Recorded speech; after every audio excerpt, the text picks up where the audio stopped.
to my business, on the road to the ring. Baby, I'm a hustler on the mission, grinding for that bottle brand. Trying to get 100 M's, nigga, I ain't kidding. I'm on a mission, 24/7, 365. Every single day, I'm a hustler on the mission. Trying to get 100 M's, nigga, I ain't kidding. I'm on a mission, 24/7, 365, until I reach the heavens. Sticking to my business, on the road to the rich.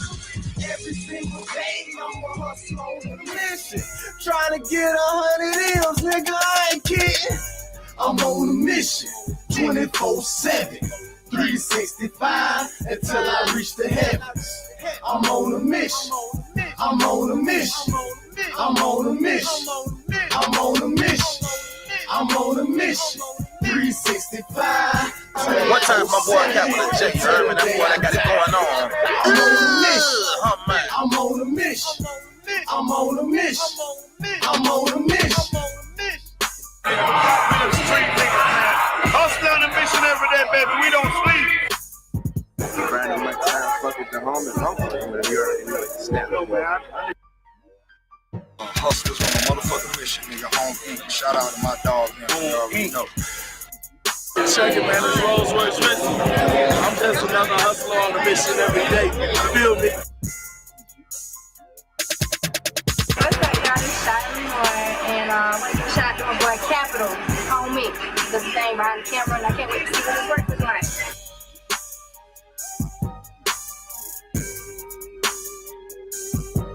Hey, what's good? It's Treasure Glam, and I'm definitely rocking with Homie. Hustles on a mission every day. I can rock with that too. Shout out to my cousin Khalifa, Tilly, man. And Home Inc. Boy, Tilly never died. I'm on a Fuck with the mission, kid, man. Tell me, 24/7, you know what I'm saying? That's all I can say. until I reach the heavens. I'm on a mission, I'm on a mission, I'm on a mission, I'm on a mission, I'm on a mission, 365, 24/7, until the day I die. I'm on a mission, I'm on a mission, I'm on a mission, I'm on a mission. Y'all from my dog Home Inc, man. Oh, you got that glass house. Shit. I gotta say this, bro. Hold on. You ain't got no bands, man. You got Capital right there, and another nigga don't inbox got about no. What you say? What if they ain't got what? You ain't got no Capital right there, and duh. You ain't greasing no palms on inbox. Nobody on the fetish squad about no motherfucking feature. Don't do it. Baby, I'm a hustler on the mission, grinding for that spot, a brand new pot to piss in. Trying to school my partners home, baby, they pay attention. Sticking to my business, on the road to the rich. Every single day, I'm a hustler on the mission. Trying to get 100 M's, nigga, I ain't kidding. I'm on a mission, 24/7, 365, until I reach the heavens.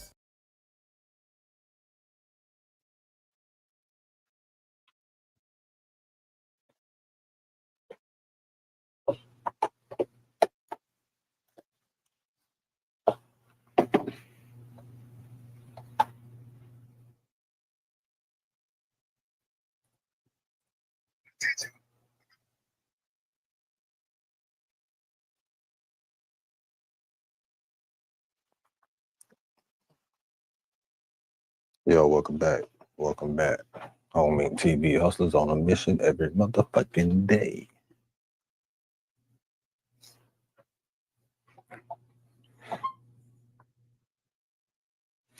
Welcome back to the Lit House. Welcome back to the Lit House.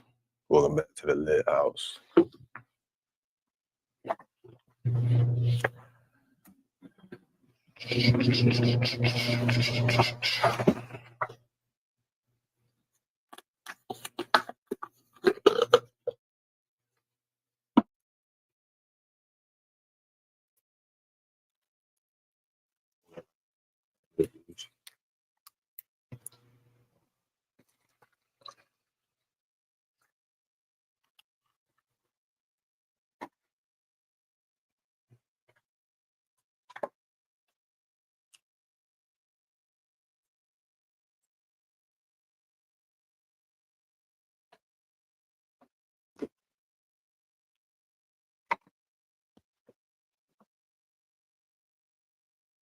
The fuck you want?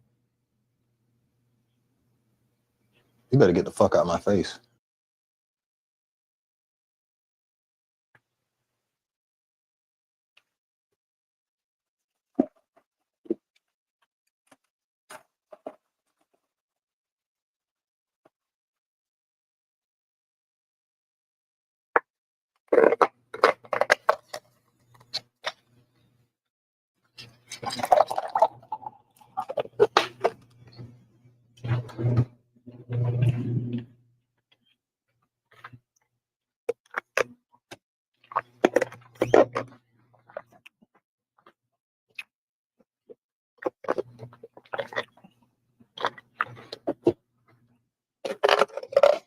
What's up? We back.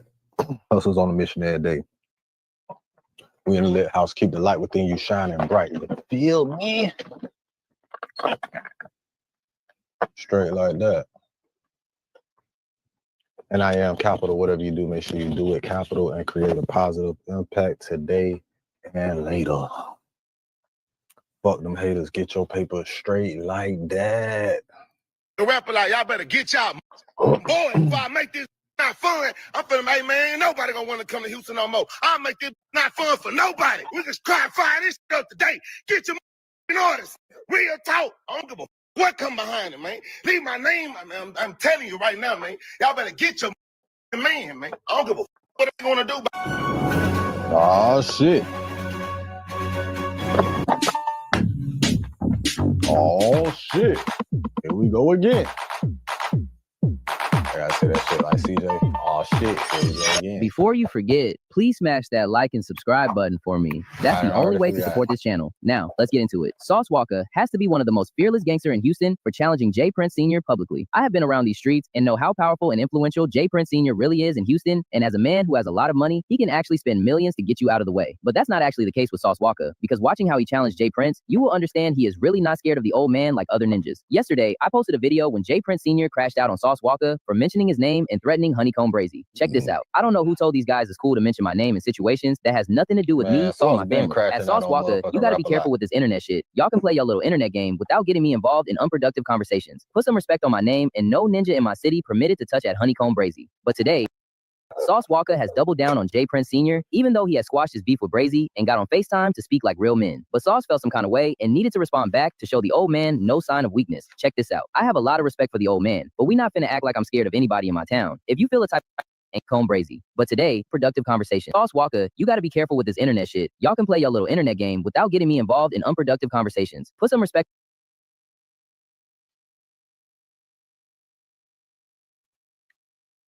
My boy said, I don't know who told these guys it's cool to mention my name in situations the internet game without getting me involved in unproductive conversations. Ooh.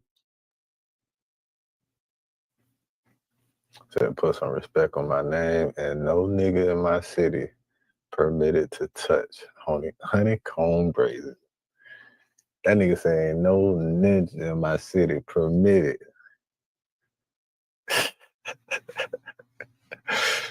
Hell no. Respect on my name, and no ninja in my city permitted to touch at Honeycomb Brazy. But today, Sauce Walka has doubled down on J. Prince Sr., even though he has squashed his beef with Brazy and got on FaceTime to speak like real men. But Sauce felt some kind of way and needed to respond back to show the old man no sign of weakness. Check this out. I have a lot of respect for the old man, but we not finna act like I'm scared of anybody in my town. If you feel a type of way, then call me and let's speak like men, just like I did with Brazy. But if you want to take it to the streets, then I will be on my game and we can play it however you want. Hey, Honeycomb Brazy, look, I just woke up on my bed. Hey, look. Hey, Honeycomb, you got the right one. You already know how he gonna do it. He gonna take his son out. He already don't like June. Why you ain't calling my phone? Don't like June. In my shop, he gonna have them boy. He gonna have. About the Asian man you hang with, ain't nobody gonna let in my shop. Nah, that's gonna really start. Come on, you say, oh, real bloods, you know what real bloods do? Call somebody from California so they can tell you what real bloods do. These are real bloods do. We get on the hands in the glass. You say, oh, we real bloods? Better come Brazy. If you do not want to box, you're not no real blood, so don't bring me up in there. If you don't want to punch and bring my name up, you're not no real blood. You want to get some gangster, don't bring my name in there. I'm not like that. You want to come outside? We can see we real bloods today, and we can swap with today. I'm not finesse. I punch. This ain't rapping. And Saul, you need to holler at a nigga, Saul. You gonna be real blood. I'm telling you, blood on my grandma grade. And you run with every day on my grandma, granddad, they dead and gone. Call the Asian phone on blood. It broke my heart. I feel him too. He called them folks and said, hey, I'm gonna pay you to stop hanging around Honeycomb, bro. I give you whatever in the world, just get around him. And bro, who you know that I don't know, like what's going on? Let me really know what's going on. Who the reached out to the one around me because I had smoke out here, boy. You know, I had $1 million on my head. You can't pay me like that. I'm gonna shut the shop down on Desert. We have got to the point where literally anybody can build a fully Both of working you niggas talking app about without shutting knowing shit how to down. code. This is base. Yeah. Both of you niggas talk about shutting shit down. I don't know about. Well, everybody got their own power, right? Everybody got their own power.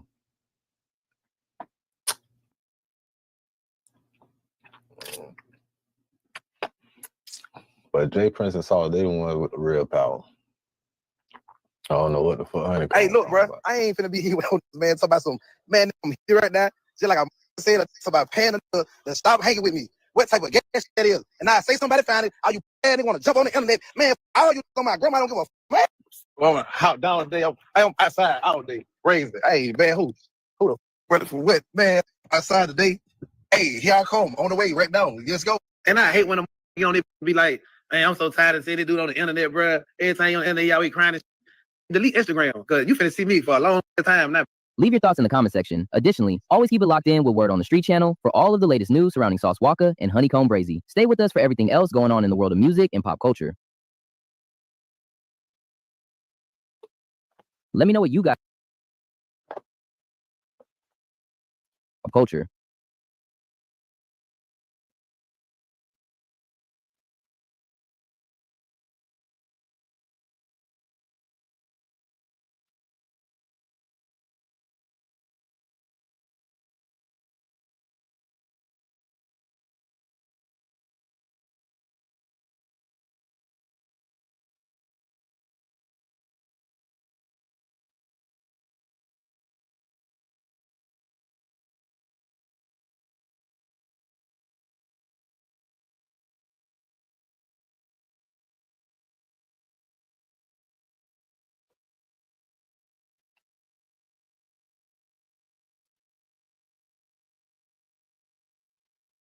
Let me know what you guys think in the comment section. Kindly smash the like button and subscribe to the channel. But if you want to be the first to get notified whenever I drop a new video, turn on the notification below, and I will keep you updated with the latest hip-hop news. You hollering about on blood, your grandmama dead, and the blood didn't do nothing. You shot up your grandmama's house and blew it up with an oxygen tank. Where was the blood? Blood? I bet your grandmama ain't even got a tombstone. Blood? But ain't nobody even been out there to put no flowers on the grave. Blood? So I'm talking about no blood. Your grandmama done got killed and your daddy didn't get no revenge. I don't want to hear that. You done went to Houston. Now you up on the J. Prince Jr. test. Yeah, I don't want to hear that. Suwu, Slaw, Killer, BK all day. BK all day. This in red uniforms is what I call it. This in red uniforms. I done walked on both coasts. It ain't a blood in the state of Texas.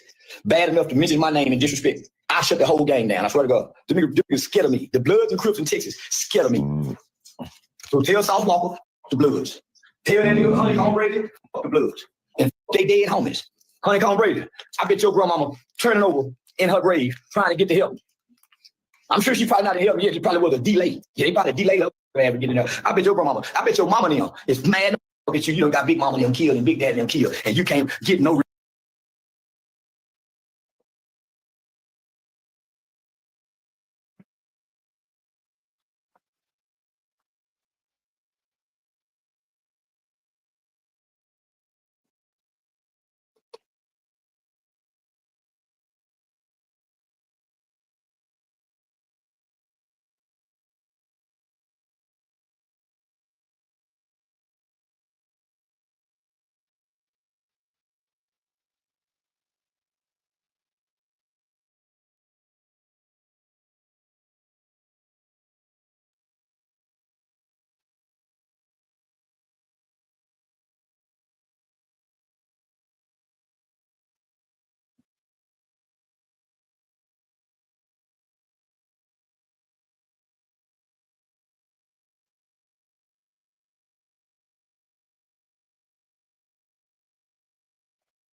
They're fucking lit, dude. They're fucking lit.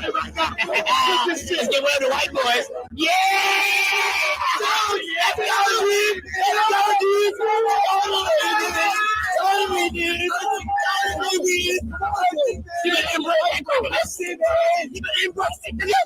Yeah.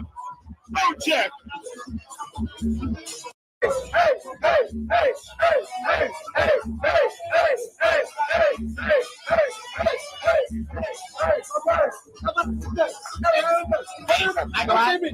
fucking lit, dude. They're fucking lit. Let's get rid of the white boys. Yeah!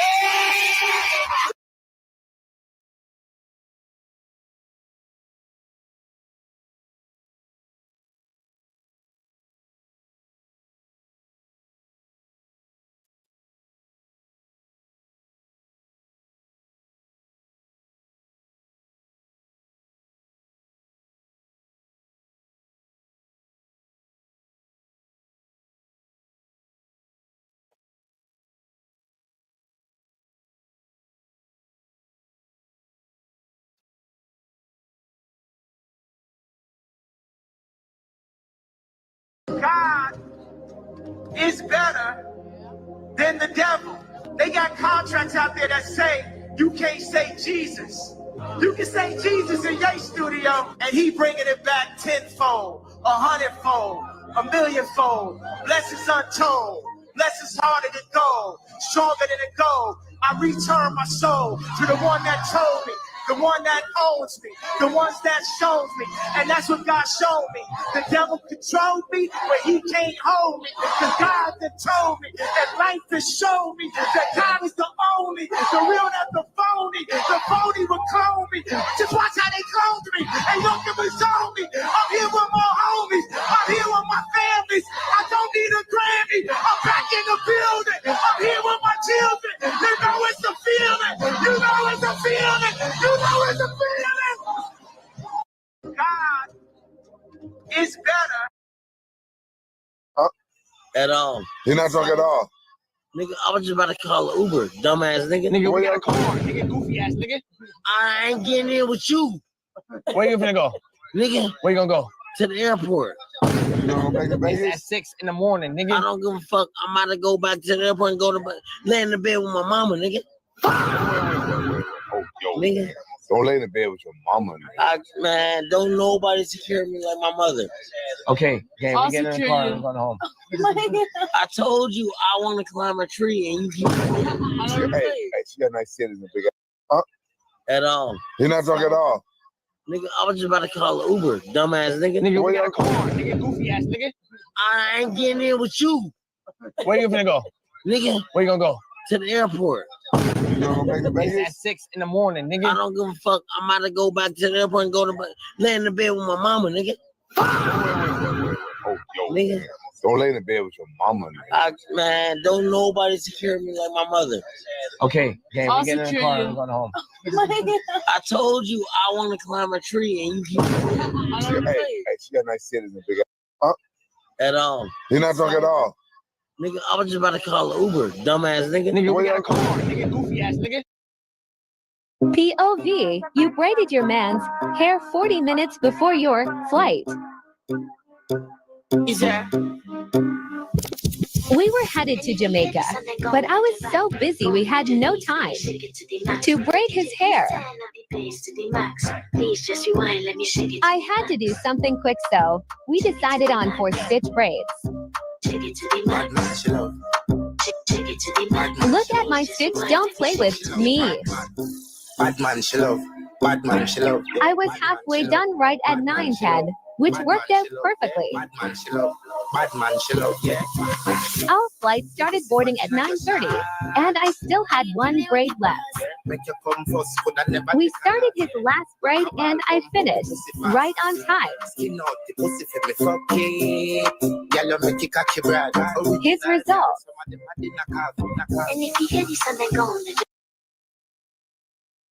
This ultra, you want one?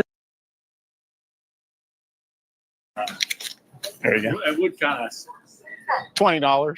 You don't want it? I mean, I don't deal dope no more. I got this one legally. that's good. Yeah. Yeah. Yeah. Come on, help me launder it. Don't believe what?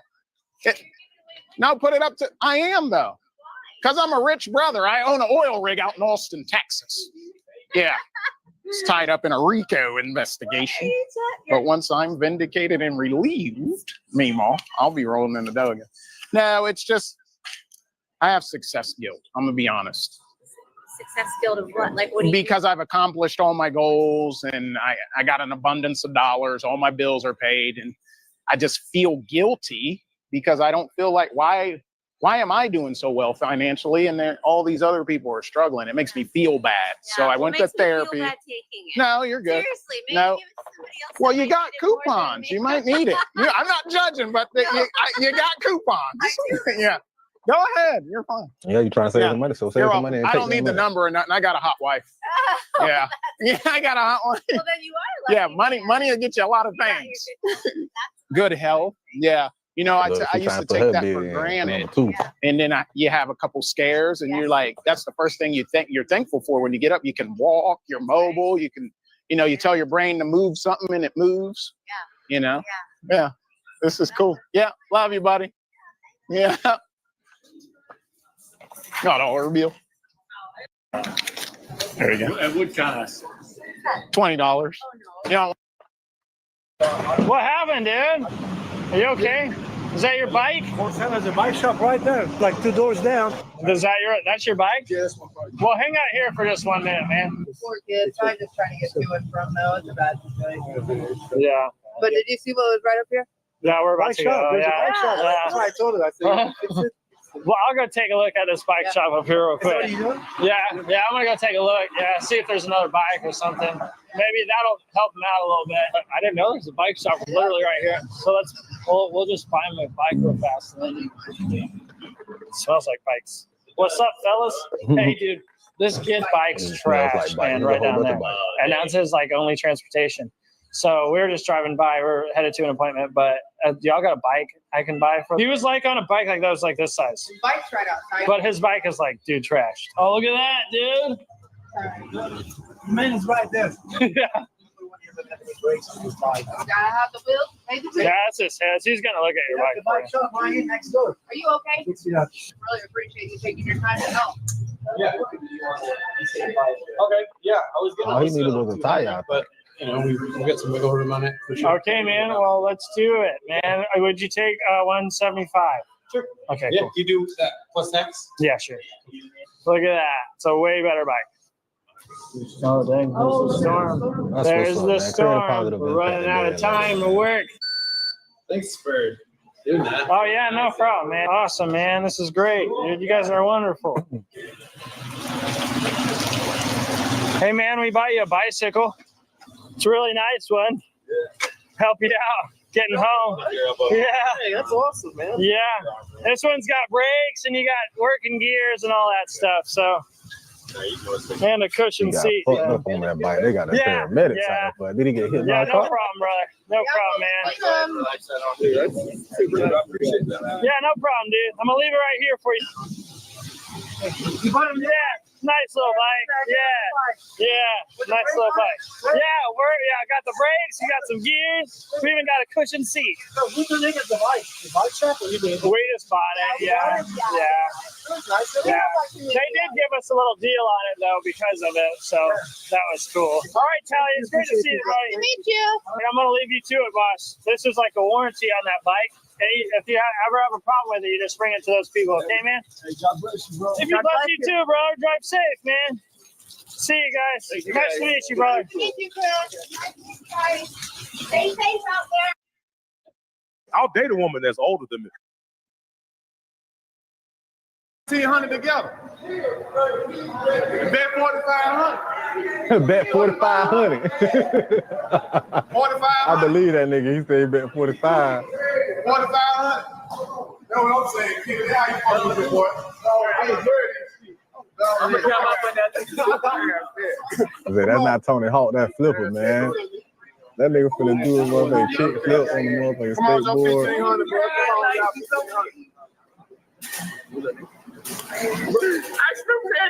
Said doggy want to get young and some more money. Man, ain't finna do that shit. Come on, bro. What we doing? He damn sure ain't doing that shit, bro. I don't see Bird man can do no fucking kick flip. I know he can't. A kick flip? I know he can't do no kick flip. No fucking time. Let's flip it. Yeah, flipper, not Tony Hawk, nigga.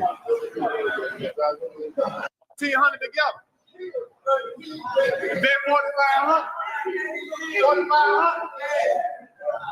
4,500.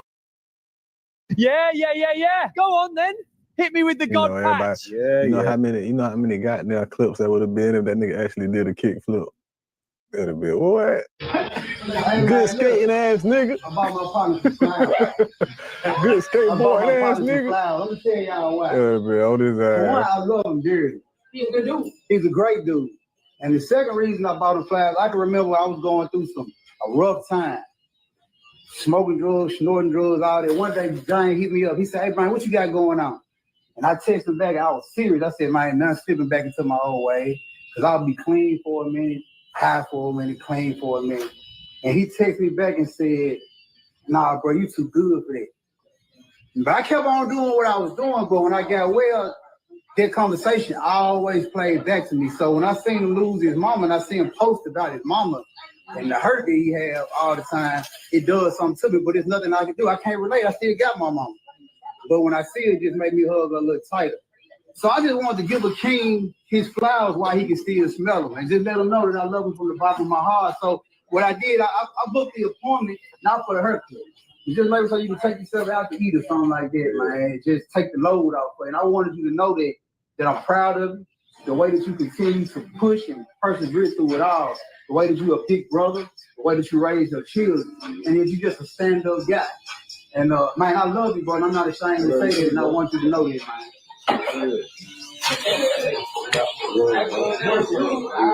Yes, sir. Real shit, man. Create a positive impact, damn right, man. That's what this shit about. Doing that shit capital, man. All right, man. That's enough. That's enough of that shit, man. It's enough of that shit, nigga. It's real nigga shit going on now. All right, let's see what else going on. The Thunder went against the Spurs for game 1 today. They gave Shea the MVP. I don't know. I think Wemby probably should have got that bitch. Because that boy going. OKC, I don't know. They probably got a better team. But Wemby gonna be, if Wemby could stay healthy, bro. If that nigga could stay healthy for half the time as LeBron did, that nigga break half of LeBron records. That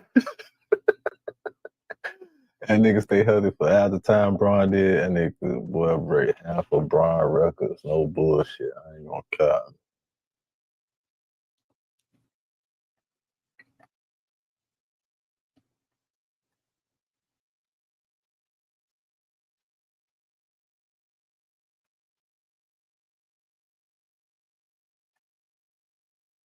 I don't know, Dean like he gonna, I mean, AB look like he gonna fuck around foul for that little bit right there.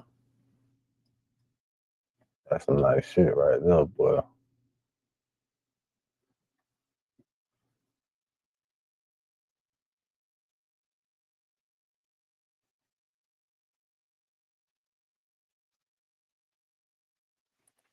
That nigga lame as hell, bro.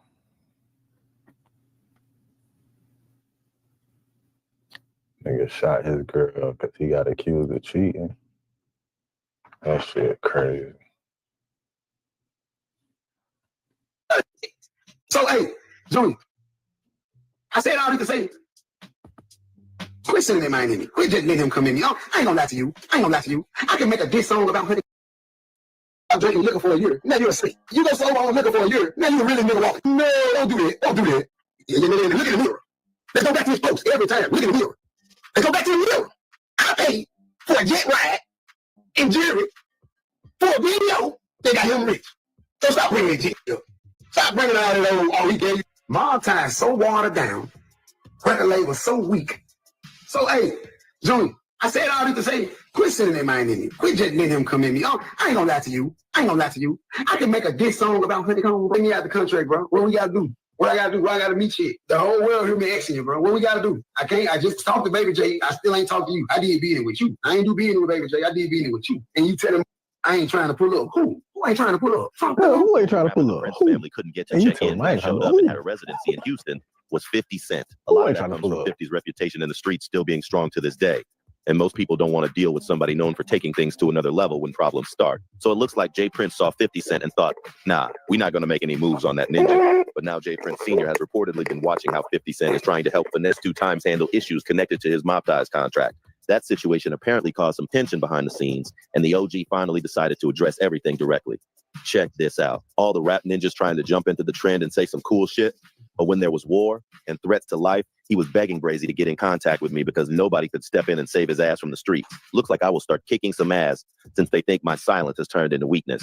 J. Prince Sr.'s response instantly had the internet going wild with theories and nonstop reactions. A lot of people started speculating that things could turn into a serious clash with 50 Cent if he keeps trying to help Finesse 2 Times separate himself from Mob Ties. The situation already looks messy because many fans believe Finesse may have damaged key relationships while his career is still closely tied to the Prince family's influence. Then 50 Cent stepped in and added even more attention to the drama with his own response. I have got a great idea at Finesse 2 Times. I'm planning to get you a role in my upcoming show so you can make so much money to buy yourself out of that deal.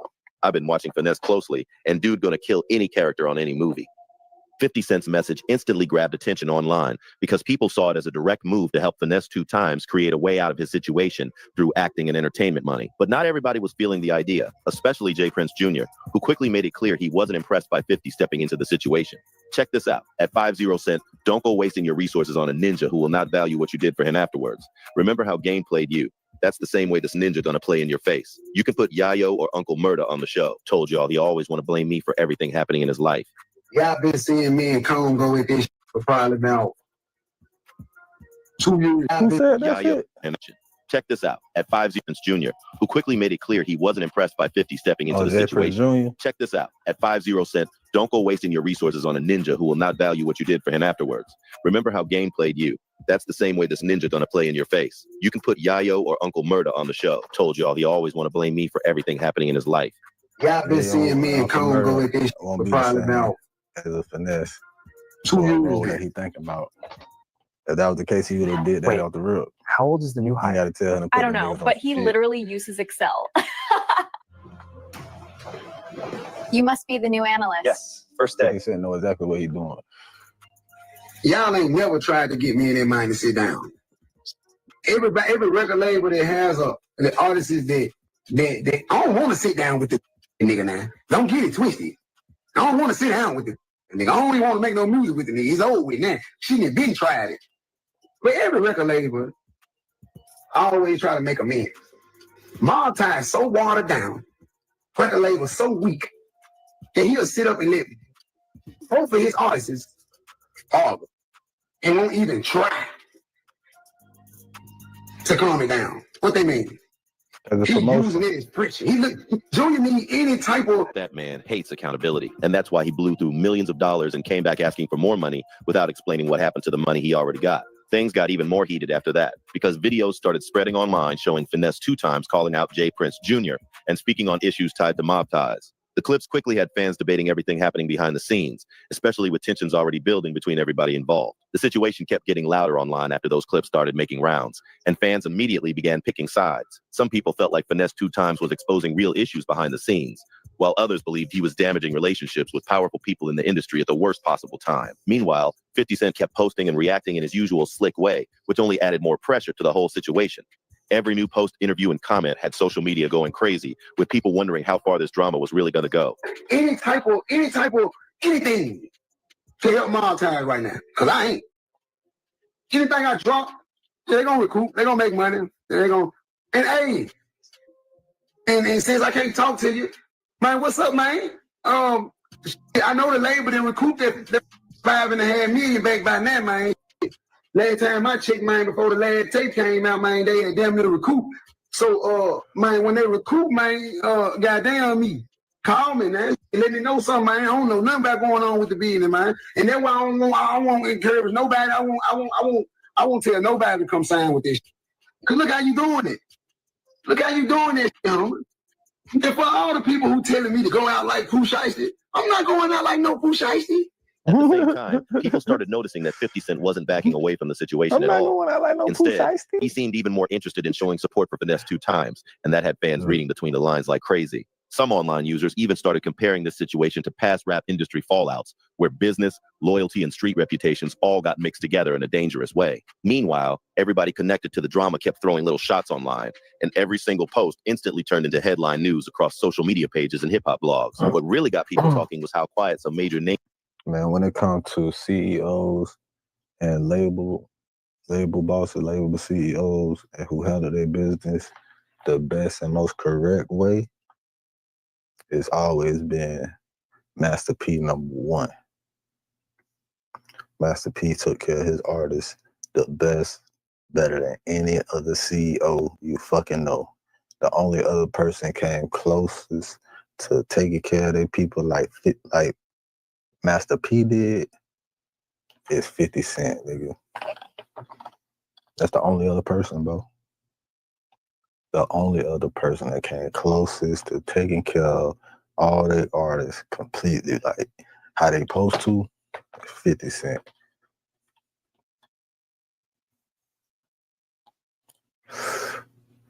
Master P did 50 Cent. Then you could probably put Jay Prince in there. But I wouldn't even put Jay Prince in there for #3. I have to really think about that shit. Because it's somebody else that I'm forgetting. But Master P #1 and 50 Cent #2 when it comes to CEOs that took care of their artists the right way. Your name stayed while all this drama kept heating up.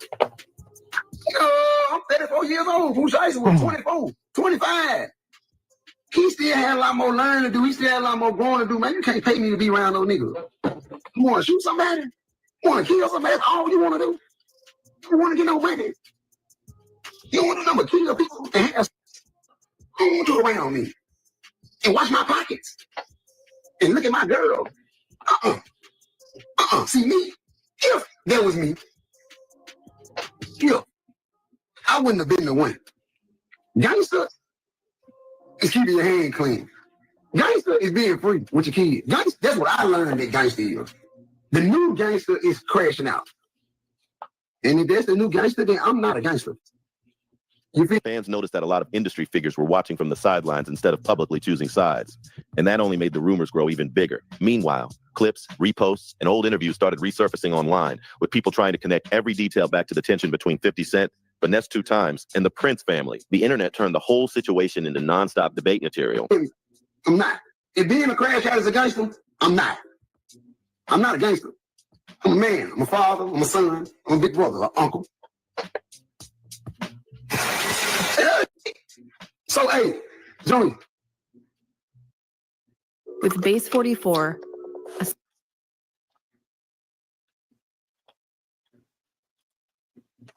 I said all this to say, quit sending that man in me. Quit just letting him come in me. Oh, I ain't gonna lie to you. I can make a diss song about honeycomb raising. Either way, the diss song can go platinum, double, triple, quadruple, diamond. And it still won't hear honeycomb. And every new reaction seemed to add even more pressure behind the scenes. As the back and forth kept spreading online, fans also started digging into old business moves and past disagreements connected to everybody involved. Some people believed the tension was deeper than just music and contracts, while others felt social media was making the situation look bigger than it really was. Still, every time 50 Cent posted something, the internet treated it like another direct shot, and the reactions came flooding in fast. Meanwhile, supporters of Finesse 2 Times kept saying he was trying to move forward with new opportunities, but critics argued that certain industry relationships may already be too damaged to fully repair. The wild part is that nobody involved seems ready to fully let the situation cool down. Every new interview, repost, or cryptic message keeps bringing the drama right back to the front of social media again. Fans have been watching closely to see whether 50 Cent will keep pushing to help Finesse 2 Times build new opportunities outside of mob ties, especially after all the public tension that's already happened. At the same time, people connected to the Prince family continue showing they're paying attention to every move being made.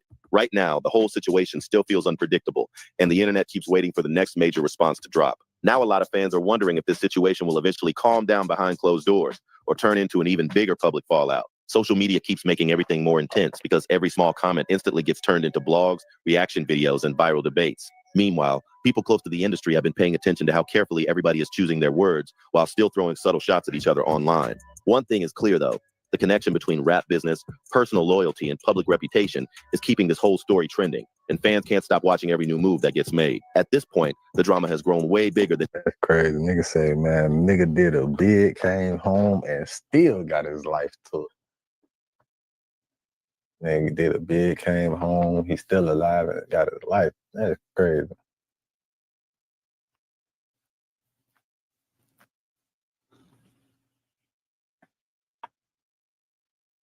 Crazy. Nigga say he did a bid, came home, got his life took. While the nigga still living. The nigga life ain't took, man. It did sound a little crazy ass deal, though. Wimby took over double OT. When this happened just now? Harper guarded by Lynch. I know this ain't go double OT for the first game, game one. With the foul. Yeah, that's why I said he should have got MVP. I know this ain't do that. Oh yeah, it's over with for OKC. They is not fucking with the Spurs, man. It's over with. That nigga is the MVP. Harper guarded by Lynch. Inside, threw it down with the foul. Castle. That nigga bullying this shit, dog. I ain't gonna lie, bro. That shit ain't fair. They cheating. Williams engulfs the ball. They gonna say they cheating. Harper guarded They by ass is cheating, bro. They had 41 points, man. I'm betting on Wimby. Castle. You gotta bet Wimby over, man. On everything. Thunder down 6. Gotta go quick. Williams engulfs the ball. Shot clock is off. Harper guarded by Lynch. Caruso. Wimby beat it inside. Threw it down with the foul. Castle. Lobbing. Wembanyama. Thunder down 6. Gotta go quick. Williams engulfs the ball. Shot clock is off. Harper guarded by Lynch. Caruso. Wimby beat it inside. Threw it down with the foul. Castle. They took over game one like this. Thunder down 6. Gotta go in quick. double OT. Engulfs the ball. Shot clock is off. That's crazy. Harper guarded by Lynch. Caruso. Wimby beat it inside. Threw it They down ass fuck around get with the swept, foul. man. Castle. Yeah, Lobbing. Kiss is gonna be all so he's supposed to be MVP for real. Thunder down 6. Gotta go quick. Williams engulfs the ball. Shot clock is off. Harper guarded by Lynch. Caruso. Wimby beat it inside. Threw it down with the foul. Castle. Lobbing. Wembanyama. Thunder down 6. Gotta go quick. Williams That block was dumb. I ain't gonna lie. 6. Gotta go quick. That block. Why the fuck would you even do that? You know you're supposed to pass that out. That big ass nigga in the paint right now. Thunder down 6. Gotta go quick. Williams. He thought he had enough space. Lobbing. Wembanyama. Thunder down 6. Gotta go quick. Williams. That block right there was phenomenal. Engulfs the ball. Shot clock is off. Harper guarded by Lynch. Caruso. Wimby. I have a question. Shout out to the Spurs, man. They won game one, obviously. Shout out to the motherfucking Spurs, man. The game just ended.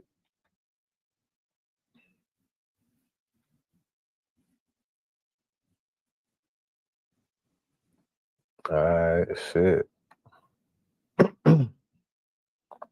Logo 3. That boy hit the logo 3. Oh no, we hit the logo. Spurs got numbers hungry now behind the plate. 5 on 4. Wemby's gonna pull a deep 3.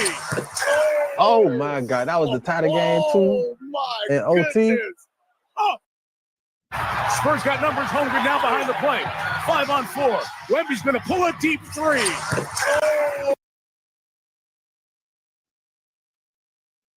OKC in trouble, boy. OKC is in motherfucking trouble. They ass in trouble, boy. Get your popcorn ready. Get your popcorn and your dustpans ready, boy. I don't know.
Oh my goodness.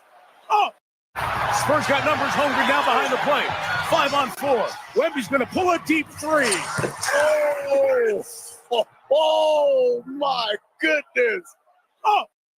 Spurs got numbers hungry now behind the plate. 5 on 4. Wemby's going to pull a deep three. Oh my goodness. Oh. Spurs got numbers hungry now behind the plate. 5 on 4. Wemby's going to pull a deep three. Oh my goodness. Oh.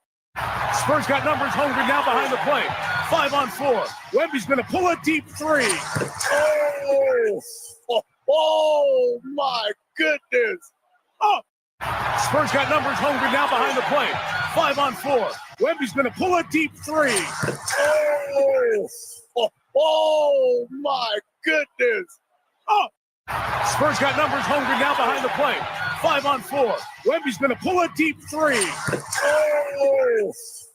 Oh my goodness. Oh. Spurs got numbers hungry now behind the plate. 5 on 4. Wemby's going to pull a deep three. Oh my goodness. Oh. Spurs got numbers hungry now behind the plate. 5 on 4. Wemby's going to pull a deep three. Oh my goodness. Oh. Spurs got numbers hungry now behind the plate. 5 on 4. Wemby's going to pull a deep three. Oh my goodness. Oh. Spurs got numbers hungry now behind the plate. 5 on 4. Wemby's going to pull a deep three. Messiah, you know we hitting the road, right? I heard that sound fun too, man. Like, Sound fun? Yeah, yeah. Fun like, shoot, you would want to come on the road too, or fun like watch from a distance fun? You want me to be honest? I was thinking watch from a distance fun, but even before that, I was thinking like, I don't know, what would make me want to or not want to go to. It's like y'all being like, you know, my brothers and pops being pops. It's like, You don't want to be around them. should be fine, man. Yeah. Nah, for sure. Nigga ain't finna be around them young crazy ass I also niggas, be man. thinking like, you know, the whole reason like why I like played the guitar, I guess went so left field with like my music. It's because like I think like subconsciously like I wanna just be as far far away from you niggas What as is it possible. about Chamberlain University that makes our nursing students so successful? You try to get them, yeah, man, I'll be away from you niggas, man. Trying to be around my little brothers. Y'all niggas stupid.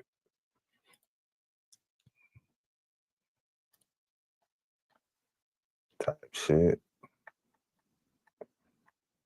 I will watch the little preview, but they be twirling on a nigga sometime.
Chud has reached new levels of desperations and audacity I've never seen before. Chud is speaking out from jail. They announced that he can't access any of the money that he raised on the Give Send Go because he was logged into the Give Send Go on the phone that's currently confiscated by the police department. So he can't verify that he has access to the funds to be able to withdraw.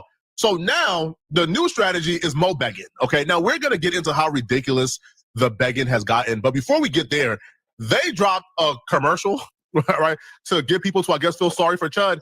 And they spoke to the Black community for about 70% of this video. And these people got the audacity to try to rope us into Chud silliness, to try to make us feel bad for Chud and ask us to stand with Chud in these times. Are y'all stupid? Thank you so much for sharing all the information we're putting out at Operation Free Dalton. It's crucial we get this out as soon as possible, as far and wide as we can, because we have to hold these officials accountable for the weird they do. And the discrepancy between bond amounts given to people with multiple priors, murders, rape, it's unspeakable, some of the things these people have done, versus Dalton's unprecedented $1.25 million bond. And the DA, Robert Nash, wanted to give him no bond. But the same DA gave individuals who committed multiple murders, priors, bonds less than $100,000. A lot of people think this is attacking white people, freedom of speech, and then, you know, kid gloves for the crimes Black people commit. But what we have to understand is, and Black community, listen when I say this. I don't know who this dweeb that Chud has roped into being his own personal liaison while he's in prison, but this dude is also a suspected white supremacist. He lacks charisma. He lacks intelligence. He's pretty dumb, to be honest. Now, you want for the Black community to listen up.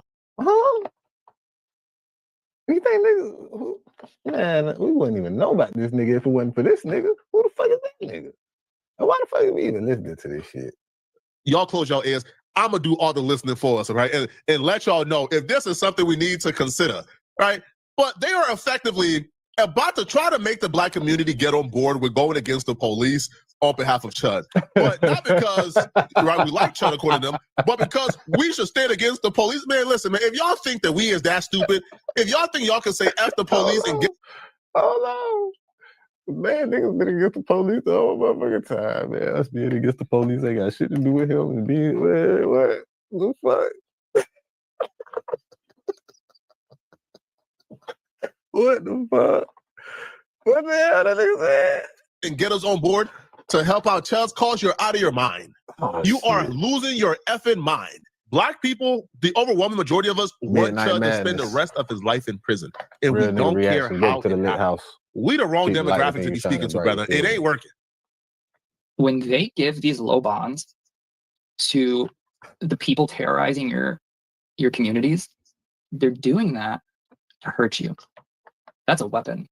As much as this high bond is a weapon against Dalton and free speech, letting these criminals go for next to nothing, knowing they're gonna kill people you know, your friends and family at some point, these people are the problem. And the people he talk about don't even make bond half the time. The people don't even have no resources or no ways to even making bond, even when they should be 100,000, bro. They're not making that bond, bro. These are the people. These people that don't have resources to bond out. Know what I'm saying? Dalton was exposing that. He found himself in the middle. And before I play the audio of Dalton, I just want to let you know that Dalton's not like he's just a dude. He's a contractor who got canceled over this word. You know, he took the word that ruined his life and found himself not being able to have a job. I mean, the cancel efforts to get him fired and to not get him work when he started his own business, A lot of people put a lot of effort into that. And black people, let's just be honest. The blackest thing you could do if you had your life ruined over talking shit to a white guy, call him. Get the fuck out of here. This is why I had to stop listening, because how the fuck a white man gonna tell me the blackest thing I can do is anything, bitch? Because what the fuck do you know about being black, sir?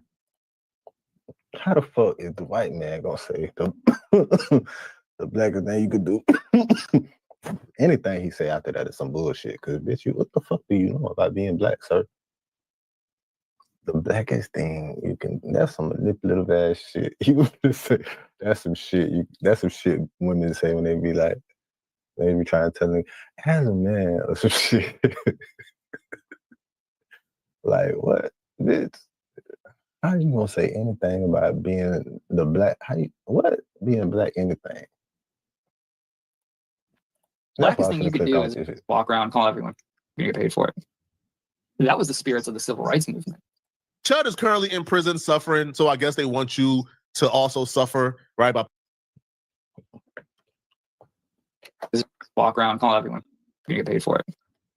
That was the spirits of the civil rights movement. The blackest thing you could do if you had your life ruined over talking shit to a white guy, call him. Blackest thing you could do is walk around, call everyone, you get paid for it.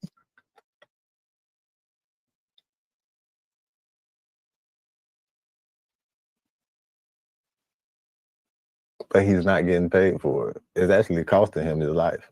It's actually costing him more money than he even raised. Chud is currently in prison suffering, so I guess they want you to also suffer, he's getting paid right, by playing with your emotions and pissing you off and getting you angry. I understand if he's getting paid for it, but it's not working for him. Right, so don't get mad at it. Laugh at this, right? Laugh.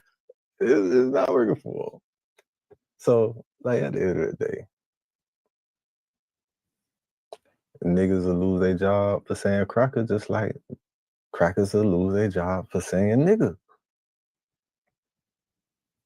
There's no bias there. If I go to my job right now and call everybody and call them, and be like, oh, what's up, cracker? Man, that ain't even that shit you hear normally said at all. That's meant as disrespect. Laugh at this. You feel know me? that Chud right now is in prison with no commissary, no food whatsoever. All right. You don't see a whole bunch of white people like, oh, sorry. It ain't even in the white song. It ain't even in the rap white song. There's only one white rapper that I know refer to itself as such. And y'all ain't copy that shit. That was Eminem. You ain't copy Eminem.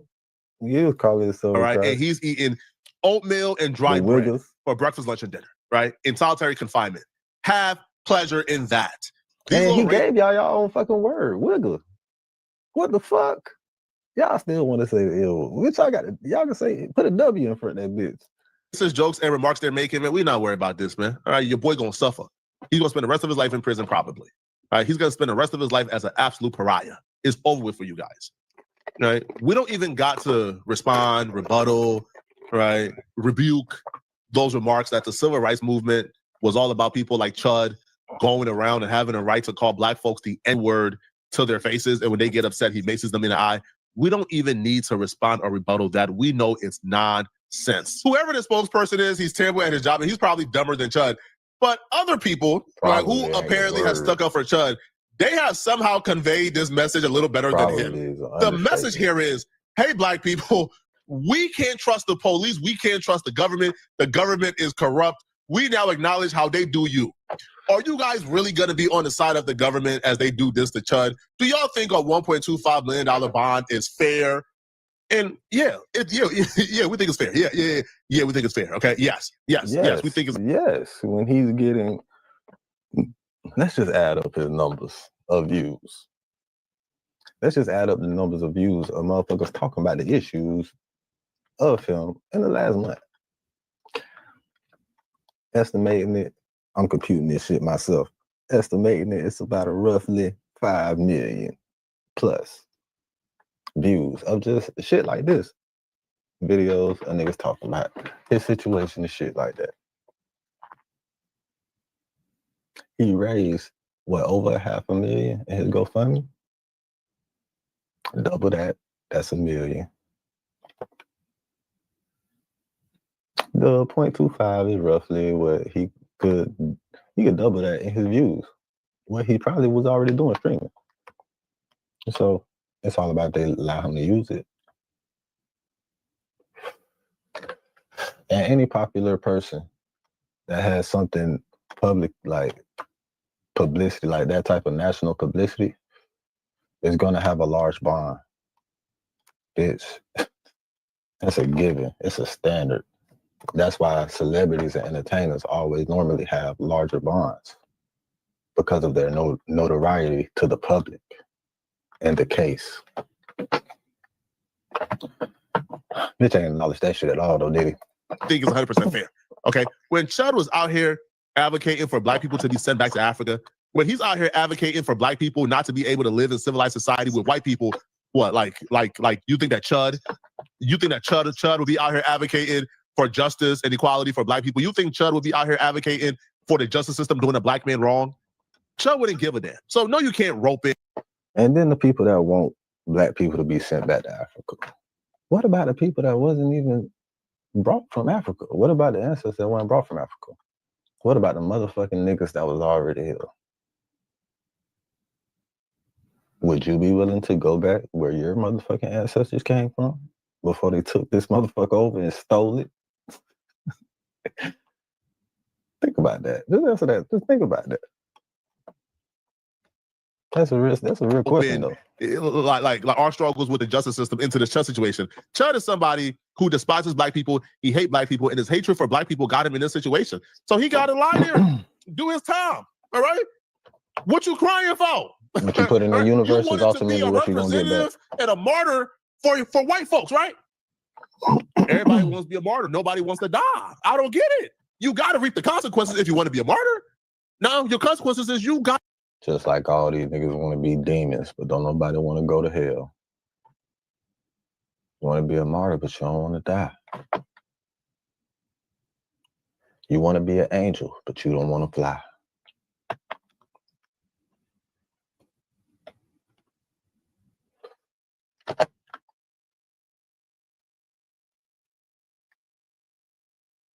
You gotta rot in prison. Do that time. Do it and shut up. Now, Chud asked this dude to deliver a message. Now, Chud's first message from prison, he hasn't learned a goddamn thing. He hasn't learned a single thing from prison, bro. He's still playing the victim. He's still crying and whining. He's still lying and pretending like he did nothing wrong. And he was just starting to earn respect. Wait, how old is the new hire? I don't know, but he literally uses Excel. And build bridges between the black community who understood that he wasn't doing it out of hostility, or that he didn't, or that he hated black people. That wasn't the issue. You sure saw about that? how he lit up when he would ask people, "Do you believe in free speech?" And then drop the. Yeah, I'll be real, yo. The ridiculousness of this is somehow humorous, bro. It's funny, man. Chud was building bridges with who? With whom, may I ask, was Chud building a bridge with? With black people? No. Must be the black folks in Australia, bro, right? The Aboriginals. Maybe Chud was building a bridge with the Aboriginals, but it can't be black people in America. Are you high? Yo, these people are, understand this, and this video should be the only proof you need. These people are shameless. They got no shame face, all right? These are the people we're dealing with. So you got to be equally as shameless as these. These people will look you in your eye and tell you a lie. Chud, if you're watching this, I ain't never give you no advice. Get rid of that dude, bro. That dude is horrible. Now, Chud eventually, right, sends in a message from jail, and boy, he's at his lowest, man. He is at his lowest. This man is begging and groveling for any help he could get, man. Oh, he is desperate. I knew this man was desperate. This man said, ain't it wrong? Ain't never been in that situation. Build me out, please. I'll fight for free if you build me out. Oh, no, this man, He been capitalizing on I love to watch racist white people get humbled. I love it. Watch how humble Chud is right now, man. He came a long way from Mr. Motion. 200,000 ain't enough. Hey, everybody, it's Chud. Hey, Motion, doing all right in here. They got me locked up by myself. Just wanted to tell everybody that it brings me to tears to see all the support that I'm getting. to hear everybody that's trying to help me out. And man, I love all of you guys. And I'm sorry that this bullshit is going on. But truth always comes to light.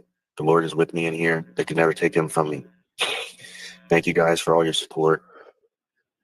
It genuinely means the world. I don't even know what to think. I just want to get out of here so that I can see the light of day, hold my son. And the truth definitely gonna come to the light. Just like when he lied to the motherfucking officers on the audio, and then all the video came out, and then the real story, and then the other footage, and contradicting his story.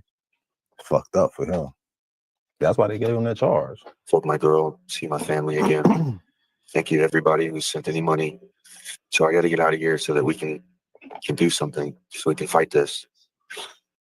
Listen, Aiden, Miss Dalton, Chud, if you can get me out, help with the bond. I cannot access my funds until I get out of here because no one has access to any of my gifts and go or my crypto wallets, etc. I have to get out of here so that I can get verification processes to get into all of these funds. I will fight for free. If you can help me out to post bail, I will fight for free. We'll do whatever it is you want to do, bro. I need somebody with big money who can throw down, who can support me. Which one of you racist motherfuckers gonna do it? Unfortunately for Chud, if he's waiting on Aiden Ross to bail him out, he's gonna be in jail for a very long time. Now, Aiden Ross has done some horrible things. Like Aiden Ross gave like Gypsy Crusader almost $100,000 to fight. And the only thing Gypsy Crusader has ever done is do like live streams disparaging black people. So Aiden Ross is also he got a better chance of hoping the president him motherfucking self, Mr. Star character in the Epstein files, get his ass out. He better hope. That's all. What? Who else? It's a couple of them. It's gonna be somebody put it on to get them out secretly though. They're gonna do it silently. They don't want their name in the papers. Also a despicable human being as well. But even Aiden Ross is not this despicable, right? Because Aiden Ross actually responded back to fans asking him to listen. Don't you understand? Even if he gets the money put up for him, he has to have 9 bail bond agencies because they can only cover at the most 250,000. The most they usually supposed to cover is 100,000. So he get probably 2 to cover 250.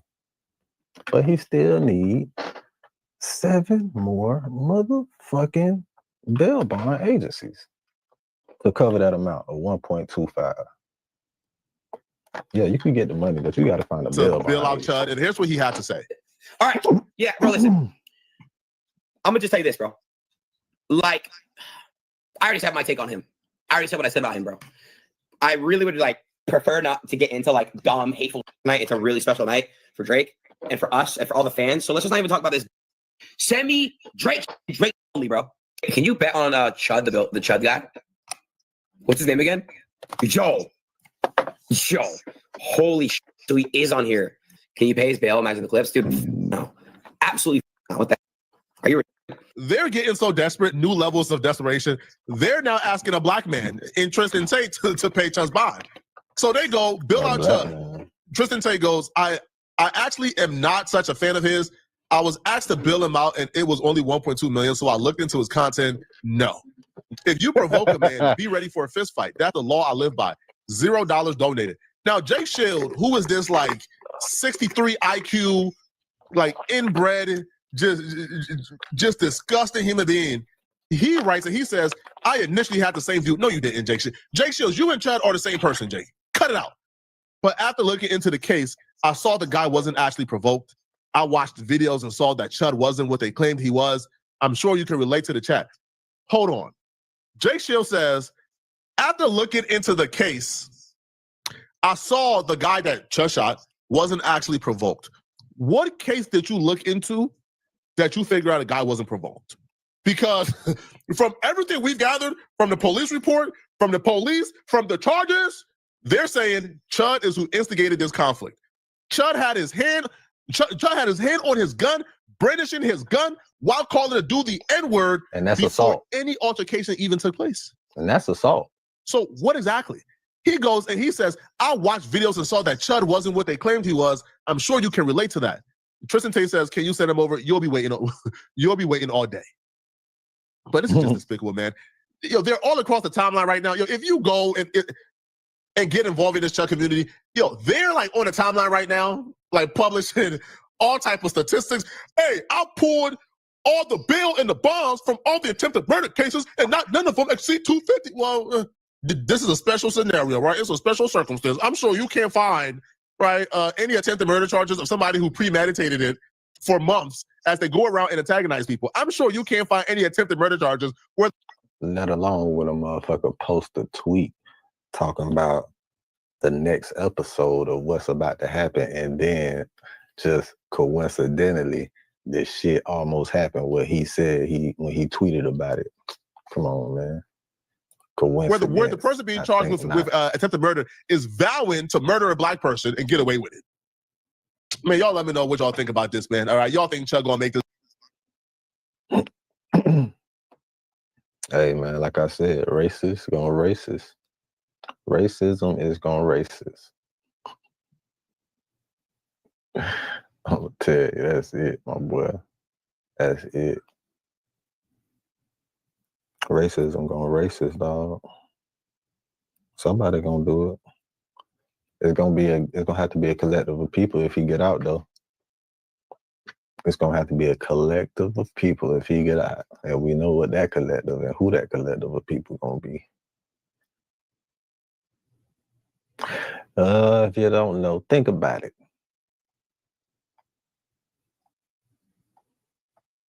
You'll get it. And moving on next, where we on? I should do my 2K shit, but I said fuck that for right now.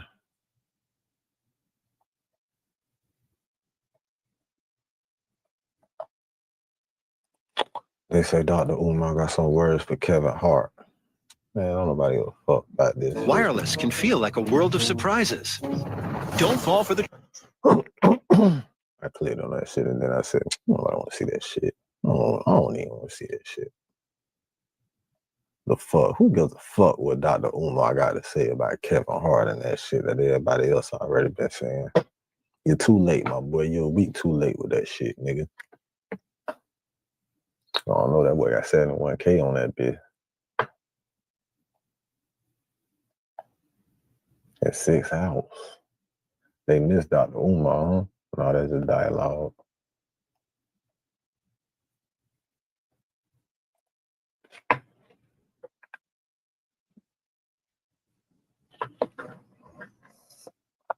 I was watching this podcast that Big Bang had with some other Atlanta dudes recently, and the first thing that came to my mind was 6ix9ine has done irreparable damage to Atlanta, and it's really, really tragic. Before we get the video started, this video is sponsored by Kalshi. Kalshi is and you can make $10 when you sign up. I had to seek counseling. I had to go to a group because I was spiraling. You know, I called in Blueberry from Dallas, Texas, Ray Daniels from the South Side, you know what I'm saying, of Atlanta, my brother Parlay from the West Side of Atlanta. And you know my dog DJ Spring with that moderated all, man. Y'all go check in, man. You know what I'm saying? And pray for me. You know what I'm saying? Pray for me. Obviously, that was meant to be a joke by Big Bang. But what was not a joke was they actually did do a podcast with everyone Big Bang named to discuss and react to this Big Bang and 6ix9ine interview. And I'll be real, like, you know, the spiraling was some foreshadowing. Because what's not a joke is the first thing out of their mouth proved, well, 6ix9ine won. Pick a major city other than Atlanta. Way more racks. We can go for it, boy. We'll write them down. We'll go for this. They say 6ix9ine won, but like, was it a game? Like, what was it to win? What was it to win, honestly? Who actually won in this shit? Like, who's a winner? They was debating something, so he won a debate or something? I'll give you that. He won a debate. Okay. I give him that. He won a debate. All right. I'll carry on. Who want to do this? We gonna double back. What city want to do this rap for rap? Who want to go rap for rap? Hold on. We ain't in the league. I bet we last. I bet we last. Rap for rap. Even that is them conceding, man, he got us. He changed the entire perception of Atlanta overnight. When he did that interview with Big Bang, and he presented the receipts and the evidence and the proof, and Big Bang was stuttering and panicking and moving through it, that convinced the world, oh, damn. Bro, damn, bro, Gunna told? Damn, Young Thug told? Damn, 21 Savage told? God damn, how many niggas told? And Big Bank ain't really have no response to it, right? So this is them even conceding, yo, we got to get our get back, man. Yo, somebody come and do an interview where we debate who the bigger rat. Street dudes debating like who the bigger rats, them or none. Come on, don't even that is crazy. Saw that was happening. What was your first thoughts? And just be real. Don't think about it. Don't sugarcoat it because he right here. Just be real about it. Concern. Great answer. Concern. Great Okay. Answer. My first, it was only concern because I take Atlanta personal, right? Like we don't really have problems here, right? And if we do, it's real. So when I saw Wack saying nah, I was like, you open yourself up to that other, when you do an interview, you open yourself to a door. I was concerned because I'm like, man, like if you sat down with him, you got to be good with whatever come with it. So on some Atlanta, that was my thought process. Like just concerned about Okay. They talking about this like Bank had a tragic accident or something, man. Bro, Bank just got watched by 6ix9ine doing this interview. Bank is really great at what he does, and he's gonna bounce back. Like, who cares, right? But it didn't have to be concerning. Like, Bank didn't have to get the backlash he got. If Bank would have went to that interview and kept it real, it would have been solid. But what Bank did is Bank went to the interview. 6ix9ine provided indisputable evidence, right? We're not even gonna touch on things like the Gunna or the T.I. situation. That's just in 4K. They tell it on camera. Let's go to 21 Savage, right? With 21 Savage, again, it's indisputable. 21 Savage got a U visa to stay in the United States. To get a U visa as a victim of a crime, you sign on a dotted line. You agree to cooperate, right, with law enforcement against your perpetrators if they find them, right?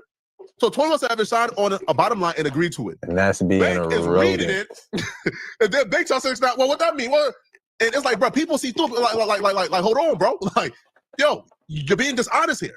If Bank would have did this interview and just kept it 100, oh yeah, what? A word that happened, man, but he did bad. If he would have just kept it 100, man, bro, Bank would have been like a champion right now, right? For being a real street dude who stand on morals and principles and integrity, right? Who don't fall, who don't protect relationships. But he didn't do that during the interview. Does 21 Savage have a U visa? How is he in the United States right now, right? 21 Savage is here off a U visa. You know what's a U visa? A U visa is a U.S. immigration benefit for non-citizen victims. Keyword, victims. See, man, bro, calm down, bro. Hold on. Immigration for a non-citizen victim of a certain crime who have suffered substantial mental or physical abuse and are helpful to law enforcement in investigation or prosecution of that criminal activity. This is a fact, though. But what they got to do with anything, though? I'm saying, what are you saying? What's the point, though? What's the point you should make it? You saying he was a victim? I mean, a lot of people be victims, though. If you get shot, that's a victim. Okay. A key word right here. Read that slowly for me. Now, read it out loud. Let people. Physical abuse or physical abuse, mental or physical abuse, and are helpful to law enforcement in the investigation of. What you going to ignore that? That's what you got right now. You know that? What that mean, though? You know what that 21 mean. Savage got a U visa. That means he was a victim in a crime. This is Bank. This is like this is what I'm trying to say. So when you come at me calling me the Mexican, the lace run, now shut it down.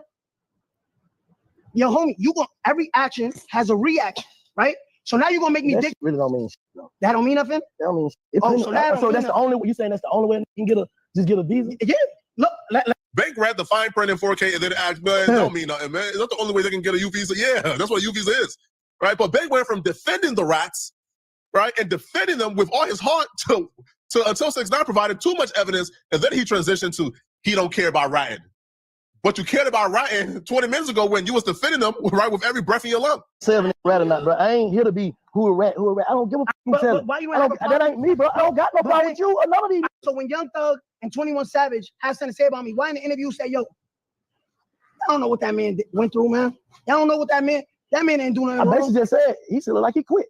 I ain't feeding into that. But why you didn't say, like, yo, bro? I ain't saying that now for them. I'm not saying that now for them. I'm saying I'm not in it. What are you talking about? What you think I'm finna be the reviver? I'm not finna nothing, bro. Watch hit movies and TV shows on YouTube. Stream The Audacity now. No, because of this interview and the proof that 6ix9ine provided about 21 Savage, Young Thug, Gunna, and others, Big Bank himself is disowning 21 Savage, Young Thug, and Gunna. And we know this because even during the interview, he said, man, I'm not protecting nobody. But in the podcast they did afterwards, speaking about and reacting to this interview, Big Bang did something like subconsciously that kind of shows the effect that 6ix9ine had. Because of what 6ix9ine did, everybody is calling Young Thug, Gunna, and 21 Savage into question because he provided receipts. During the interview, they told Big Bang that he was their OG. Young Thug called Big Bang OG during the interview together, and Big Bang accepted it. But this time around, because of what 6ix9ine did and how he exposed them, now Big Bang is publicly disowning Young Thug, 21 Savage, and Gunna, and publicly stating, man, I ain't their OG. That is why he went so hard on the interview with Bank. See, Bank, you don't understand your power. He looking at you like all these young street niggas look up to you. So I can't fight 21, Thug, and these niggas, and I can't fight them all. But if I go to the OG and make my case, no. And his perception, his perception is you as OG on some Atlanta shit. I ain't they OGs, man. Bank don't want to be associated with none of that rat stuff, man. I am not they OG. But that shows the power that 6ix9ine had, because prior to this interview, Bank would have claimed that title proudly. But he don't want to be the OGs of no 21 Savage, no Gunna, and Young Thug now, because he's ashamed of it. And Big Bang do acknowledge the backlash. Now, the only thing I would say is they probably needed somebody to be in the room with them to further explain why he was getting backlash, because he still don't understand why he was getting a backlash. And the people in the room don't really understand it either. Yep. Man, that ain't was wrong. How fast that type? That's all hard as fuck. I don't really see him getting no Everybody got backlash. opinion, man. Let them, like, you want to, Niggas talking. what you got to say? Say it. Yeah, say it. I don't need all you like me, Niggas no saying way. he lost the debate. That's all. That's the bet, man. Like it's a debate, but it's really an interview. An interview, not a debate. To be everywhere. I don't give a what y'all saying. Show my picture. Yes. They got on a 6ix9ine presses Big Bang. 6ix9ine exposed. Expose me. I ain't being. You're asking no question. You're asking. Keep it coming though. Say some more. Now I want to come on your podcast and talk about it. Pay. Now I want to pay you to come talk about this. Yeah. Say some more. Keep me talking, man. We trying to make that shit add up. They're giving me real deal money. The thing about us, we just too prideful to get out here and get the money. They got all the screaming. Those guys. Bank, to me, need better people around him to tell him the truth, because they still don't get it. Like, they still don't understand that, people are getting sick and tired of the streets. People are getting sick and tired of fake street dudes and their fake morals and their fake integrity, and they're sick of it. Sounds like he got them and people they're around especially him. sick of street dudes creating That's new why he's rules for talking about the themselves. money right now. So when they sit on that podcast they just had together and they talk about, 6ix9ine kind of had a point. One dude said, 6ix9ine kind of had a point. They do be talking about him first. Like Big Bang, right-hand man, I guess the closest person to him on that podcast, he goes and says, well, yeah, like street dudes can talk about rats. Rats can talk about street dudes. And I'm like, hold on. You think that's gonna like portray well? Like, you think that you tell the general population that street dudes are these ominous kings, czars who can talk about anybody they want to talk about, but when people talk about them, they're not allowed to? Like, they can talk about 6ix9ine because 6ix9ine is a quote-unquote rat. No, man, rat name shouldn't even be brought up, just like a hating ass fuck nigga name that you don't fuck with no more. Any name like that, but hating that nigga, you don't even bring their name, you don't even mention their name. You feel me? It's a reason. There's a reason why Jay-Z only did subliminals to niggas. They ain't really say niggas' name like that except for Nas. He ain't really did too many niggas like. He did a bunch of subliminal shit for a reason, man.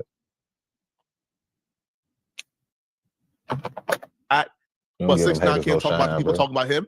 In what world do you think that's gonna reflect well? Gonna do it 1,000 times again. He got one point though that he said in there. He don't be saying their name first. He said he wake up and they be talking about him.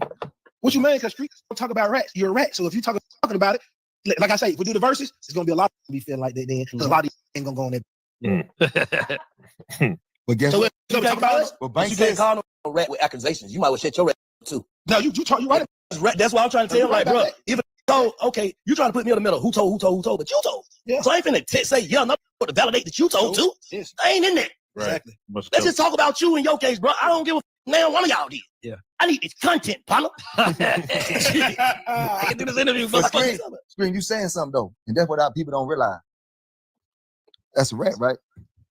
Why in the steady pouring gas on it? That's all I be saying. We got. So if we just say, I'm not gonna say your name no more. You know everything goes away. Do you know it goes away? Nobody talk about. If nobody talks about. Nobody talk about Trump, it's over. It's over. As I say, just ignore it. It'll be over. Whoever. I'm not just using them names. I'm saying anybody in general. Everybody stops talking about someone. Their emotion is over. It's over.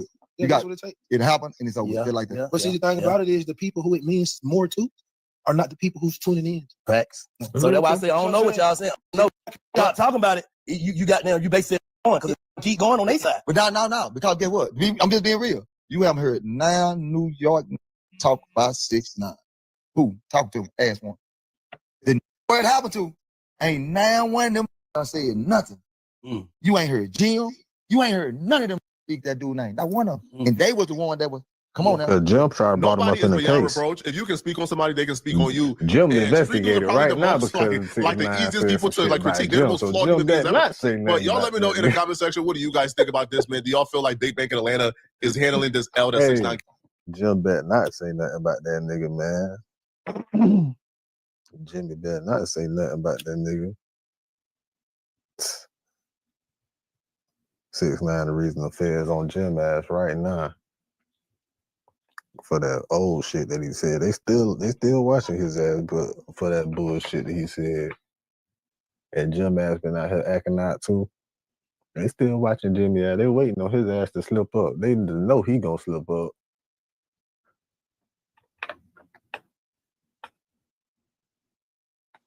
Yeah, man, Umar don't know too much or nothing.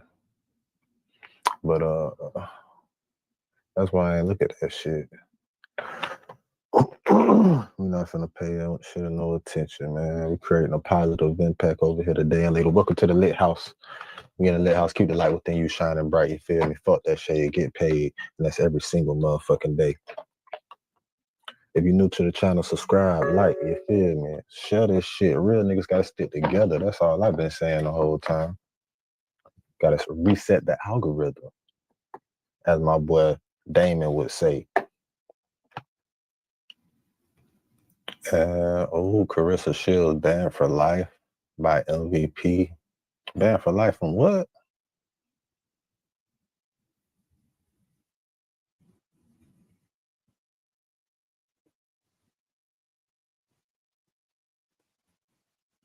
No.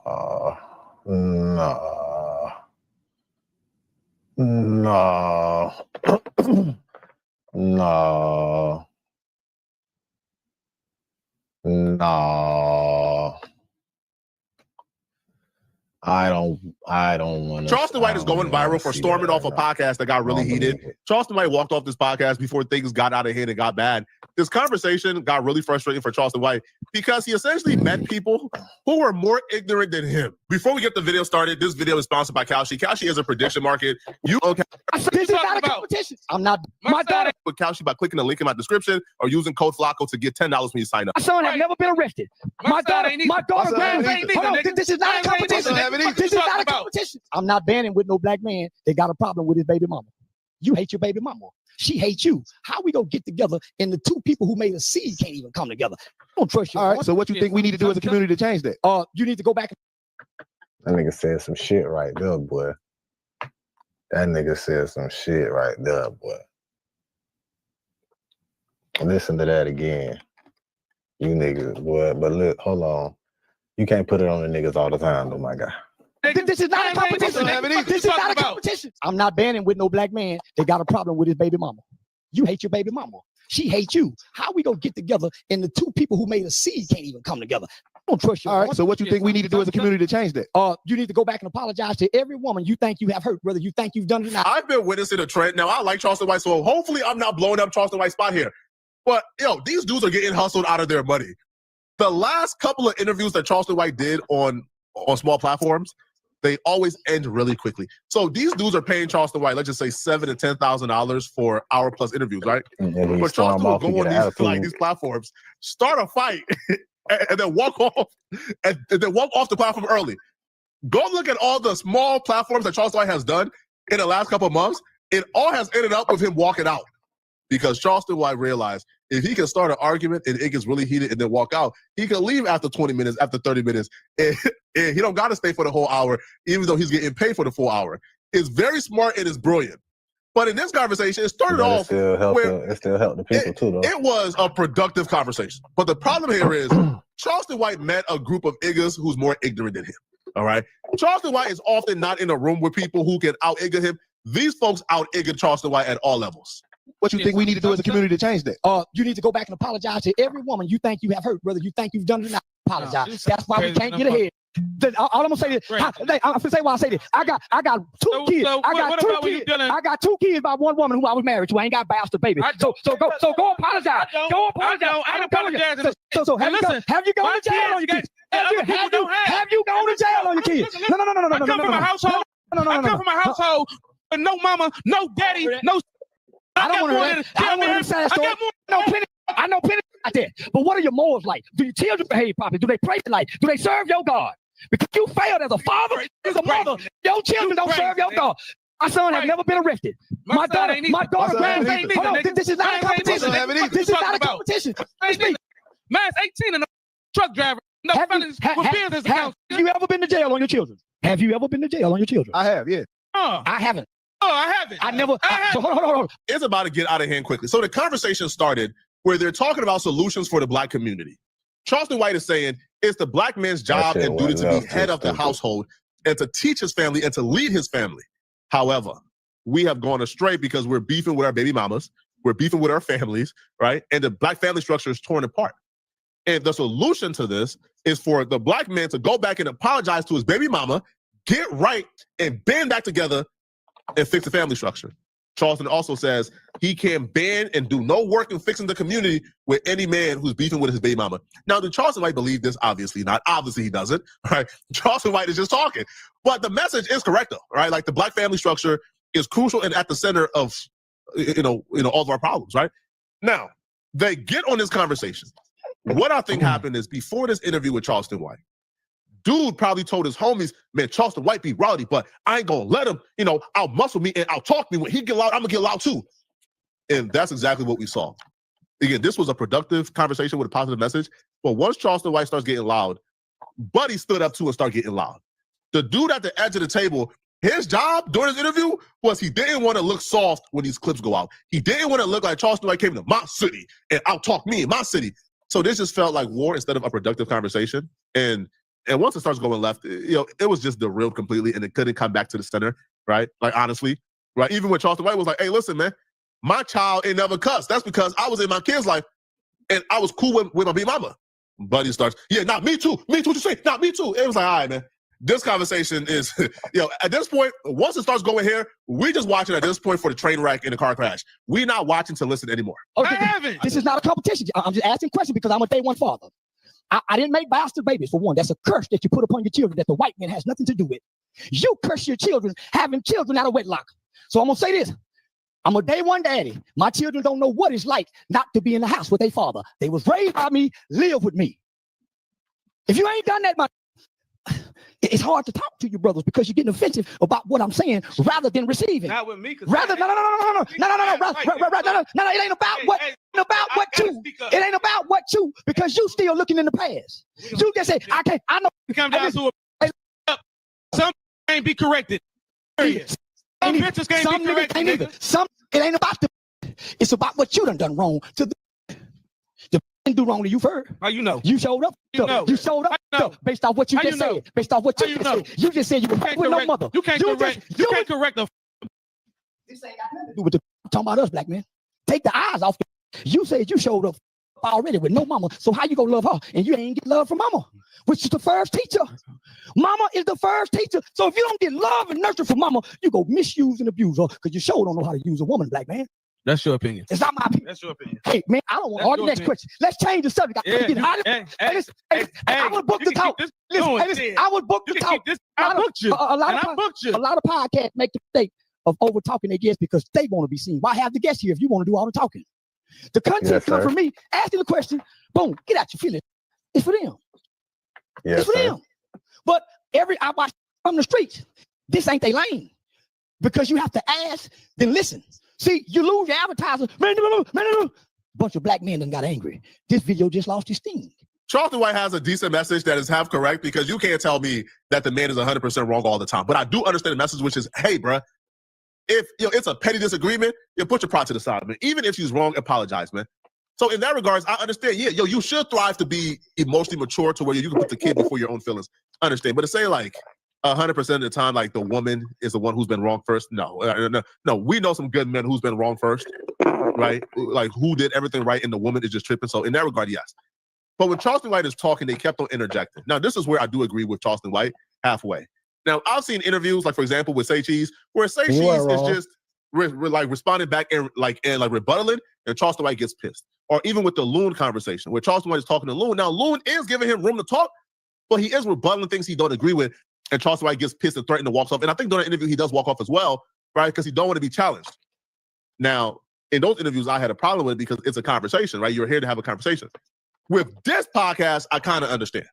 They asked Charleston White a question. Charleston White now he does go up on a tangent, but he was in the middle of making a point, and they kept on interjecting, and he expressed, hey, this is frustrating. Let me get off my point and let me speak and then respond. In this regard, I do think they interjected a tad bit too much, but like Charleston White do have to understand, like, bro, like if you're on a podcast, like you can't go off on a 10-minute tangent and then get upset when they interrupt you at the 9-minute mark, all right, bro? You've talked enough. You are supposed to talk the most, but it's a podcast instead of an interview. DJ Vlad is an interview. These dudes invited you on their podcast for y'all to have a conversation, and a conversation is a two-way street, so I do understand in that regard. This men can't realize that to put out what you put in them. Stop putting so much dick in them. Act your behave properly. Give her some proper instructions. Give her some game. Show her how to heal her hurt with her mama. Don't put your hurt and her hurt together and y'all trauma bond to end up hurting one another and working against your children based on how y'all feel about each other. But let me say something to you. You prejudge some of us. I'm not prejudging. I don't know y'all. Hold on, I don't know y'all. You stereotype. I'm not stereotype. I'm saying me. But let me speak. Let me speak. I don't want. So this is why I don't do podcasts with black men, because you want to tit for tat me rather than moving to the next question. I ain't tit for tat you. I'm trying to get some game. No. You attack me by saying I prejudge. I'm saying I don't know y'all to prejudge. But what you said was a very prejudgmental statement about black men. Well, because most black men are not in the home. Exactly. You perceived us to be those type of black men. No. I asked questions. I didn't perceive. I asked questions. I said, who been? Have you? I never perceived anything. I specifically asked questions because I know how to communicate in this form. Okay, so if that is the case, you didn't give us a chance to clarify that we're not those type of men you talk about. I never said you were. That's why I asked specifically. He said he wasn't. You said you did. Have you been in prison? Yeah. He said no. I did give you a chance. I'm speaking to before that. When you talking about people, kids. I never said y'all kids. I said black men. I didn't say y'all.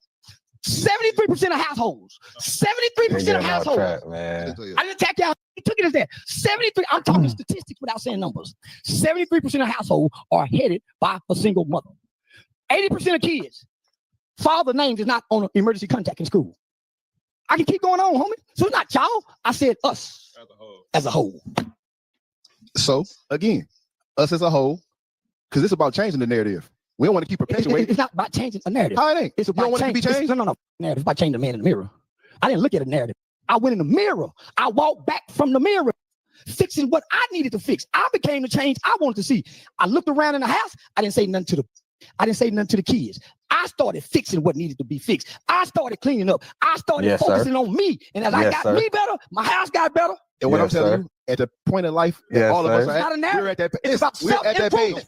We're at that page. So we're at that. Self-improvement. Focus on your motherfucking self, bitch. It's the God within you that you focus on first, that encourages and assists all the flourishing of everything else around you. We're on self-improvement. I'm not saying you're not. I'm not saying you're not. Charleston White Scary has left the building. Let him leave. There you go, bro. All right, Charleston White done finessed y'all out y'all money, man. Y'all should have ran after.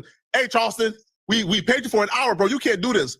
Y'all just sat there too and watch him walk off. Yeah, you think Charleston White wanted to do an hour podcast with a podcast where the podcast table is a pool table and y'all got water bottles in the, oh no, y'all yo, Charleston finessed y'all, man. Bro, go back and watch the other podcasts where Charleston White does interviews with smaller platforms. It always ends up in a walkout, before that hour mark, man, right? Because Charleston White don't want to be there, man. Y'all let me know in the comment section what y'all think about this, man.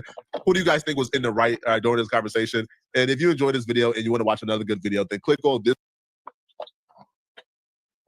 They don't know how to, because he always felt like there's gonna be a problem and shit, and he don't know them niggas, and he know he done said so much fucked up shit. You feel me? So when shit start going left, shit, he go to motherfucking feeling how he feel. He gonna motherfucking peel, as he should, cause follow your first mind, your first instinct.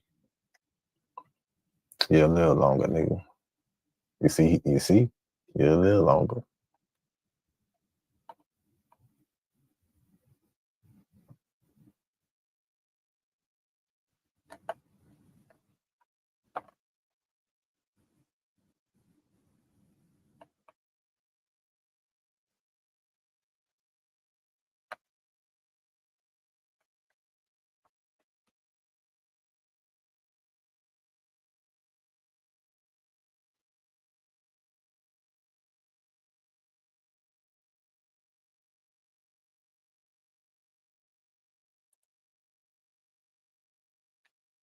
All right, what y'all know about this nigga Jay Wick, man?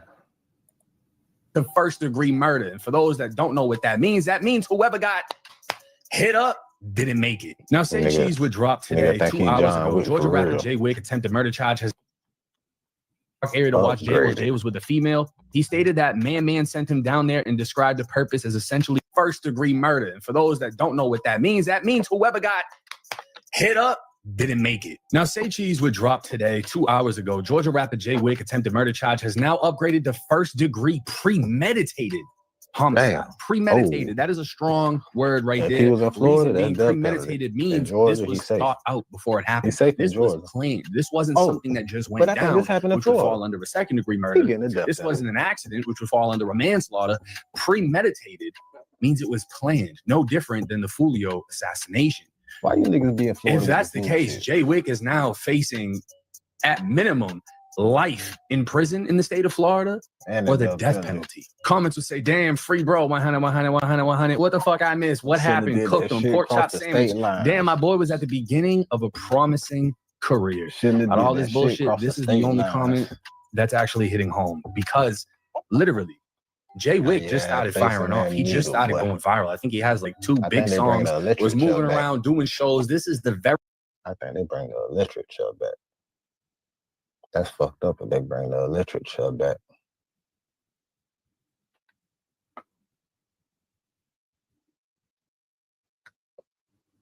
The Green Mile. Niggas ever seen the Green Mile? That's fucked up. Like, how, like... He was only like 100 miles away from the motherfucking border. Very beginning of his career. He was only like 50 miles away from Georgia. This is not what you want. You don't want to get locked up for all of the initial hype as you start to blow, because that becomes the finishing blow to your career. Now, my boy Steady Nash would also cover this, so we're gonna watch the 2 posts that he made. Boy, I think Jay Wick might be fried. Listen to this. Name Donald Justin Anderson. Then they got him booking date 5/14/2026. Charges: homicide, murder, first degree, premeditated. Wait. What the? Oh shit! I didn't read that part. Whoa. So that mean dude died? Yeah. Homicide, murder, first degree, premeditated. Now, somebody in the comments would say, so you just skip right over the attempt part. Another guy would say the guy he shot his home, he made a video already, but he didn't put the link. And also Danny Nagel ATL would say, I believe the ATT means attempted murder, bro. Also, buddy story about Wick shooting for nothing makes 0 sense. So what they're talking about is this right here. Maybe principal, ACC, accomplice, ATT, attempted. But then it would be like, well, why would they put homicide first degree premeditated? So like I said, the only thing that would make sense in this situation is if the kid he shot died. So let's actually look at the paperwork, because Jay Wick has been transferred from Georgia, where he was arrested, where they went and got him, and has already been brought back to Florida. The paperwork is posted. Now, obviously, this is zoomed out, but this is pretty much his entire case here from the very beginning to end. And we're going to look at his actual case. So the paperwork states on April 25th, 2026, the police were dispatched to whatever, and the victim was identified as Darren Haywood Jr. They observed that Haywood sustained multiple gunshot wounds, to include a gunshot to the upper chest, at least 2 gunshots to the stomach, the abdomen, and a gunshot to the right leg. Haywood was subsequently transported to Bay Medical Center for further medical treatment. Based on the nature and location of Haywood's injuries, your affiant believes the suspect intentionally discharged a firearm at Haywood multiple times, striking him in areas of the body capable of causing death or great bodily harm. Now, police would learn that Darren Haywood, the victim, and Donald Anderson, Jay Wick, are from the same town, and that Haywood, the victim, traveled to Panama City Beach to attend Jay Wick's performance. During the course of the investigation, the sergeant made contact with the victim's sister at the hospital and obtained a sworn recorded statement from her. The sister advised she was aware he was in Panama City Beach to attend the Jay Wick performance, and that Haywood was residing with Jay Wick at an Airbnb. Haywood's sister provided video footage showing the victim at the residence inside the garage area, hanging out with Jay Wick and several other members of the group. The video depicts Jay Wick and others utilizing a cell phone and computer to promote the event on social media. The victim's sister identified Jay Wick in the video. The victim's sister also identified another member in the video as the producer. The video provided by the victim's sister was taken shortly before the shooting occurred. Moments after the video was recorded, the shooting occurred near the boardwalk area in close proximity to the rental. During the investigation, the sergeant got a sworn recorded statement from the victim. The victim was suffering from serious injuries and had difficulty speaking at times. During the statement, he advised he had gone down to the boardwalk area to watch Jay while Jay was with a female. He stated that Man sent him down there and described the purpose as essentially watching Jay or acting as security. Now, the rest of what the report says is basically everything I already told y'all. He was acting as security. Jay went down to the beach. When he came back, he asked Jay Wick if he was straight. He said, yeah. Jay walked, turned around, opened fire, shot the shit out of him. He told officers he has no idea why. Now, bouncing over to my Instagram, which if you haven't followed, go ahead and do. We're going to take a look at my reels, which have been going absolutely crazy. And the one I did of Jay Wick, which sits over 1 million views, I had a woman named Puerto Rican Barbie comment, and I can't click on her page because everything is in the bikini and I'm going to get the video demonetized. But she says, this is not the story, laughed my ass off. He was getting robbed by the 18-year-old, him and his security all opened fire. And normally I would believe somebody shaped like her, but I'm just going to say this. What I told her was, it's not that I don't believe what you're telling me. I'm just relaying what the police were told because that's what's in the actual paperwork. And nothing in the paperwork says that Jay Wick's security advised them that they all opened fire, which would be self-defense, right? Or at least they'd be trying to make it sound like self-defense. None of them said that, though, unfortunately, which makes it look like attempted murder. So now let's actually find out if he's charged with the murder and if this kid actually died. Now, this is the jail page right here. Again, Donald Anderson, and it's going to say PRIN, ACC, ATT, homicide, murder, first degree, premeditated. It looks terrible. It seems like he is charged with a first degree murder, but we don't want to take the jail's word for it. We don't want to believe in something that says 3 different things. He could have been the principal, the accessory, he could have been the fucking premeditated, or it could have been attempted. That's too much shit. So what we're going to look at is the actual court records. It's going to be everything, bitch. According to the court records, then at this time, he is only charged with attempted first-degree murder. That's it. It's attempted. Out of all these dates, he has no contact with the victim. If the victim was dead, it wouldn't be possible. No contact with the victim's family. There's nothing that's been updated that says he's been charged with anything aside from attempted first-degree murder. That is it. Jay Wick is not facing life. He's not facing death. Well, he's facing life for attempted murder. He's not facing the death penalty. So everybody can, we may see pork chop sandwich again in the future. At this time, he's not facing anything too extreme. But attempted murder is still attempted murder, and in Florida, he can still get a life sentence for that. This could still extreme, fuck his entire career. Hopefully, the Puerto Rican Bobby that we saw on Instagram will be his lawyer and can break the shit down, because apparently she has all the answers. And I say that sarcastically, of course.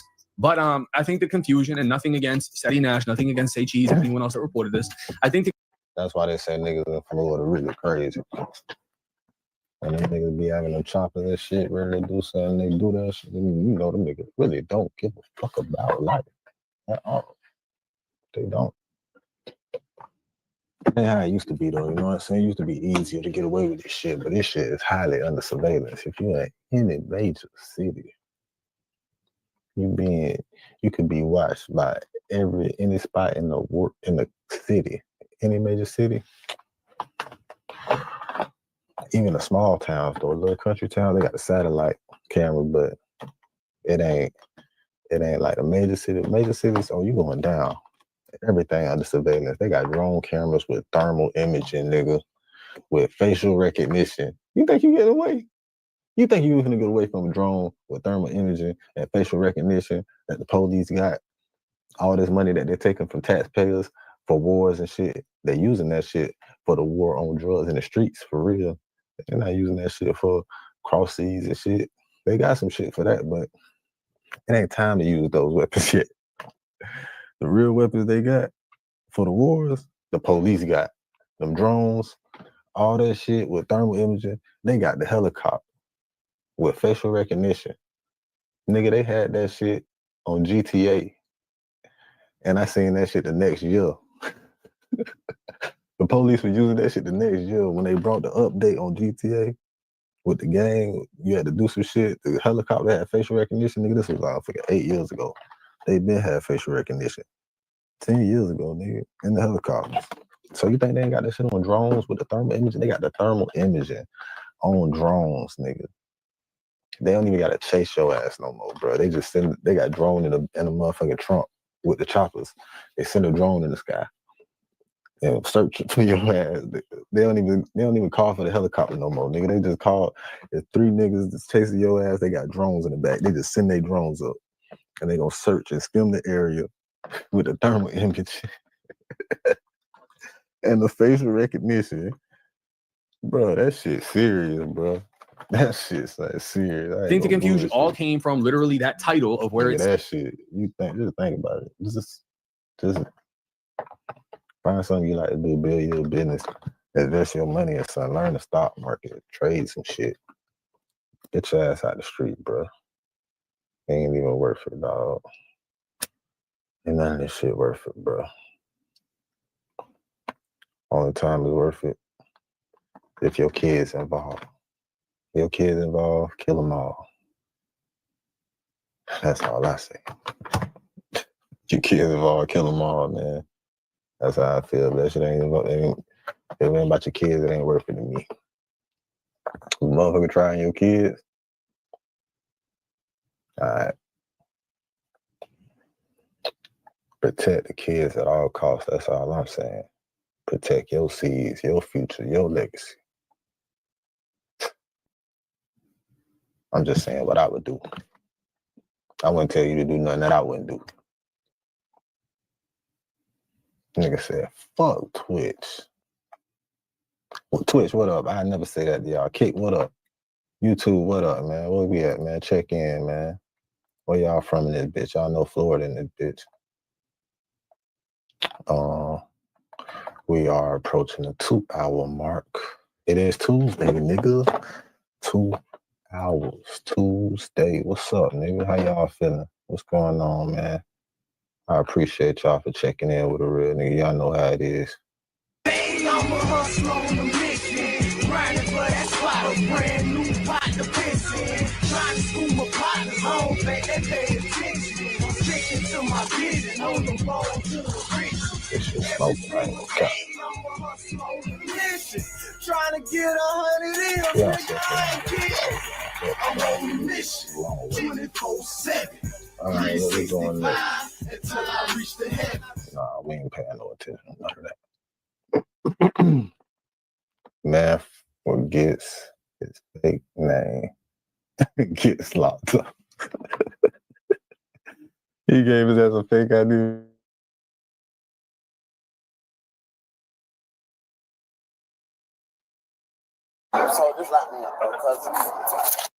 On May 19th, 2023, officers were alerted by a City Watch camera operator while on patrol on the 400 block of East Baltimore Street that a male subject was kicking in the door of a parking booth nearby.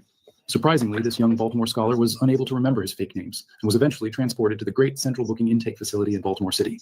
Please consider becoming a channel member for only $1 a month. Your support helps fund this channel and helps us obtain the footage from the city. Man, how you doing? Help you My name's obtain Officer the Wilson. We footage got from any the report. Do you city. mind stopping for me? Just playing. You're being investigated. What were you doing by that parking booth? Yeah, it's okay. The hotel says. Looking for my car. I left my keys in one of these restaurants. Why are you kicking the booth up? The who? The parking booth? They got you on camera. You're on camera kicking the booth. I'm causing damage. Y'all gonna lock me up? Depending on how you act and how you I promise you. I promise you on my life. Yeah. I was just trying to get somebody's attention. Look, if you go to the booth right now. He trying to confirm if he need to run, which way he gonna run. Yeah, y'all gonna lock me up.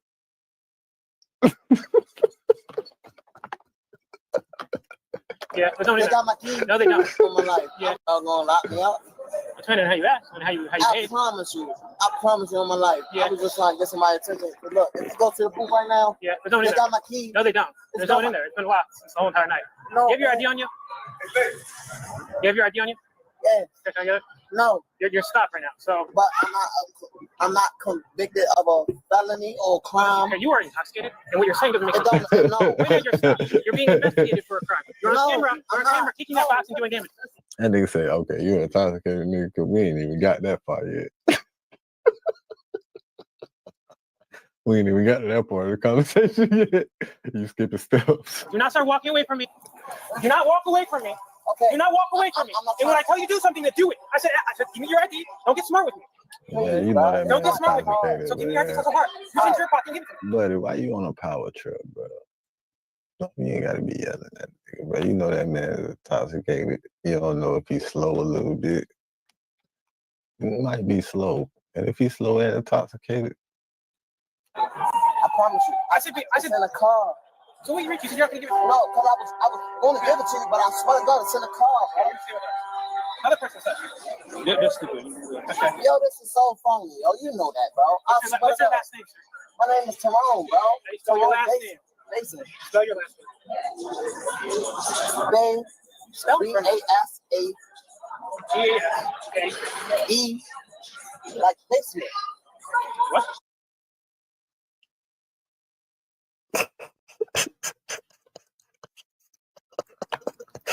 Man, if you don't spell your goddamn last name, bro. I be doing this shit at my job. I be like, bro, these niggas got to be scamming this shit, bro. How you don't know your fucking birthday, bro? Nah, old ass people, I can understand this shit, bro. You don't know how to spell your last name, bro. I'm like, bro, how the fuck to spell your name, bro? I'm like, man, you are not this person right here, man. What's your relationship to this person? Like, this ain't you, man. What's your first name? Tyrone. Huh? No. Just a Tyrone. You can get locked up for nothing. I swear to God on my life, that's my full grown name. What's your date of birth? Okay. What's your date of birth? 1/12/92. I appreciate that, you know. Real niggas gotta stick together, you know what I'm saying? Real niggas react. Real niggas do what they want to do. Bitch niggas do what they can. Hoe ass niggas gonna talk about it. Fuck niggas gonna hate. Regardless. Promise you that. No, I did not. Appreciate you checking in, though, my guy. That's it. No. Cool J, man. You know, hey. They call me Cool J. I swear to God, bro. I'm not on no bullshit. I promise you, bro.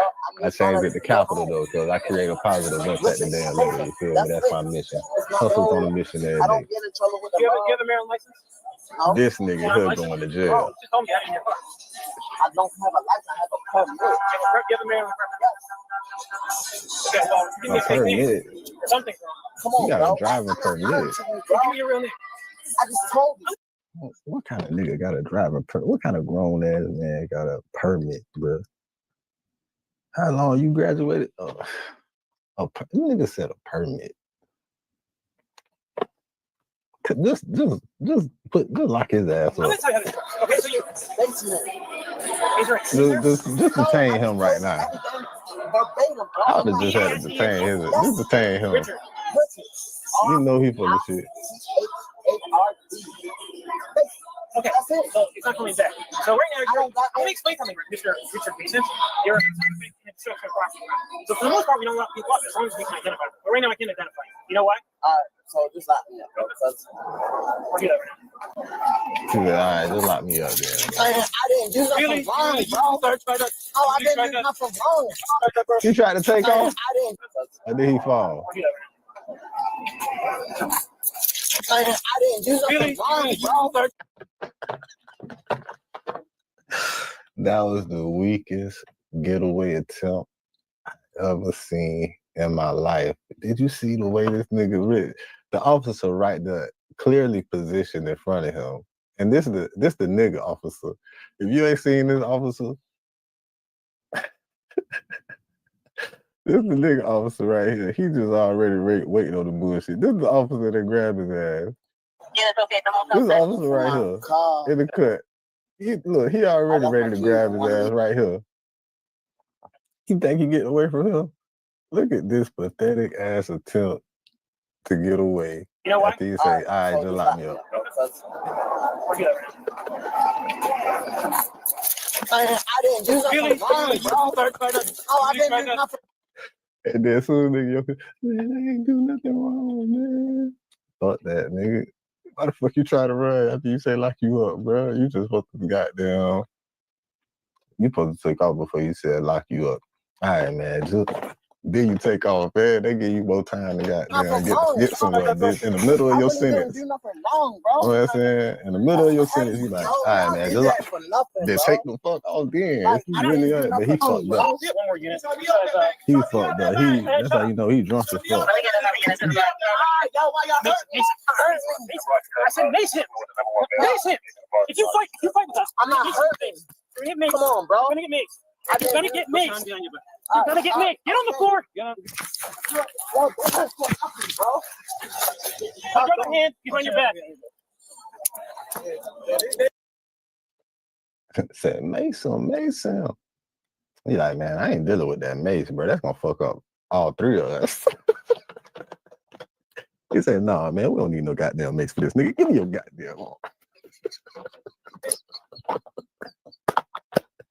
Hey, Black, listen, man, I'm not using that, man. That mace is gonna fuck us up, all three of us up, and whoever else out here, man. I ain't fucking with that mace, man.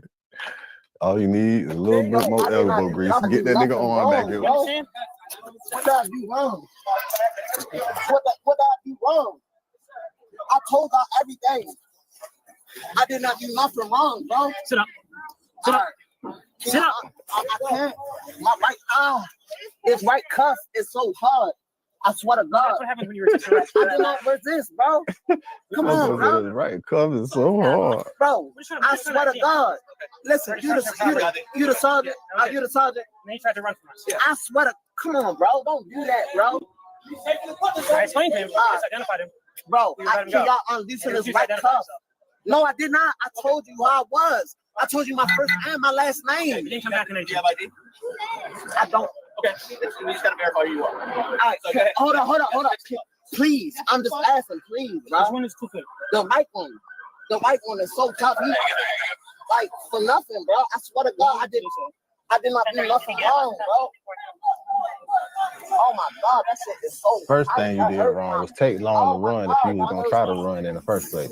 Oh my God, That's your first mistake. Oh, that's my oldest brother right there. Get his name for your older brother. Why do you? Oh no, you didn't unloosen it. Hey, Sarge, he did not unloosen it. He did not unloosen it. I'm telling you, he made it tighter. I can see your wrist. I swear to God on my life, Lieutenant, please, Sergeant. No, because he made it harder. He don't even know what he's doing. I swear to God, he's making it tighter. You're moving. He can't. All right, look, can't fix it. I'm gonna sit right here. Look, I'm gonna sit right here like this in a corner. He made it tighter. I'm telling you. They don't go further. You cut the circulation off in your wrist for months. You probably never had that issue after I touched that on too tight. No, I told you my left and my right wrist is hard. You didn't do that. Okay, make my left wrist the same as my right. That's gotta be one of the things. You never had a one. Y'all do me a favor, don't walk this around. That shit is so crazy. Hey, can you sit up? No, Is it better? No, my left wrist is not. Okay, let them fix that and then we can talk. I'm gonna talk to you as a talk. Then you should do so. Yeah. City Watch cameras call you kicking something. Listen to no, listen to me. I'm saying, bro. Okay. Can somebody stand me up? Man, that man tried to run, man. They must have see that man try to take the fuck off. That little slow ass step. That little slow ass first step he tried to take, man. That shit was slow as fuck, man. Yo, record this, yo. Disrespect that man. This is another My man drunk as fuck, man. I don't know why he even did that shit. Listen. I was just in all of these clubs. Okay. Sarge, I They swear got a to slower God, I know first your step and proper shit. procedure. I will not do nothing to disrespect y'all. The City Watch cameras captured you kicking property. That's all. You need to be identified, and that's it.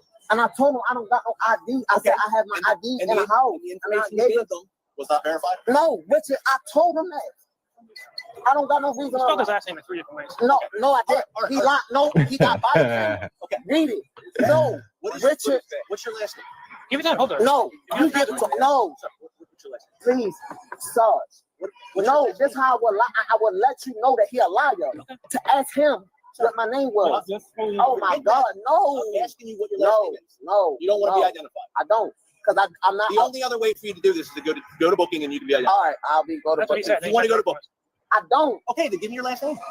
I told him. Okay, but tell me.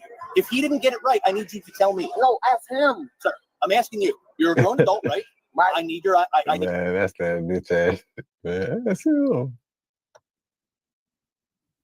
Bro. I need your last name. What the fuck is the problem? Yes. Bailey. Okay. B-A-I-L-E-Y. B-I-A-L-E-Y. Oh, that's what you said last time, right? All right. I told you that, right? What's your first name, Mr. Bailey? Richard. Richard. Spell it, please, just so I know. R-I-C-H-A-R-D. You have a middle name, Mr. Bailey? No. Okay, no middle name. What's your date of birth? 1/12/92. I don't This have no nigga record. here, man. I don't have no record. I'm not on probation. I'm not on parole. I don't got none of that. You have a Maryland ID? I have it, but I don't got it on me. That's fine. Well, you got a record now, nigga. You're gonna lock your ass up. I understand you don't have it on you. You do have an ID. It's just not on you. Is that correct? Yes, sir. Stand by. Damn, yo, that's crazy. You did all this about an ID, yo. You're a racist. You're a Trump supporter. I know you are. I know you are. I don't care about that. I'm going to speak because you got me in your grip. I'm You're gonna a Trump pull that supporter. bitch. You Spit on me again. You're a Trump supporter. You're a Trump supporter. You're a hater. You little. You got a little dick. You got a little dick and you mad because I got a big dick. You mad. He mad. You got a little 3-inch dick and I got a 12-inch dick. I don't give a Don't spit on me. You mad. You mad. You got picked That man on just in talking, middle school, man. at That high man just school, talking. Now, and you don't got a spit on me. badge and a gun, and that's what you think is cool. You got a little dick. I don't care what you say. You got a little dick. I know that hurts your feelings. You got a little dick. You got a little dick. And your sergeant is going to protect. I don't give a fuck if I go to jail tonight. I want you to know that you have a little dick and you got picked on, and that's why the reason why you are. Hey, he must be getting a response from his ass. He must be getting real response when he just kept saying it after that. He's like, yeah, I know y'all I'm like not running. I'm not going nowhere. So while I'm in cuffs, I'm going to speak my mind. You got a little dick. You got a little dick. Bro, you black. My boy kept saying something until he seen which one had struck. And he said, oh, that's the one that stepped, huh? My boy kept saying it. My boy just keep saying that shit till he get to the station. Till he get out that crowd city, he gonna keep saying that shit. Hold up. Before I speak, no, y'all better not hurt me. No, I'm not doing that. No, I need badge numbers. No, I need badge Man, numbers. all that shit finna be on your discovery, man. Y'all gonna kill me tonight. All that. No, y'all gonna kill me. I don't care. I need badge numbers. Y'all gonna kill me. What's your name? I just want legal. You're gonna get out. No, I want that right now. What's your name? Are you gonna remember that? I am. I swear to God, I'm gonna calm down. What? I'm gonna sit right here. Hold up. What's your name? Secret name's right here. Badge number 1043. I'm Officer Caucus. My badge number is 281. 281. What's his number? He is King 600. King 600. Officer Rosenblum. Officer Rosenblum. All right, that's it. I'm gonna go in here, no problem. You can shut the door. You can buckle me up. That nigga ain't trying to remember none of that shit. What's his number? Hey, Rosenblum, what's your badge? No, what's your badge They number? don't buckle niggas up in the back of the 2022. Rosenwood. I got that. Blue. Niggas ain't never buckle. The flower. Yeah, it's all good. I don't got nothing on me. I didn't do nothing wrong. He got that. Okay, so I ran your name, Richard Bailey, 1/12/92. Nothing came back. I don't have no record. I've never been locked You up. have an ID, correct? I On you. Okay, well, I do not have. well, then it's not in the system. So you don't have an ID in Maryland under that name. No, I was born in the District of Columbia. I don't have no Maryland ID. So that's what I asked you. No, So you asked have me. a DC? Yes, I swear to God. I was born and raised in the District of Columbia. My address is 115 Northwest District of Columbia. I swear to God on my life. He got a little dick. That's it. I'm gonna tell you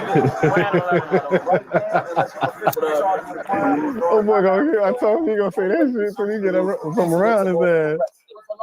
He's under. My boy said, yeah, that guy, I struck a nerve when I said that to that bitch ass nigga. I'm gonna keep saying that shit. Okay. You're under Yeah, arrest. you got a little dick. Yeah, which is on Little dick ass nigga. For what? Attempted commercial burglary. I got Gucci on my feet and a Rolex on my wrist. Yes. Did you take a picture? Yes. Oh, you did? Search me. You're about to. I swear to God, no, I don't got no drugs on me.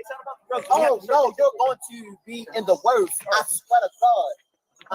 My lawyer name is Ryan Thompson, give your bro. ass some motherfucking vandalism charge You in the worst. I swear to God, I kicking did one of nothing them wrong. public You talking about like shit, you whatever said reason commercial, they bro. down there. Whatever. You can say whatever it is. They be in your ass You can say whatever. You fresh know what that is? vandalism 'Cause I work. charge I'm an electrician. and resisting arrest That's called you know what that's called? for that It's called weak ass attempt to run. That's called a hex group. I didn't really get vandalism and attempt Yeah. I was spitting, bro. Okay. Resisting arrest. You know what, bro? Come on. I didn't mean that. Was obvious, though. Yeah, like, okay. No, that's unlawful. Because he got Lord. He just mad because he got Lord. I'm just like, I'm going to go to jail. I'm going to get out tonight. I'm going to get my own bail. Y'all can do all this. I'm going to get my own bail. This is Baltimore City. I'm not locked up for murder. I'm not locked up for a gun. I'm going to get my own reconnaissance.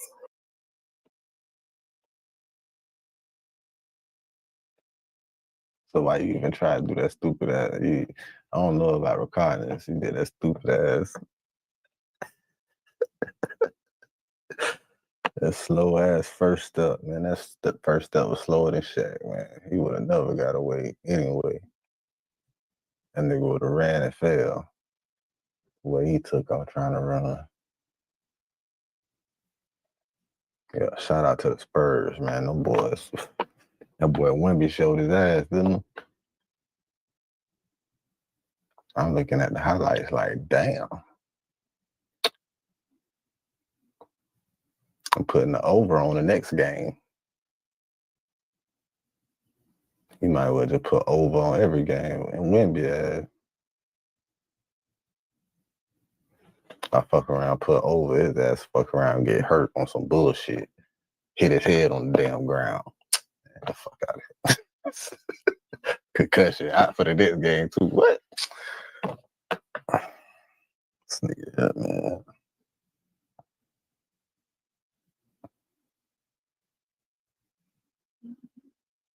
Whoa. Drake's album exposed a human trafficking ring. Whoa, I haven't even got halfway through Iceman yet. He dropped 2 other albums. Which album is he talking about? Past, people have had more time to dig into the projects. Apparently, there's some pretty dark. You know what? I was feeling this thread and I thought about it. I don't really fuck with that nigga like that. I don't like, he cool sometimes, but not really. He cool sometimes, you know what I'm saying? That's it. I don't want to hear that shit in my ear like that, man. Alright. It's 2 o'clock. If you're new to the channel, welcome to the Lit House. Keep the light within you shining bright, you feel me? Fuck that shade, get paid, and that's every single day. Hit that subscribe. Real niggas gotta stick together. This is a real nigga reaction. Real niggas gonna do what they wanna do. Bitch niggas do what they can. Whole ass niggas gonna talk about it. Fuck niggas gonna hate. Regardless, nigga. Promise you that shit. This is Home Meat TV. Hustlers on a mission every motherfucking Umar day. Johnson just crashed out on Kevin Hart and every black entertainer at the Netflix roast, and he issued a final warning and laid out the consequences that's gonna come if they ever sell out black folks in that fashion again. Netflix has this thing called Joke Fest, and a part of Joke Fest, they do like a live comedy special. Last year, I believe it was the roast of Tom Shout Brady. out Joke This Fest. year, it was the roast of Kevin Hart. Black people were really pissed at Kevin Hart and other black entertainers in attendance, but more specifically Kevin Hart, because they believe that they sat by and allowed the white supremacist comedian Tony Hinchcliffe to make a tasteless joke about George Floyd being in hell and laughing up at us. You know, Kevin, they told me not to mention your kids on this roast, but I must say, you did good. They've gotten so big, they now buckle Kevin up in the car seat. It's true, he lost his gig hosting the Academy Awards because of some homophobic tweets, but you'd be homophobic too if you were eye level with everyone's cock. He got into a fist fight on a private plane, proof that no matter how much money black people have, they're still just gonna act like ninjas. Always fighting. Like Bill Cosby, Hart is a black comedian from Philadelphia, and like Bill Cosby, women don't know when Kevin is inside of them. You've done good though, Kevin. The black community is so proud of you. Right now, George Floyd is looking up at us all, laughing so hard that he can't breathe.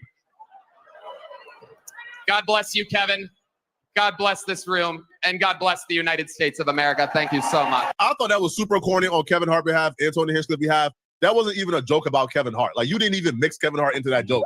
You just straight up said that man is below us, which is me in hell, laughing up at us, right? Just disrespecting the dead. I thought the joke about Charlie Kirk was distasteful. I thought that joke was also corny as well, and Pete Davidson was trying too hard, right? But the difference between Charlie Kirk and, let's say, George Floyd is Charlie Kirk, for the most part, made himself a public figure. George Floyd had no intention on ever being a public figure. He didn't open himself up to scrutiny, right? He was just put in that position with his death. So no, I didn't think making fun of the dead is cool, cute, or anything. Now, all the other jokes about other people in the room, like Cheryl Underwood, I ain't got no problem with that. But Umar Johnson does. And Umar Johnson went off, right? Umar Johnson sent a strong warning to Kevin Hart and every black entertainer in that room who didn't stand up for George Floyd. As a spokesman for the black freedmen of this country, as a spokesman for the black African race, I'm the most popular grassroots spokesman in the world for my people. Fuck that. Where that school at, nigga? Where that fucking school at? I don't want to hear you talk about shit unless it's that school opening with some kids in the motherfucking doors and some teachers and shit. Like, what the fuck is you talking about? What the fuck is that? Where that school at, nigga? The fuck up the school. Didn't somebody help save the nigga? I know he ain't lose it. Last time he was on the verge of losing it, somebody was helping him save that bitch. I know somebody was offering. There was a few motherfuckers offering and assisting and willing to help you say that. What's up with that school, nigga? I really don't want to hear this nigga talk about shit. This is about that motherfucking school. The fuck is he talking about? You commenting on a fucking roast on Netflix. Man, what's up with that fucking school, nigga? That's what I want to know. What the fuck is up with the school? This nigga got the audacity to talk about everything else but that motherfucking school. You need to be apologizing. You need to be sending some refunds. You need to be doing something.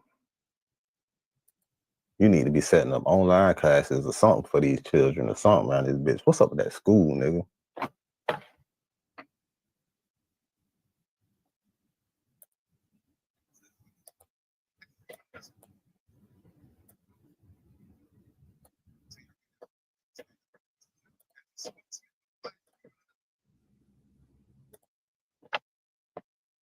The audacity of niggas.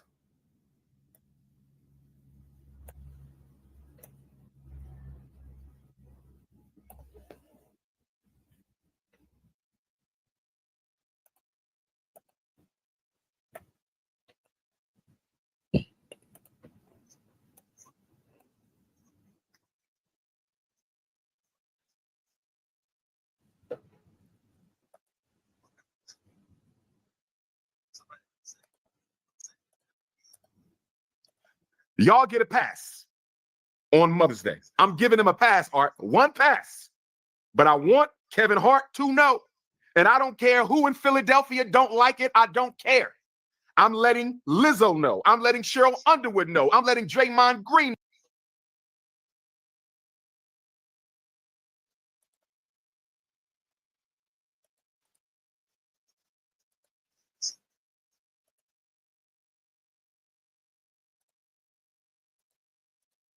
know. Tiffany Haddish, Regina Hall, although Regina Hall stood her ground.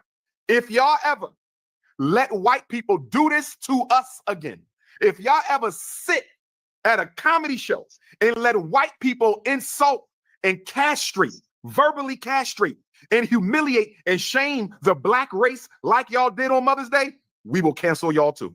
And I'm not playing. Y'all black entertainers better stop playing with the self-respect of black people. You black football players, you black basketball players, you rappers, you goofy ass rappers, you singers, you actors, you dancers, you comedians. I'm telling you now, white folk are going to try to use them, Art. They're going to try to use them to bring back the modern day minstrel show by humiliating us in their faces. And I'm letting the whole black entertainment world know right now, we will march on your ass. We will march on your house. We will boycott your movies. Don't play with me. I'm telling y'all now. Man, what's up with that fucking school, nigga? What's up with that fucking school? The nigga talk good. He talk real good. What's up with that fucking school, though, nigga?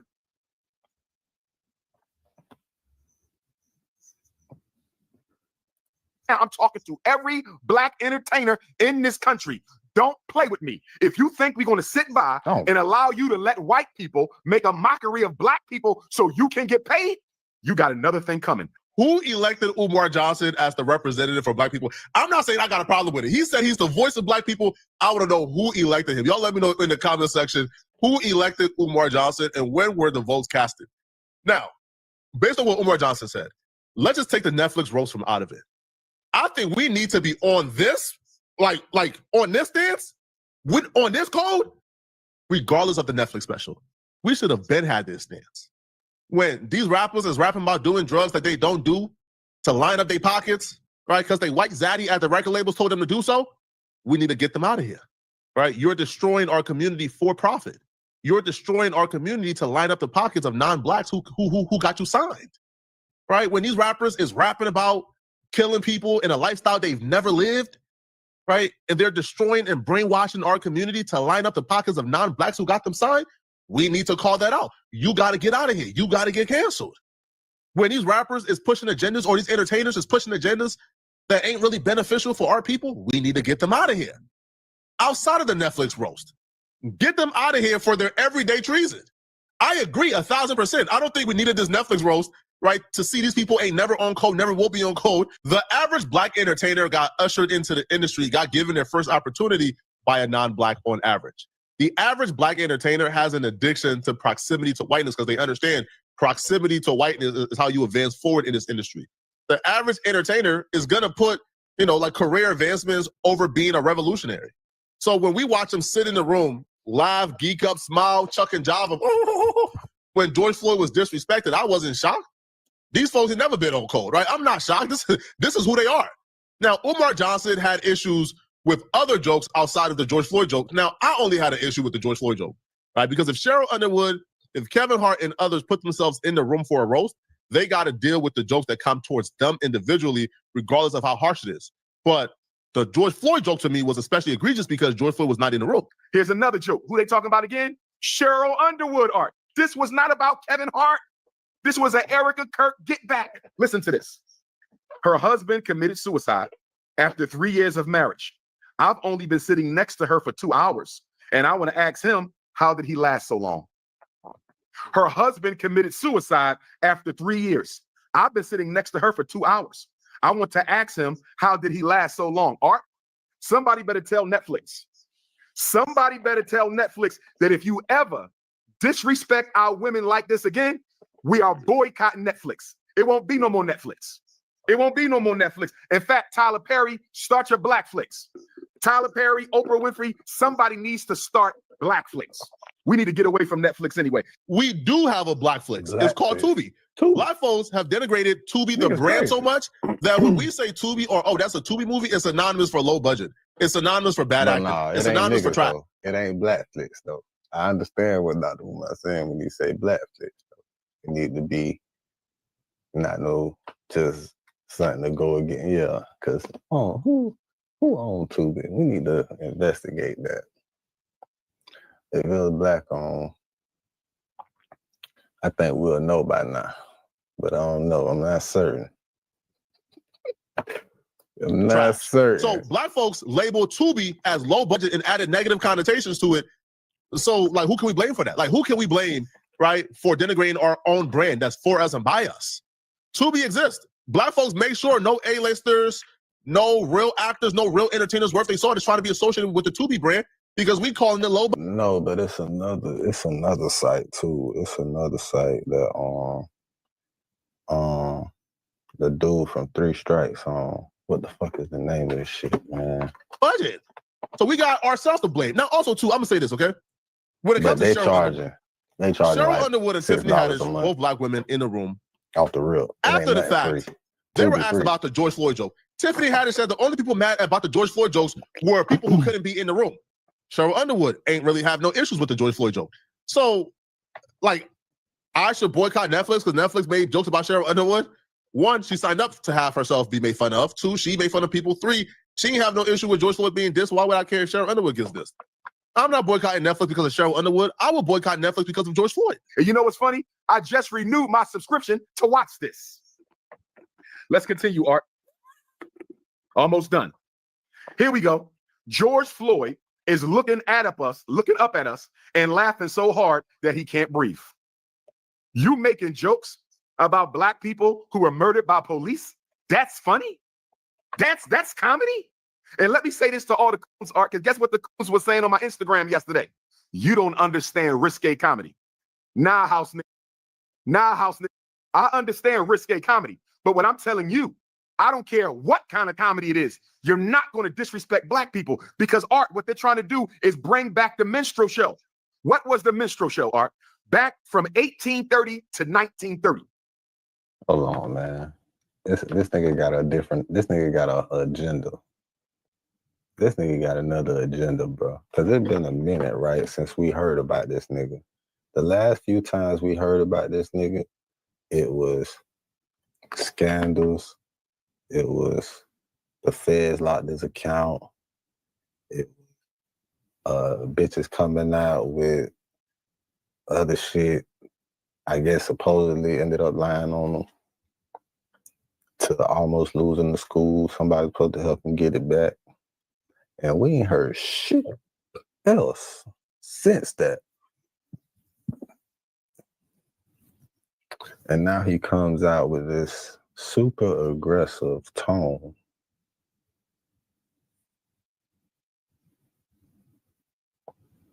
As the voice for black people.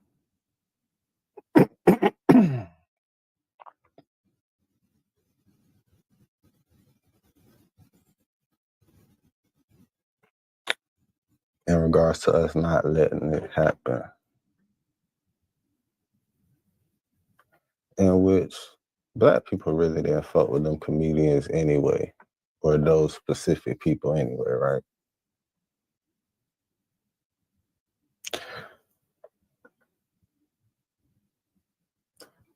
What my thing is, why is this tone so aggressive? What is he calling for actually that he won't? Like, it seemed like some bullshit. I'm not even gonna cap. I'm just thinking about this shit, right? What the fuck could this nigga's agenda be? Because it just keeps seeming like niggas trying to stir up some race war shit for real. Like everywhere, all these internet niggas, it seem like like these type of niggas, seem like they be trying to stir up some race war shit. I don't like his aggressive tone and how he trying to speak for niggas, like, or somewhat the black community as a Pan-African. And as a nigga in America, we know how Africans already look at niggas in America. So it's like, as a nigga in America, you have to be aware of these type of niggas that come to America. That was one of my most favorite movies, the first one, Coming to America, the first one. Not the second one. I don't really give a fuck about the second one. But I'm just saying, anyways, I'm getting off the point. What the fuck is this nigga's agenda? Is he converted? Has he been compromised?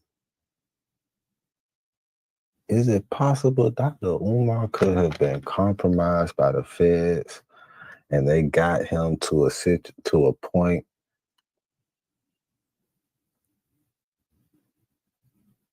I don't know. I'm thinking it seems like he may be compromised. Cause what the fuck is up with that school, nigga?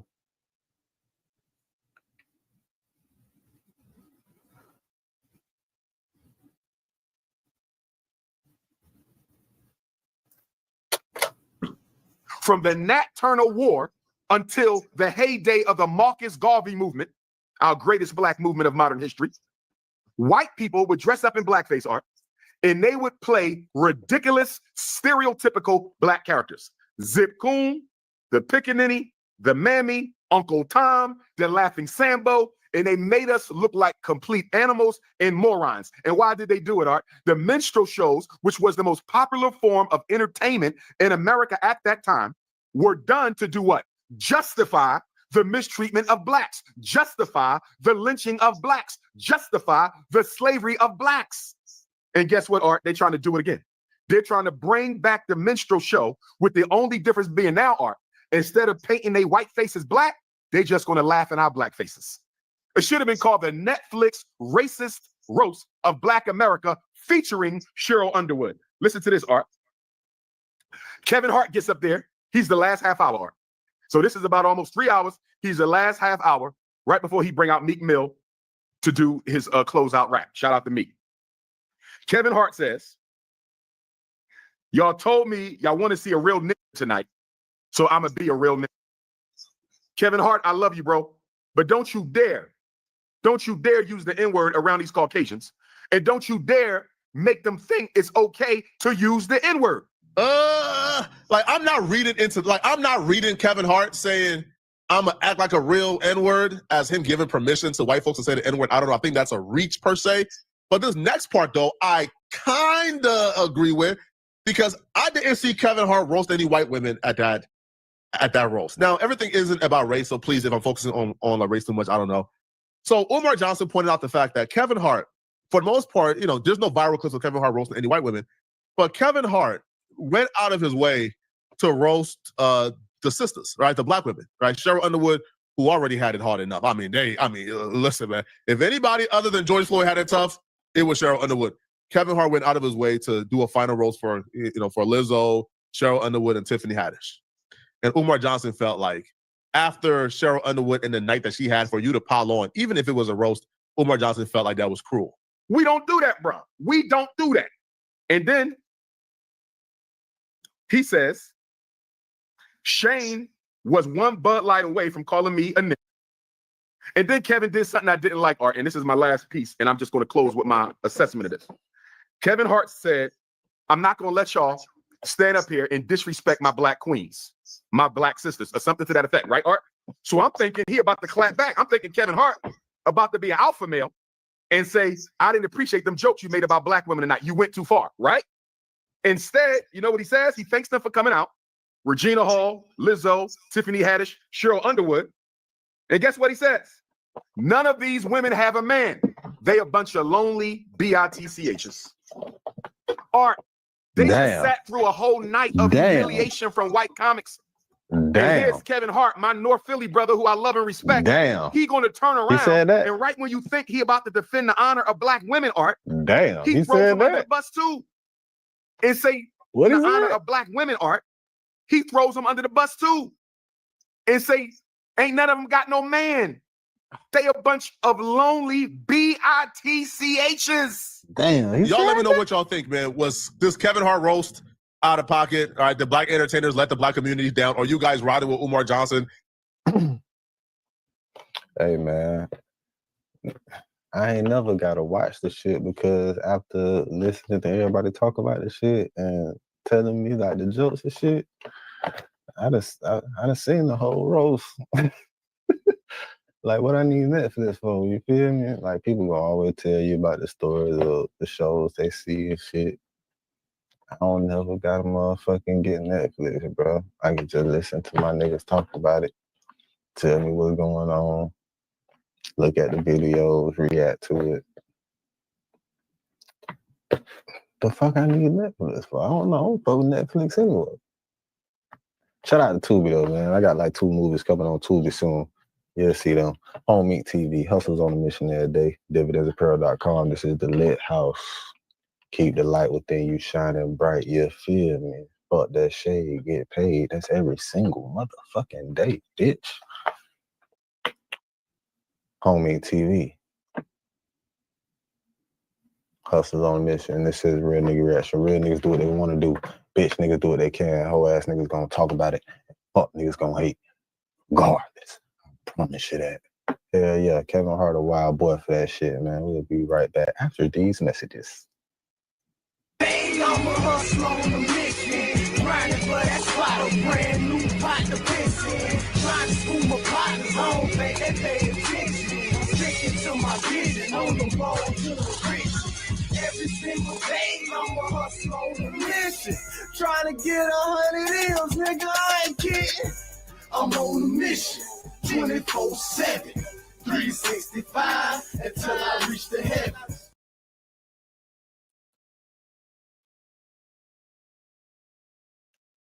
Imagine being able to build an app with your name on it. I'm on a mission. Shit, I got 2 apps. It just ain't got my name on it, bitch. Describe what you want. One of the convicted killers of Julio Fulio just scammed all of his supporters 1 week after being convicted. You can't make this No, up. A jury he scared the niggas already. Convicted of killing Jacksonville rapper Julio. Boy, he is a real Florida nigga if there ever was one. What that nigga just did, Flacco. One of the convicted killers of Julio Fulio just scammed all of his supporters 1 week after being convicted. You can't make this up. A jury spared. Boy, that nigga is a hellified Florida nigga if there ever was one. Nigga just motherfucking got convicted of murder. Just slid by the death penalty. And he done scammed niggas already that was supporting. He done scammed. He done scammed this game. You know, the niggas that was supporting him. Spared the lives of the 4 men convicted of killing Jacksonville rapper Julio Fulio. That decision coming this afternoon after less than 2 hours of deliberations. The Tampa Bay News reporter Christian Barbarisi takes us inside the case. This more than month-long trial wrapped up in this courtroom this morning with the defense attorneys making a final plea to the jury, asking them to spare the lives of these now convicted killers. We, the jury, find Sean Deckwright should be sentenced to life in prison without the possibility of parole. One by one, relief washed over the faces of the men convicted of killing rapper Julio Fulio. We, the jury, have unanimously found, as the jury recommended, life in prison, not the death penalty. He was born into violence and instability. I do know why. What chance did he have? During the week, You know the difference between just life and the death penalty? Because the death penalty, they put a death date on your ass. It's a definite date. Your ass finna die. Boy, that will fuck up a nigga's mind mentally in that bitch. Especially if you end up going to the hole where he can't keep track of time and the days and shit. week-long penalty phase, the defense attorneys called witnesses to prove mitigating factors like the mental health conditions, traumatic upbringings, and good behavior behind bars outweigh the aggravating factors in this case. He not only has been taking these classes, he has been teaching some of these classes to other inmates. He serves as a mentor. In the end, jurors sided with the defense, rejecting the death penalty for all four men. Still, after the verdict, State Attorney Susie Lopez pointed to the mandatory sentence and the fact that these men will never walk free. These four men, well, they were not sentenced to death, will spend the rest of their lives in the Florida State Prison, and we don't have parole. They will never leave the prison alive. All four of these men will be back in court for sentencing on June 22nd. They face a mandatory life in prison without parole. I can't even fathom how anybody would be a supporter of any one of those dudes after watching that trial. And quite frankly, if you are a supporter of them and you got scammed, you deserve to be scammed. Out of all of the convicted killers who was at trial, Sean Gothright was the one who garnered the most support and the most sympathy. And his behavior during trial helped him garner. You know why? Because he nigga light. That nigga light, man. I'm telling you, man, nigga light, bro. He a house, bro. He would have been the house nigga, bro.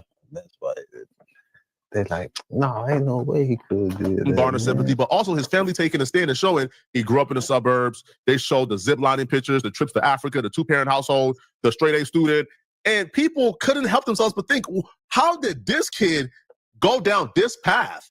And apparently that got the sympathy. It's the opposite for me. I see that and I say, give him a harsher sentence.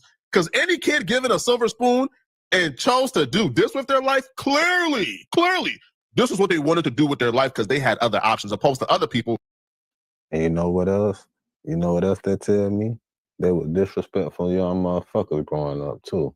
They probably used to be cussing their mamas out of shit. Probably used to do little stupid, badass shit for no reason. And they used to be spoiling his ass, taking zip lining and shit like that. Bitch, I ain't never been zip lining. I don't even think I would want to do no shit like that. Zip lining? But you had the experience to go out the country and be zip lining before you even got there graduated. You got to be ashamed of yourself. You let grandma down, boy.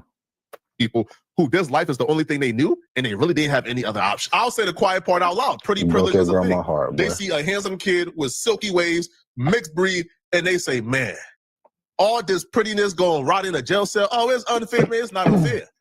And he helped gather a lot of sympathy as well when he was in trial, boo-hooing, crying, shedding tears, really making people think, man, he don't belong here, man. He ain't no killer, man. yo, this man crying in the middle of trial, bro. You said that you've always been with your brother since This boy crying in the middle of trial. you guys moved around a lot together. Yes. How's it been without Nigga having made a him around to horrible help you? decision. It's been hard. You know what? Being a We need to mom, bring I don't Scale really straight think about back. it as much as I know I feel it, just because I'm always doing something to take care of the kids. We need to bring Scale straight back. If that little nigga would have seen Scale straight growing up, because I think his generation just missed that Scale straight shit. His little ass is the one that should have been seeing that shit. He should have been took to that shit, because you know he was probably doing some bullshit when he was a jit. Yeah. But like when I sit back and I really think about them niggas stopped when I asking think to get about away what's with that going shit. okay, I just miss my brother. Will you, do you still maintain a relationship today? Mm-hmm. You're able to talk to him and communicate? Yep. And will you continue to do that? Of course. And hopefully in whatever way possible, could he still be involved in your kids' lives and be an uncle? Of course. You have a moment? Yes. I'll pass the witness. Okay. Any questions? Yes, Your Honor.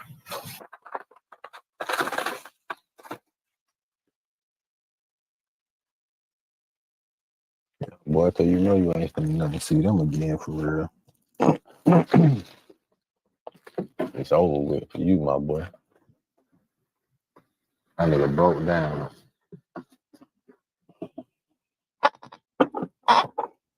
Yeah, this the part of the game they don't tell you niggas about when they rapping and shit. You know why they don't tell you about that shit while they rap when they rapping? Because they be locked up. Them high yellow tears do not move me, bro. Like it moved a lot of y'all. When you listen and watch that trial, this dude hunted Fulio down from state to state to state to state. He was the one responsible for shooting Fulio's foot off. He did it. He had multiple instances and multiple chances to stop. He kept on chasing this man down until ultimately killing him. He got his foot off. But now we're supposed to feel sorry because we see some high yellow crying. Right? We see the cheeks and the jawbone getting red. Man, I'm not buying it, bro. But a lot of people did. A lot of people seen this dude get on the stand and start talking about God, and they bought it. That's why I just want to address the court today, and I'm not here to dispute anything. I'm just here to be a man and take responsibility and express my feelings about this whole situation. That's what I'm planning on doing. And boy, it is over with for him when he touched the yard. It's over with for him when he touched the yard. Ooh. When he touched the yard, it's over with for that boy, man. Boy, fresh meat. It's over with for Buddy, man. Oh my God. They got news about him coming before he even get there. I feel very remorseful. This is a terrible situation. It's them been motherfuckers gonna a traumatic experience before he even get there. Before he even know where he going. Them niggas gonna know he coming. To the victim's family, I want to send my deepest condolences. And I understand that it's hard losing a child, a best friend, a brother, a cousin. And listen, man, the only people that really gonna hold their own in that bitch, I could tell, is that nigga that was laughing while them niggas was in the crying and shit. That nigga that don't give no fucks. Him and the nigga that just look like he be spaced out on tune and shit. I don't know if he might not even make it either, but he got a little boxing background, so that might save him. But I don't even know. They had done. For him, oh my God. They gonna know about him. They like, oh yeah, we heard about you crying. Oh yeah. For that, I just cannot say sorry enough. I feel terrible about the situation, but I'm a firm believer that God can use anything for good that the devil wants it for bad. And so I am grateful for the people I've met, for the lessons that I've learned, for just this experience in general, because it's one that I'll never forget, and it's going to shape the rest of my life. He said that shit, and I believe that's true, but I don't believe he believed that shit that he just said at all. I don't believe he believed that shit either. I don't believe he believed that shit. You know what I'm saying? I believe there's some truth in that shit he said, but I don't believe he believed that shit. He just like, man, this sound good. I'm gonna say this. I don't believe he believed Sounds like shit. there's that saying. It's kind of cheesy, but you make lemons out of lemonade or whatever. Make Lemonade out of lemons. Somehow, I obviously don't make lemonade, but it sounds to me like you are going to try and make the best of a bad situation. Does that sound about right? Of course. And are you going to continue to do that? Of course. I'm going to try to, continue a humble life, a righteous life, try to do the right things at all times. He sat on that stand, said God's name in vain, and promised to do the right thing, right? Because he was begging for his life. Because he was facing the death penalty or life in prison. Oh, he was begging for life in prison. And they gave it to him. Right? He did, under the premise of, imagine begging to be a slave, nigga. Imagine begging to be a slave, nigga. Just imagine that shit, bro. Begging to be a slave to the government, the U.S. government.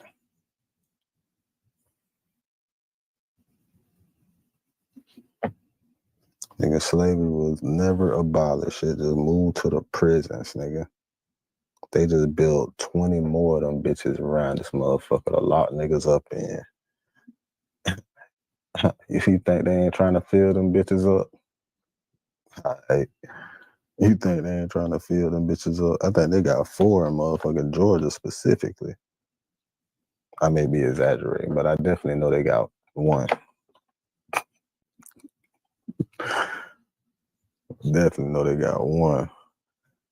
I don't know if they're trying to put 4 million or 4 something people in there. I don't know. Don't get me lying. But they building them new prisons, right? And your governors got deals to fill them bitches up. And the crime rate been dropping, right? So they ain't been able to fulfill them motherfucking promises and that they made, them deals that they made with them government, with them private prisons and shit. So them prisons only been putting pressure on their ass to fulfill their obligations to that contract. So yeah, niggas finna be getting locked up. You gonna see more instances of police trying to plant shit on niggas. Have you seen the videos? It's all for a reason, all for a purpose, man. Stay your ass out the way, man. Stay fuck nigga free. And keep it lit. Just like this, in a lit house. Keep the light within you shining bright, you feel me? Fuck that shade. Like I said, nigga. But you gotta stay on your P's and Q's all the time, man. Stay alert. Cause they just want you to fuck up. Remember that. You can't fuck up because that's what they want you to do. They want you to fuck up. So why the fuck would you give them the satisfaction? You feel me? Niggas just want you to fuck up, bro.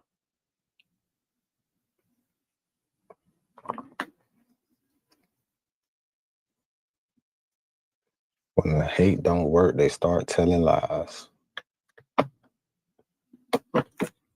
The real shit. When the hate don't work, they start telling lies, bro. Niggas want you to fuck up, so don't fuck up, nigga. He would do the right thing with his second chance. He couldn't even go a week post-conviction, post-sentencing, without doing some shady and suspect stuff. GoFundMe left that courthouse, went back to jail, and announced he was sentencing without doing some shady and suspect stuff. Sean left that courthouse, went back to jail, and announced he was launching a GoFundMe immediately. Now, apparently this GoFundMe was so he could pursue every legal avenue possible to hopefully get some post-conviction relief, get his sentence reduced, even though he has a 0% chance of ever getting out of prison. What's up, everybody? It's Sean. I'm just reaching out to y'all, just to get y'all a quick update about my situation. That nigga needs some canteen. He trying to run that bitch. He trying to boss up in that bitch. I should be Niggas out here extorting soon, him in that bitch. reaching back out to everybody. I've seen, Niggas about to be I've heard extorting that, him a in lot that of y'all bitch. have been reaching out to my Instagram page at the official Sean G. You gotta get his It is money my up real before you get in page. that Is bitch. the page that I will be, communicating to the outside world from, through my management team and stuff like that. I really appreciate all the messages and, all the comments and the likes, the shares and the donations. It means more than y'all can understand. Like, it truly means a lot in a difficult time like this. We all know that God has the last word, and I just really appreciate y'all for seeing me in a different light. Y'all will be hearing from me soon. Like I said, I just have to get out of confinement, take a couple days, but I appreciate y'all. I love every single one of y'all, and yeah, that's it. Thank you.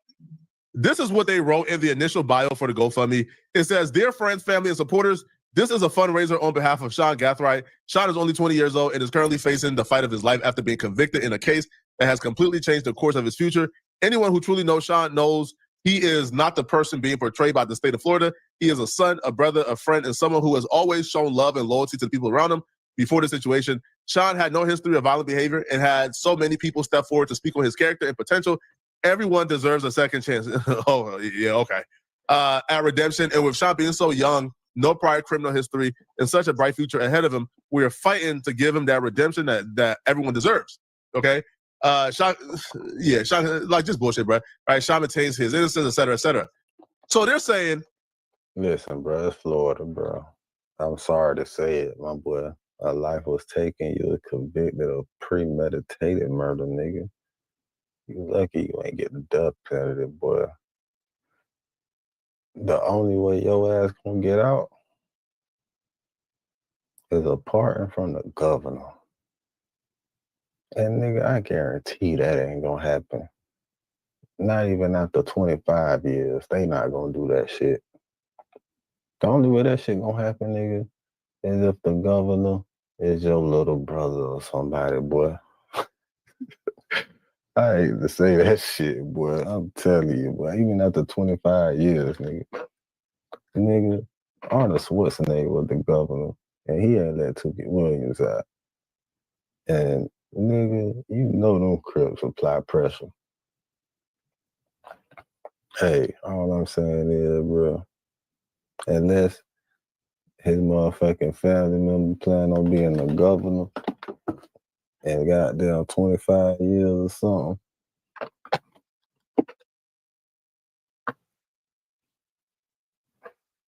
he gonna die in that bitch state property. now they are raising money, all right, because they want to pursue every legal avenue possible, including post-conviction motions, appeals, mitigation efforts, and advocacy surrounding his sentencing and future, okay? So that was the purpose of apparently what the money is supposed to be for, right? So people donated to this. These criminals, these con artists, these absolute filth, then came back the following day. And they switched up the whole purpose of the GoFundMe. They edited the GoFundMe. They added, no. This man, what he's choosing to do with his second chance is scam people. Yo, this is why I don't buy none of that Christian God talk when they hit that stand in front of them white folks, man. So the family, they came back a day later with a whole new story. There's a reason why they say a hoe's final form is a religious woman.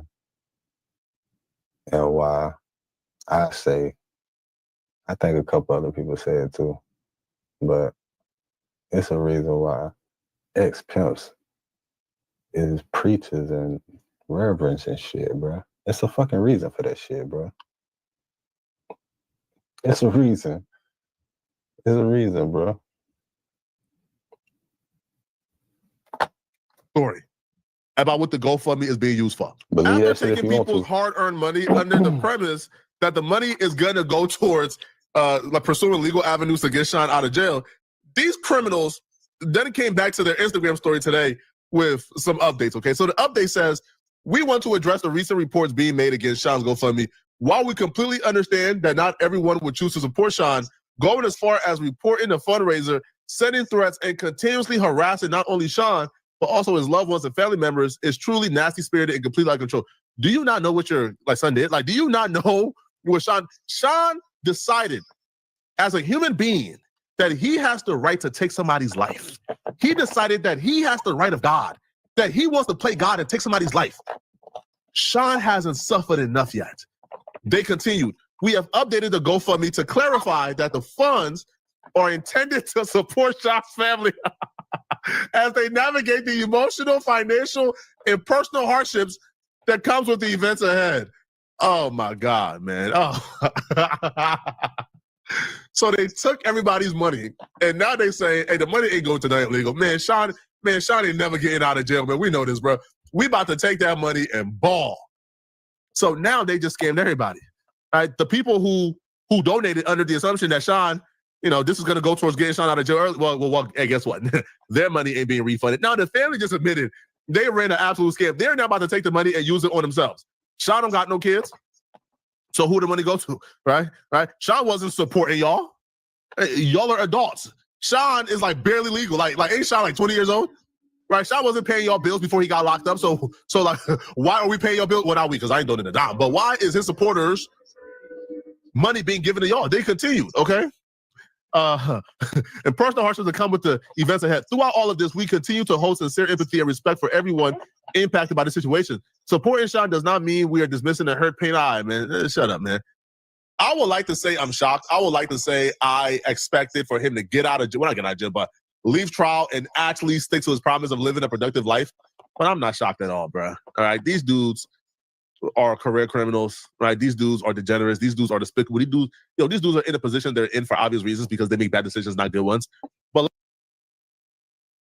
yeah, man, you got to make better decisions, man.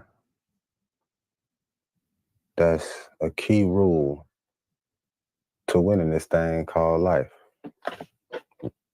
That's the key step. Making better fucking decisions.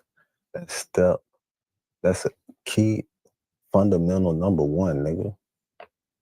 Your decision-making skills, nigga. You gotta be smarter than the dumb ass shit that you see out here. It's like, niggas that see some shit know the dumb as fuck and be like, you know what? I'm gonna try that shit too. I can do that shit better than his dumb ass. I'm smart, I can do that shit smarter and still do it dumb as fuck. No, bro. No, bro. There's levels for a reason. When niggas say levels, I think that's the only song I ever listened from Meek Mill, Levels. Because there's levels to everything. There's levels to all of this shit. There's levels to all of this shit, nigga. All of this shit.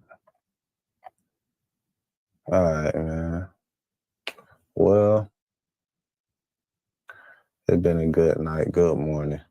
Tuesday morning. Tuesday word of the day. Decisions, nigga. Make better decisions. Shit. That's it. Don't be dumb out here. Make better decisions. The letter of the day, D. Dividends. Do it capital.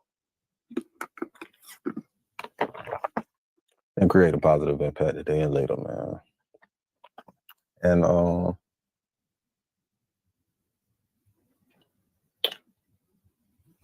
I appreciate you for checking in. It says the Lit House. Keep it lit and keep it light within you, shining bright. You feel me? This is a real nigga reaction.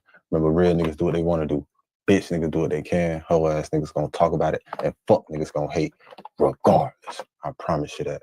So do your shit to the motherfucking fullest, nigga. I don't give a fuck what they think. And you shouldn't either. Catch you.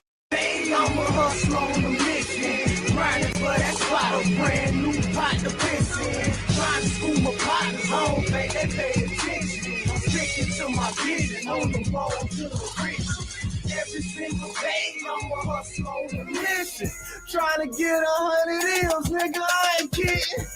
I'm on a mission, 24/7, 365. But that's why a brand new pot to piss in. Trying to school my partners home, babe, they pay attention. I'm sticking to my vision, on the road to the riches. Every single day, I'm a hustler on a mission. Trying to get 100 M's, nigga, I ain't kidding. I'm on a mission, 24/7, 365 until I reach the heavens. Hey, I'm a hustler on a mission, grinding for that spot, a brand new pot to piss in. Trying to school my partners home, they pay attention. Sticking to my vision on the road to the rich. Every single day, I'm a hustler on a mission, trying to get 100 M's, nigga, I ain't kidding. I'm on a mission, 24/7, 365 until I reach the heavens. Hey, I'm a hustler on a mission, grinding for that spot, a brand new pot to piss in. Trying to school my partners home, they pay attention. Sticking to my vision on the road to the rich. Every single day, I'm a hustler on a mission, trying to get 100 M's, nigga, I ain't kidding. I'm on a mission, 24/7, 365 until I reach the heavens. Hey, I'm a hustler on a mission, grinding for that spot, a brand new pot to piss in. Trying to school my partners home, they pay attention. Sticking to my vision on the road to the rich. Every single day, I'm a hustler on a mission, trying to get 100 M's, nigga, I ain't kidding. I'm on a mission, 24/7, 365 until I reach the heavens. Hey, I'm a hustler on a mission, grinding for that spot, a brand new pot to piss in. Trying to school my partners home, they pay attention. Sticking to my vision on the road to the rich. Every single day, I'm a hustler on a mission, trying to get 100 M's, nigga, I ain't kidding. I'm on a mission, 24/7, 365 until I reach the heavens. Hey, I'm a hustler on a mission, grinding for that spot, a brand new pot to piss in. Trying to school my partners home, they pay attention. Sticking to my vision on the road to the rich. Every single day, I'm a hustler on a mission, trying to get 100 M's, nigga, I ain't kidding. I'm on a mission, 24/7, 365 until I reach the heavens. Hey, I'm a hustler on a mission, grinding for that spot, a brand new pot to piss in. Trying to school my partners home, they pay attention. Sticking to my vision on the road to the rich. Every single day, I'm a hustler on a mission, trying to get 100 M's, nigga, I ain't kidding. I'm on a mission, 24/7, 365 until I reach the heavens. Hey, I'm a hustler on a mission, grinding for that spot, a brand new pot to piss in. Trying to school my partners home, they pay attention. Sticking to my vision on the road to the rich.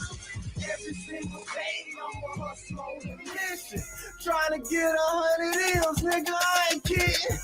I'm on a mission, 24/7, 365 until I reach the heavens.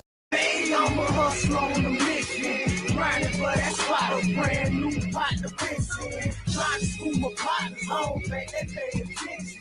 Sticking to my vision on the road to the rich. Every single day, I'm a hustler on a mission, trying to get 100 M's, nigga, I ain't kidding. I'm on a mission, 24/7, 365 until I reach the heavens. Hey, I'm a hustler on a mission, grinding for that spot, a brand new pot to piss in. Trying to school my partners home, they pay attention. Sticking to my vision on the road to the rich. Every single day, I'm a hustler on a mission, trying to get 100 M's, nigga, I ain't kidding. I'm on a mission, 24/7, 365 until I reach the heavens. Hey, I'm a hustler on a mission, grinding for that spot, a brand new pot to piss in. Trying to school my partners home, they pay attention. Sticking to my vision on the road to the rich. Every single day, I'm a hustler on a mission, trying to get 100 M's, nigga, I ain't kidding. I'm on a mission, 24/7, 365 until I reach the heavens. Hey, I'm a hustler on a mission, grinding for that spot, a brand new pot to piss in. Trying to school my partners home, baby, they pay attention. I'm sticking to my vision on the road to the riches. Every single day, I'm a hustle on the mission. Trying to get 100 M's, nigga, I ain't kidding. I'm on a mission, 24/7, 365, until I reach the heavens. Baby, I'm a hustler on the mission, grinding for that spot, a brand new pot to piss in. Trying to school my partners home, baby, they pay attention. I'm sticking to my vision on the road to the riches. Every single day, I'm a hustler on the mission, trying to get 100 M's, nigga, I ain't kidding. I'm on a mission, 24/7, 365, until I reach the heavens. Baby, I'm a hustler on the mission, grinding for that spot, a brand new pot to piss in. Trying to school my partners home, baby, they pay attention. I'm sticking to my vision on the road to the riches. Every single day, I'm a hustler on the mission, trying to get 100 M's, nigga, I ain't kidding. I'm on a mission, 24/7, 365, until I reach the heavens. Baby, I'm a hustler on the mission, grinding for that spot, a brand new pot to piss in. Trying to school my partners home, baby, they pay attention. I'm sticking to my vision on the road to the riches. Every single day, I'm a hustler on the mission, trying to get 100 M's, nigga, I ain't kidding. I'm on a mission, 24/7, 365, until I reach the heavens. Baby, I'm a hustler on the mission, grinding for that spot, a brand new pot to piss in. Trying to school my partners home, baby, they pay attention. I'm sticking to my vision on the road to the riches. Every single day, I'm a hustler on the mission, trying to get 100 M's, nigga, I ain't kidding. I'm on a mission, 24/7, 365, until I reach the heavens. Baby, I'm a hustler on the mission, grinding for that spot, a brand new pot to piss in. Trying to school my partners home, baby, they pay attention. I'm sticking to my vision on the road to the riches. Every single day, I'm a hustler on the mission, trying to get 100 M's, nigga, I ain't kidding. I'm on a mission, 24/7, 365, until I reach the heavens. Baby, I'm a hustler on the mission, grinding for that spot, a brand new pot to piss in. Trying to school my partners home, baby, they pay attention. I'm sticking to my vision on the road to the riches. Every single day, I'm a hustler on the mission, trying to get 100 M's, nigga, I ain't kidding. I'm on a mission, 24/7, 365, until I reach the heavens. Baby, I'm a hustler on the mission, grinding for that spot, a brand new pot to piss in. Trying to school my partners home, baby, they pay attention. I'm sticking to my vision on the road to the riches. Every single day, I'm a hustler on the mission, trying to get 100 M's, nigga, I ain't kidding. I'm on a mission, 24/7, 365, until I reach the heavens. Grinding for that spot, a brand new pot to piss in. Trying to school my partners home, baby, they pay attention. I'm sticking to my vision on the road to the riches. Every single day, I'm a hustler on the mission, trying to get 100 M's, nigga, I ain't kidding. I'm on a mission, 24/7, 365, until I reach the heavens. Baby, I'm a hustler on the mission, grinding for that spot, a brand new pot to piss in. Trying to school my partners home, baby, they pay attention. I'm sticking to my vision on the road to the riches. Every single day, I'm a hustler on the mission, trying to get 100 M's, nigga, I ain't kidding. I'm on a mission, 24/7, 365, until I reach the heavens. Baby, I'm a hustler on the mission, grinding for that spot, a brand new pot to piss in. Trying to school my partners home, baby, they pay attention. I'm sticking to my vision on the road to the riches. Every single day, I'm a hustler on the mission, trying to get 100 M's, nigga, I ain't kidding. I'm on a mission, 24/7, 365, until I reach the heavens. Hey, I'm a hustler on a mission, grinding for that spot, a brand new pot to piss in. Trying to school my partners, I don't think they pay attention. I'm sticking to my vision, on the road to the rich. Every single day, I'm a hustler on a mission, trying to get 100 M's, nigga, I ain't kidding. I'm on a mission, 24/7, 365, until I reach the heavens. Hey, I'm a hustler on a mission, grinding for that spot, a brand new pot to piss in. Trying to school my partners, I don't think they pay attention. I'm sticking to my vision, on the road to the rich. Every single day, I'm a hustler on a mission, trying to get 100 M's, nigga, I ain't kidding.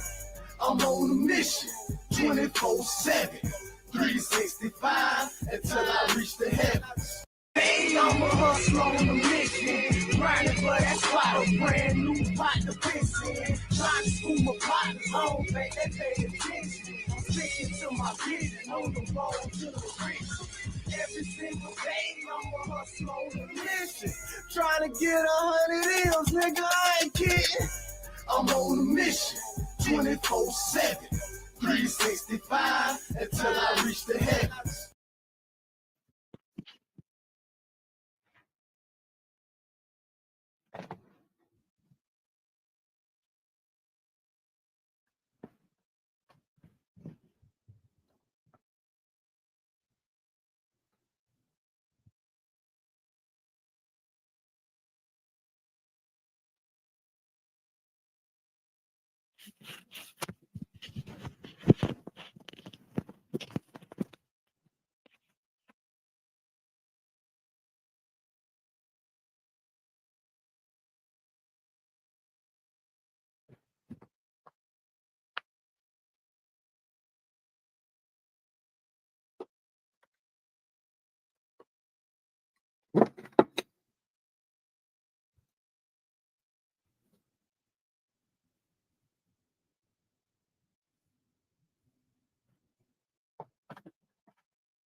I like these money though.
Oh, whoa.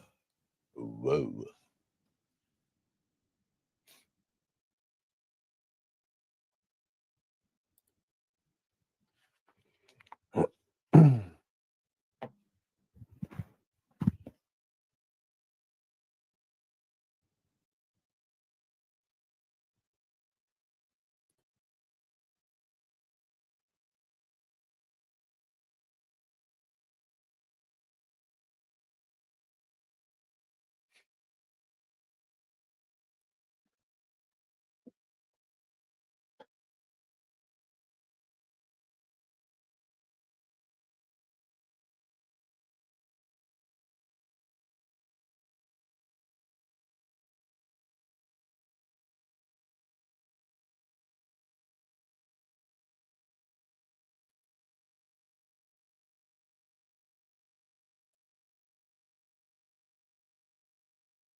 Look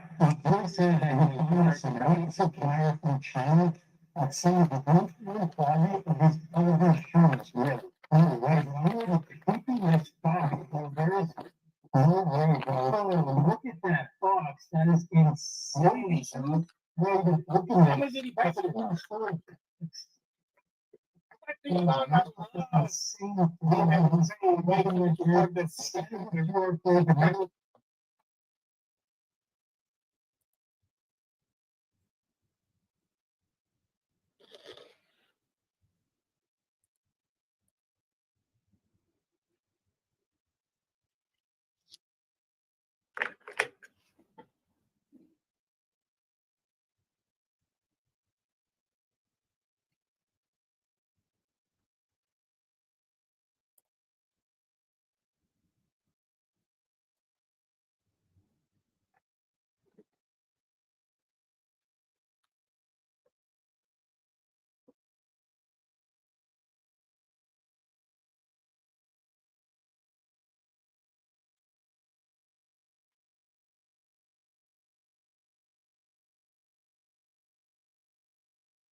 You know, and I think the feds kind of downplayed a lot of stuff dealing with us. Yeah. You know what I'm saying? That people don't even understand. They ain't want y'all to look as big as y'all really was. Right. You got people that sit up and say, oh, well, they had a drug amount. I think it said something like 495 keys, something like that.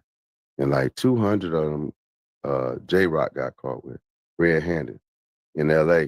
So he got so basically that would put us around 295 keys.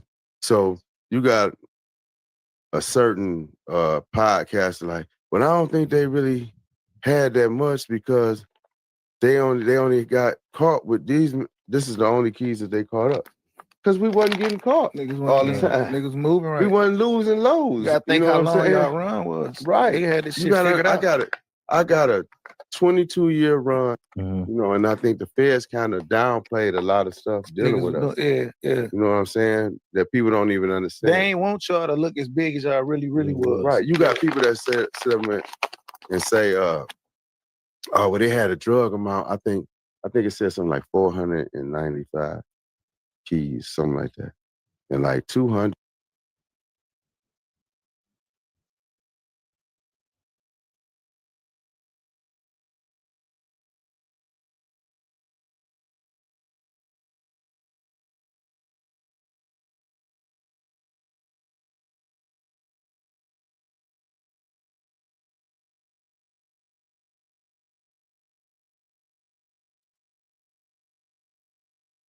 On July 23rd, 2025, police responded to a parking lot following a report of individuals actively siphoning used cooking oil.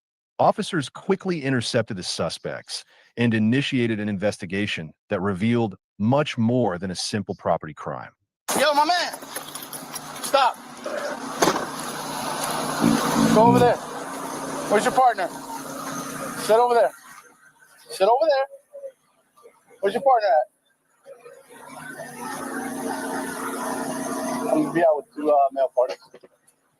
Stay right there. Get that. Sit down. Just sit down.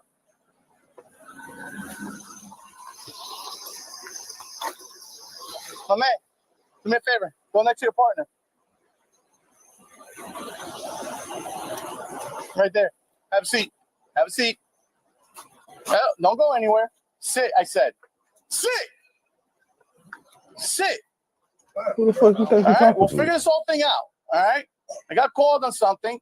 I'll let you know in a minute when my partner gets here. All right. There's two of you. There's one of me. You get it? All right. What do you guys do? Take oil? Yeah, man. Supposed to? Yeah, bro. Do you have a contract? Oh. No, not yet. Once my partner gets here, we'll deal with the contract. What's your name? What's your name? What's your name? Josh. Huh? Josh. Josh? You have ID on you? Yeah. All right. In a second, I'll get it. What about you, man? Sean? I got it. All right. Awesome. We'll figure it all out. All right. Make sure Just no hang tight. bother. Yeah, just hang tight.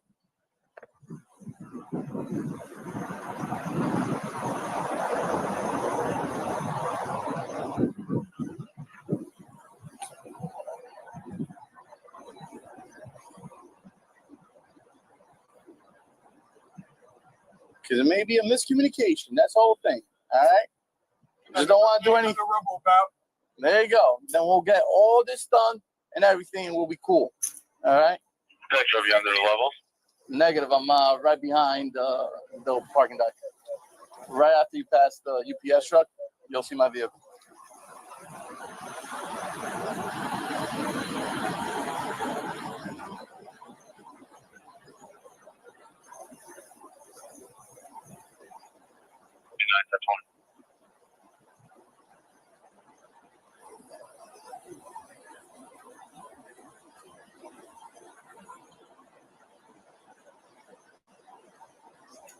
We got one more? We got one more coming? Send me another one. All right. Now my partner's here. Let me see your ID. We'll get all here, and then you can show me paperwork that whatever that if you have, the right to take that or not. We'll figure this whole thing out because right now that's the reason why we got called is for the oil. And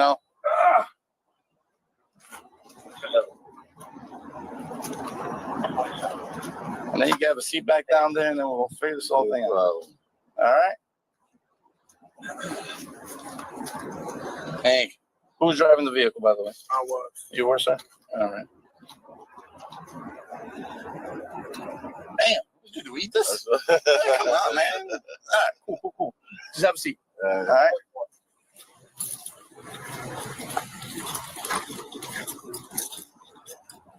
Go ahead. I'll be clear with that. Your truck? Your van? What's the name of the company? Atlas Oil. Atlas. 436.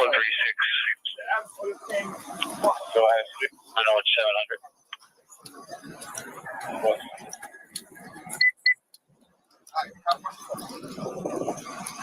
All right. They say they have a contract to pick up the oil. No, they don't. They don't. All right. They follow me. They tell me. They have my key. I think they have my key. Okay. That same place, I caught him in Red Bank. We have the same plate on file right now. We're a big company. That same guy. He So follows you guys, me. what's your name of your company? Clean Air Group. So that's your truck right Yeah, back there. you want a car? Yeah. He tells me You're they don't right, have me no too. contract. What they're doing is literally illegal. They follow. Yeah, no, we trying to figure this whole thing out. So I have a container that I have to put all the way back here because this motherfucker wheels it all the way out. He has the key to it. What? So where's that container supposed to be? Pumping oil out of? Life cycle, all those belong to these properties of these restaurants in here. They don't have a BIC number to distract from none of that. So they leave it back here? Yeah. Where's the container supposed to be? Right there. That's cool. Just hang out tight. Let me I'm not actually be right there with my truck. go in your truck. Yeah, go right there. Thank you. Appreciate it.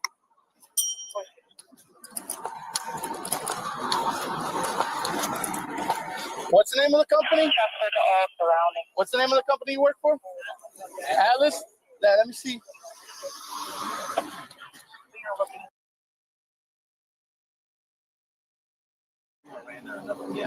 No, yeah, I'm about to do it. You could if you want to. No, I didn't know how much that.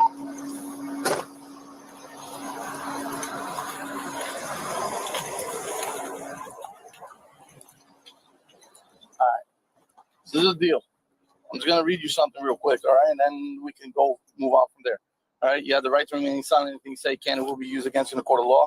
You have the right to an attorney. If you cannot provide one, will be provided for you by the courts. All right. You can stop speaking to us at any time. All right. You could On July 20th. You want these keys? Yeah. Yeah, it's Rich Couples figure out. I know. What are you on file right now? We're a big company. That's ain't got keep So files. you guys, what's your name of your company? Clean Air Group. So that's your truck right back there. You want a car? Yeah. Details. You don't have no contract. What they're doing is literally illegal. They file. Yeah, no. We want to figure this whole thing out. So I have a container that I have to put all the way back here because this motherfucker wheels it all the way out. He has the key to it. What? So where's that container supposed to be? Pumping oil out of? Life cycle, all those belong to these properties of these restaurants in here. They don't have a BIC number to distract from none of that. So they leave it back here? Yeah. Where's the container supposed to be? Right there.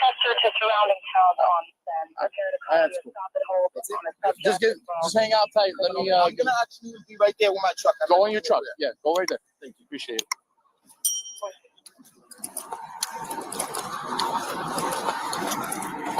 What's the name of the company? What's the name of the company you work for? Atlas? Let me see.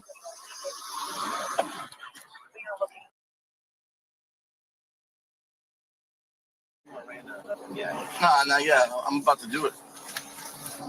You could if you want to. No, I didn't know how much that.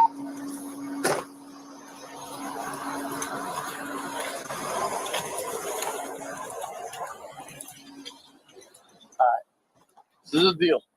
I'm just gonna read you something real quick, all right, and then we can go move on from there. All right. You have the right to remain silent. Anything you say can and will be used against you in the court of law. You have the right to an attorney. If you cannot provide one, will be provided for you by the courts. All right. You can stop speaking to us at any time. All right. You could exercise those rights whenever you want. You understand these rights as a run to you? You understand that, sir? You understand that, Ms. Crawford? All right. Now, you say you have a contract with whoever's supposed to. No, we don't have a contract necessarily. We have permission. Permission? Yeah, we have permission. By who? It's been so long. What's the guy's name in here? Miguel? Miguel or Fuentes, something like that. But we've been dealing with him. Do you have his phone number? Nah, man, we ain't got it. He gave us permission, and we've been dealing with him. When did he give you permission? How long ago? Wow, man. Probably 2 months. Yeah, about 2 or 3 How do you open up the? That was open. That was open? You have no keys on you? You have no keys on you? Because this looks like it got opened right now. I know I could tell because it's moved. Pulled out. Yeah, so that means it got opened. So did you guys take any oil from here? No oil except this one. Except this one. So this is the only one because this was on. Wait, this was on. Just turned it off. So that means you were taking the oil. Yeah. That means you were taking the oil.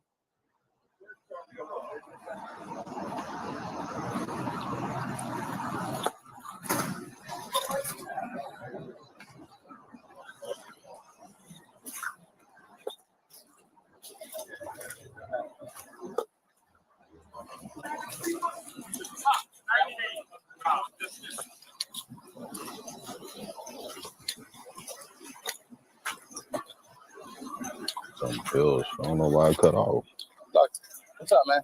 You know these guys? Huh? You know these guys? All right, cool.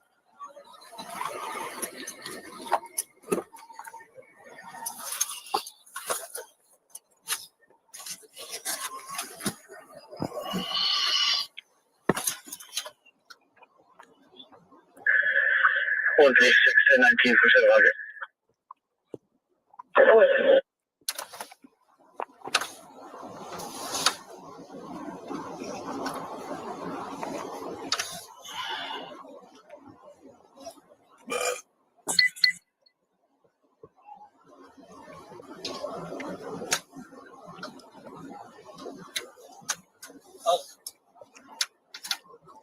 Where are you going?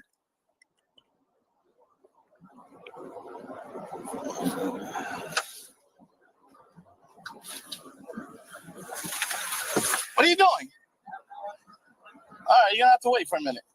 All right? Do us a favor, step over there for your safety. There's no issue with my van, right? No, your van is fine. Yeah, thank you so much.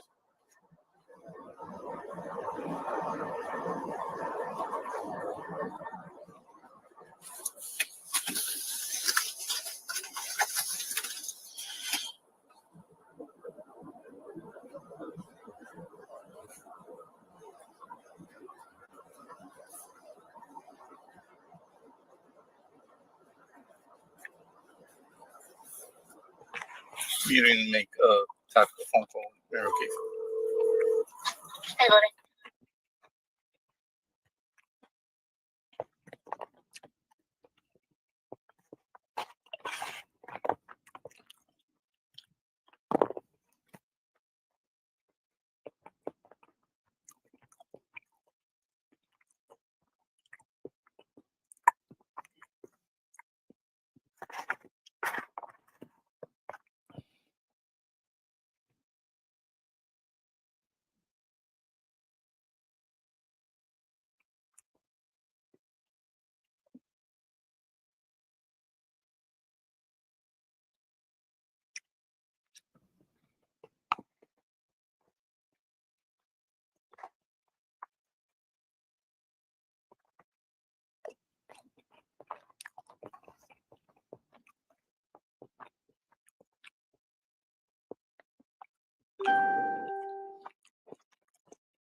I was on reaction for a minute, y'all.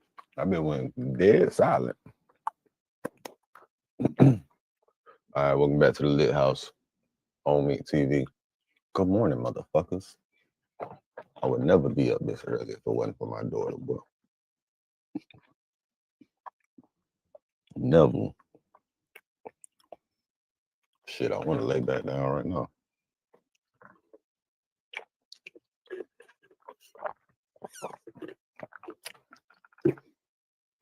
This is another real nigga reaction. Real niggas do what they want to do.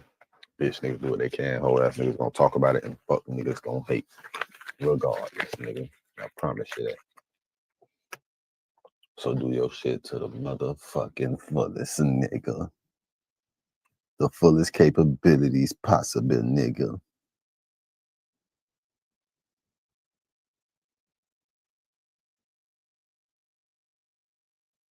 It took everything out of him not to start crying.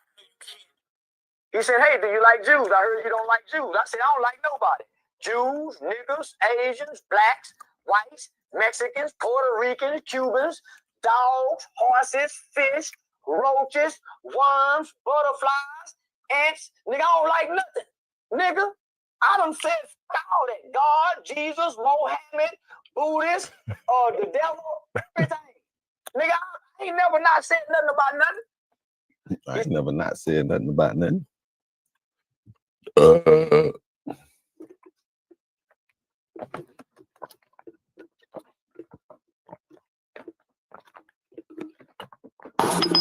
I concur. I concur with Boss on that. All right, so life cycle renewals. He's calling them to see who has the contract. I roll up. Hoses in there. Both guys are in the back. The thing is running. It's running. When they saw you, reaction? The other guy, right? Liggins was That bigger, heavier side? Yeah. He's not, he has one. He's 42. He's coming with us. 2,500. And if they confirm that they don't work for them, The theft. Lock it. I think it's somewhere between 20 cents to 50 cents a pound. Yeah. The other guy, the guy that came, the call, is this guy. What happened? He said they've been following around. They follow him to different places. They have keys and they go in. He says, I asked him, hey, do you have the keys? Like, no, it was left open. I want to do is if I want to check the keys make sure that they don't have it. You know, that they have it. Car that you're in need of. Obviously, they want to look for it. The oil, and that's going to be how we're going to take that. Does they have any type of burglary tools? Because you rolled up on this, you have your. Not that I could see. No. Where's that car come back? To JK or A&J freaking. You on the same page too? Like you're using the car on the commission. Commission of crime. Yeah, it's a. Well, you got the pump, you got the tank. Everything, yeah. It's pump and tank, everything's open. He was driving. Now, besides the oil,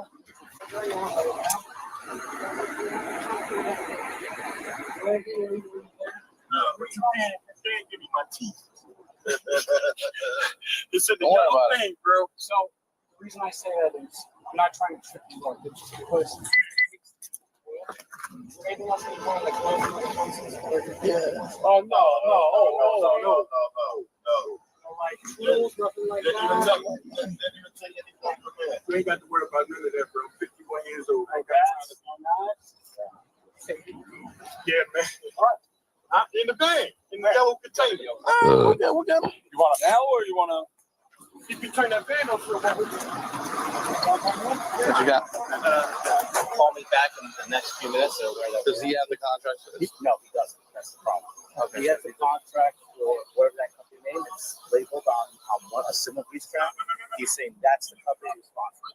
So, I mean, So where is this stuff back here?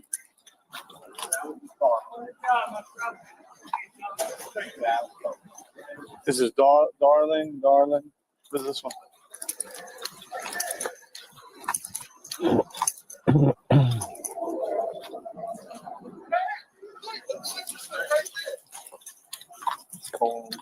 Liggins is gonna come with us. He has a warrant. Yeah, at least one. And this is all coming with us. Brand new. That's brand new.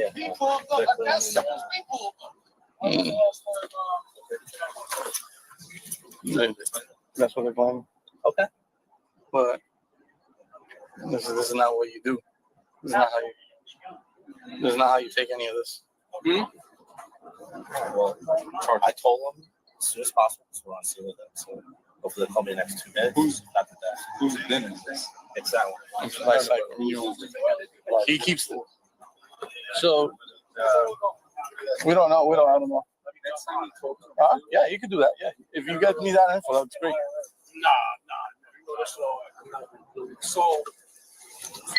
the same. What's it at right now? Yeah, about 35. All right. 35 cents. So 35 cents.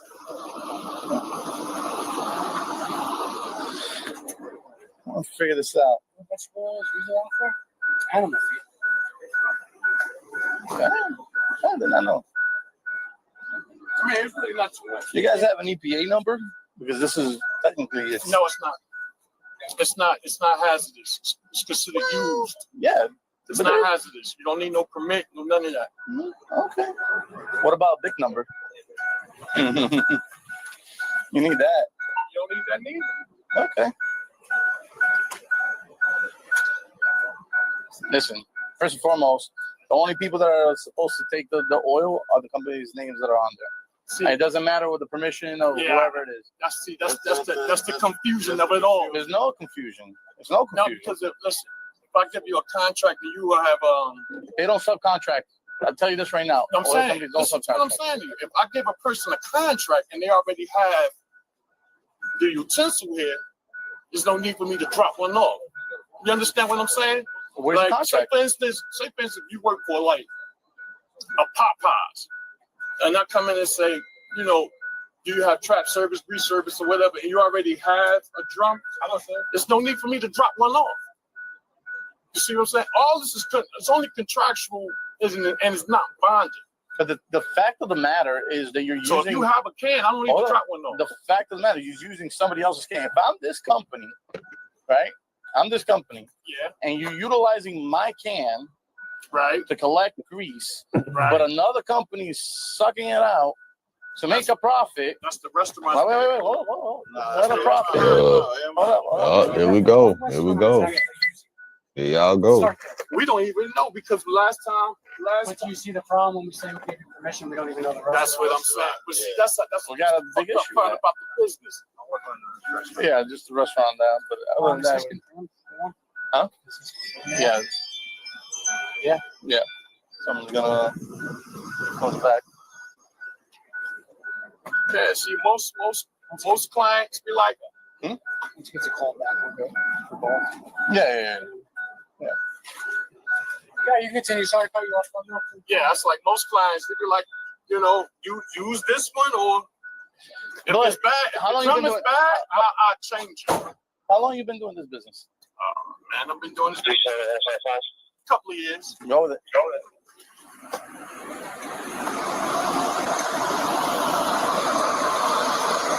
with it.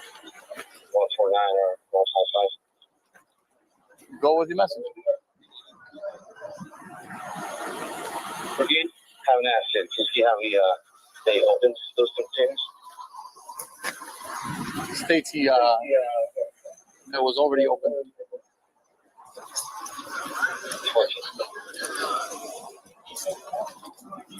Yeah, you don't have the keys for that at all? Nothing? No keys? Check my keys. My keys in the ignition. Who's the guy?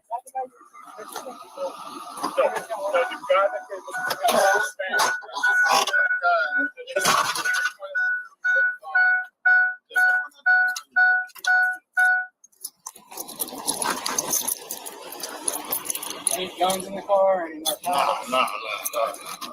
I'm too old. A narcotic? Come on. I'm too old, man.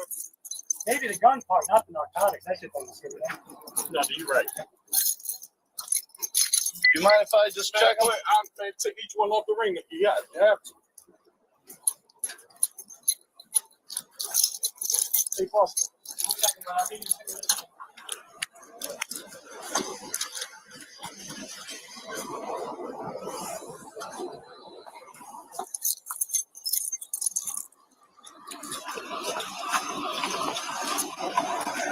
Yeah, gloves in here real quick.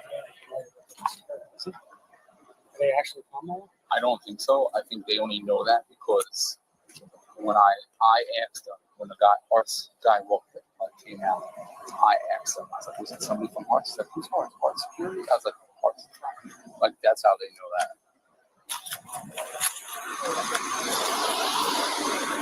Yeah, no, rich couples figure out that. Yeah.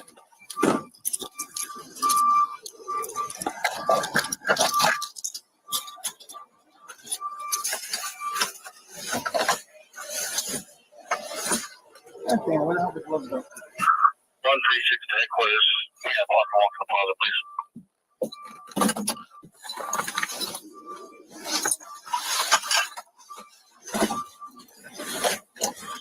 This point 1014.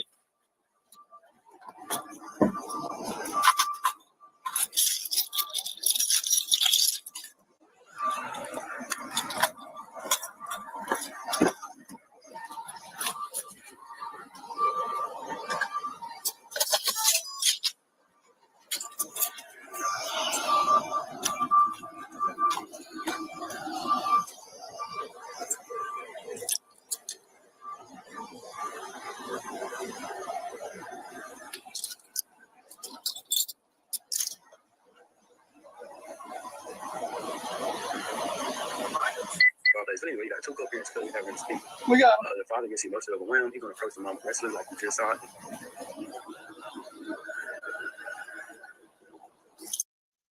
We're learning about the next. I saw a spaceship in the ocean and a blue whale in the sky. I saw mountains turn to candy. I ain't even think to wonder why. Okay, class. Can somebody tell me what kind of bird this is? I tried to catch one on my tongue. The snowflake said, hey, put me down. It's Amazona. They live in flocks. You're very loud. All right. Today we're learning about flight. Split into groups.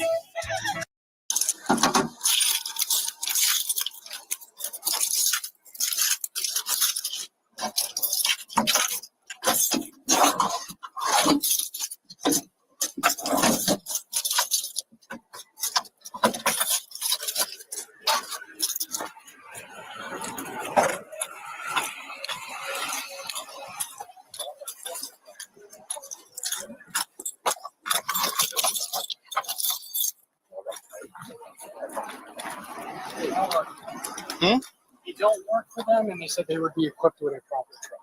Yep, that's what I'm They saying. said the other guy is figuring out who belongs. So this guy has other.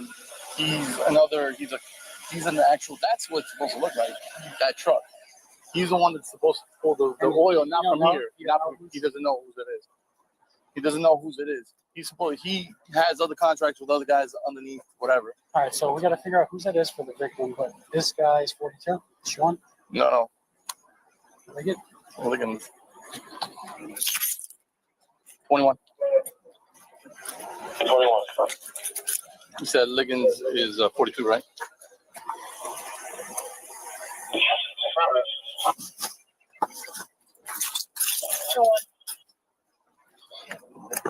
Go. Corporate also 1,000. Both of them. 14. We have them not working for a company. We just need the victim for the car. Yeah. They're both wanted. They're coming with us. We also can surgeons. We have the burglary tools into it. Just want to check something with the keys. Both of them come with us. He can stay with the car, and I'll take the truck and stuff. Did the other legwork, so I can get some information from him. With that. Just want to see this. Got a cigarette? No can that gonna fit that lock. All right, no problem.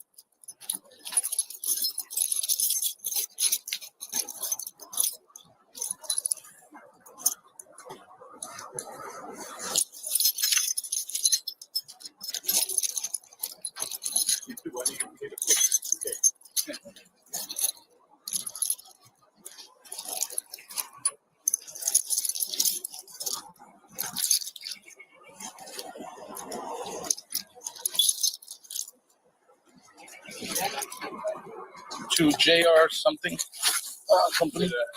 Companies that work. What's the Paramus? Paramus?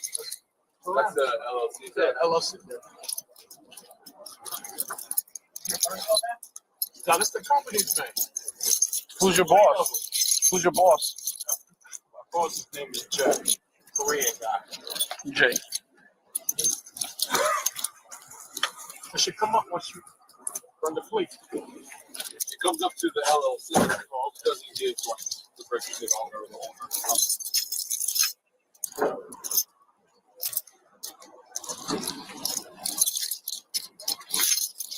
So I'm trying every single key I can. I know. Does the guy Jay give you like a list of places to hit every day, or like what to do for the day, or There we go. sometimes if you have a list, but like I have my own people out there. Yeah, you know what I'm saying? Own company. And sometimes he may give out. He has his own person that may call in as well. Just like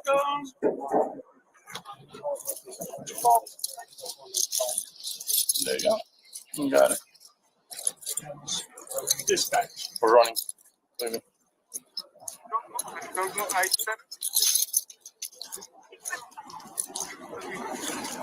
What?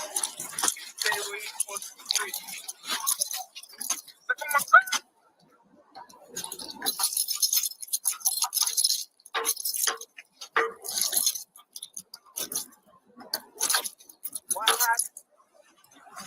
Take you across the road. How did it go? How did it go? How you said it?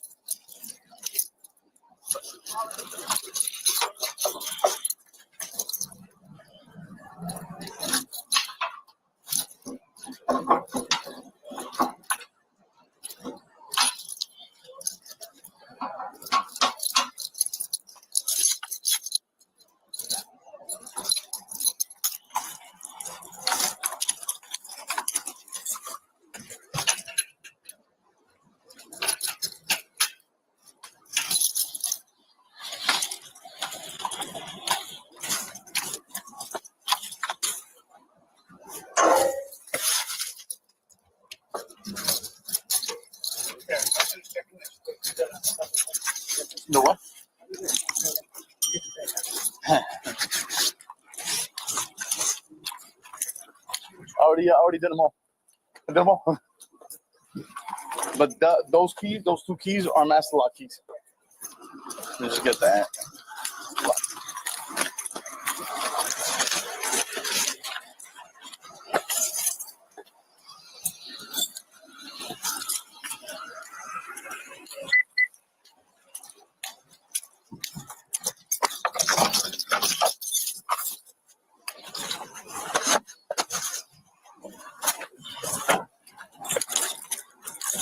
All right, man. So there you know my body worn is on. How you doing? All right. We got 2. Family, only can zoom in on Just looking. Huh? Because you're not supposed to file your triples, bro. And I'm sitting there smoking a cigarette, and that's why I said you called me a hypocrite. Yeah. You want to call it? Slings, come over here. All right. I'll be on with you. You got a warrant, all right? Go ahead. You got a warrant. Out of nothing. We're gonna need a 55 for the van. Listen, let's talk. Work van. I'll tell you right now, you guys, don't judge anything. This is business. If you got a warrant, we treat you like a gentleman, and we'll take it going. We'll take it. Let you do this very easily, because I don't want to see any unnecessary charges, all right? All right, this is going to be quick. As a man, like he's going to ask you to put your hands behind your back, I'm going to That's ask you it. to do so, okay? All right, let me try to put your hands up there. Not least like Yeah.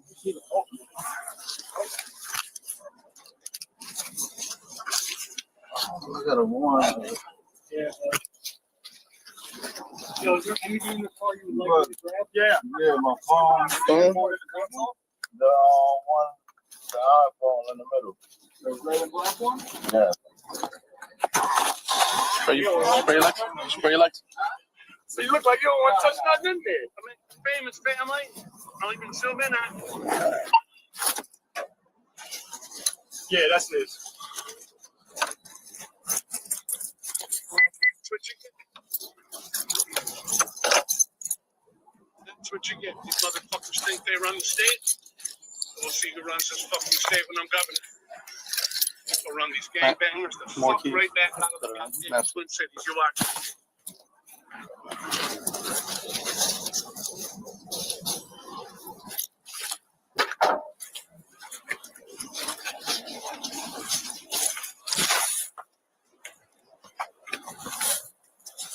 I know, but I got to check still. You know what I'm saying?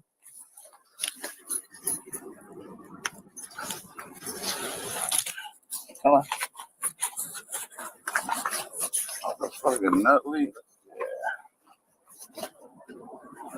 You have anybody that can maybe pay for it? What's the fine? It's I think $2,500.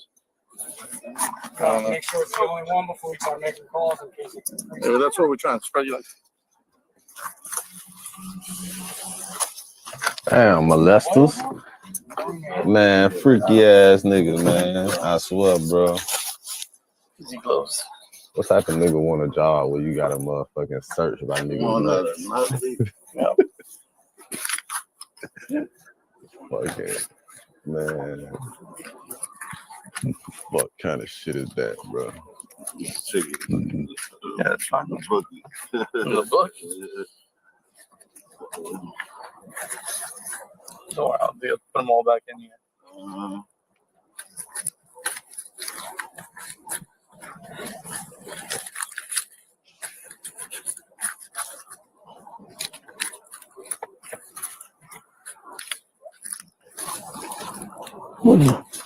But you call Nutley.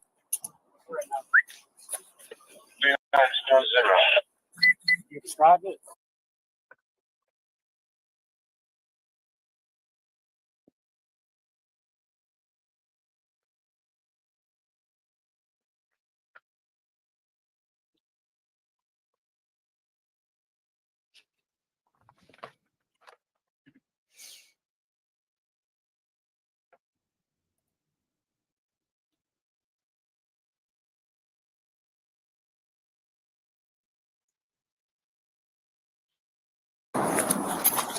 I'm gonna take him. Come. I got him. Yeah. Yeah. All right. You put him right in the back of my car.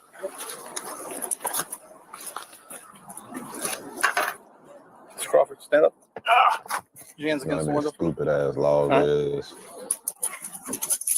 like it's illegal to collect rain. Yeah, well, you have a warrant too. Oh, $1,000.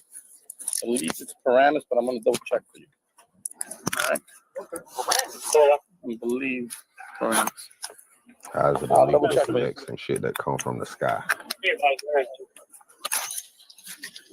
That's some crazy shit. Well, stay facing that one. You got nothing on there that's gonna jab me, stab me, poke me, or any of that stuff? I just put this up back in the bin, right? What do you want with you? Yeah, you can put that in the bin. Yeah, gloves. Anything, obviously, your phone, your wallet. Yeah, I gotta get my wallet. I mean, my phone, everything like that. We'll take with us. Oh, all right. Give me a sip of that water, man. I'm dehydrated. Which one? Bring it in the door. All right, give me 1 minute. Is it just water? Yeah. Or is it something else? It's water. And Do it matter, bitch? Yo, I'm gonna want a sip of that shit. That's his keys. Yeah. Mine's right there. These are the ones with that. Right there. And then that's your phone in the console? That's my phone. Want that out? Yes. You want these keys? Yeah, we gotta check. Want to check the. That's what the other guy did. Yeah, I know. No, yeah, I don't think he has.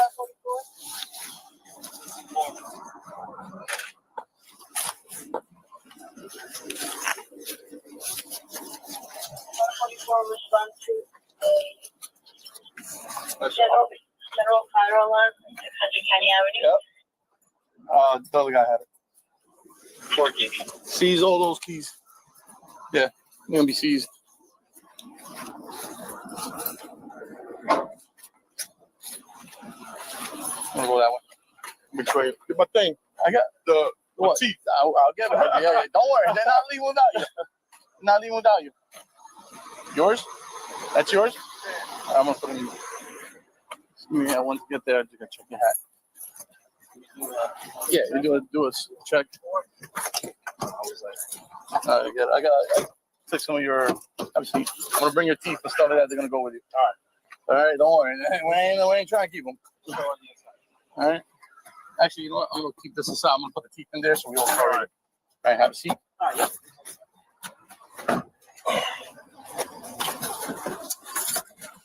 Try nice and easy. You know, it's not the most comfortable, but we're not far. You don't gotta be in these. You been arrested for this before, Mr. Crawford? I ain't got nothing on my jacket. Hold on to this. Did you go through that yet? Through what? Car? I haven't gotten through it yet. Are you kind of getting vibes there? 100%. Let's stay up front because the back is. Goes all the way through. Well, there's the whole thing is ours. I don't know. The keys. Those are his. These are the ones This that was have the key for that. So. Yeah. So we know that automatically boom. I want to take a picture of this, how it's set up, just how it. This is how it rolled up to it. I mean, it's on camera. The pump was running. The pump was running and going. I got it. I'll go through all this. Yeah, brother. You said you do have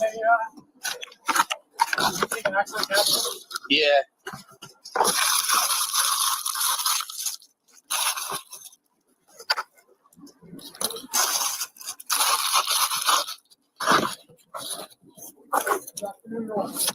What's up? Good. What's up, buddy? Yeah, it's gonna be a minute. All right.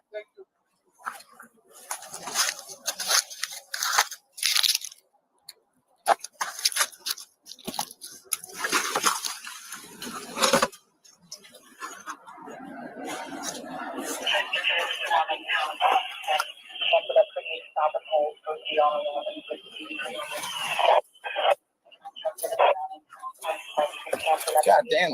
That's a death trap. That shit messy as fuck. That's a death trap. That's that. Niggas don't clean shit up.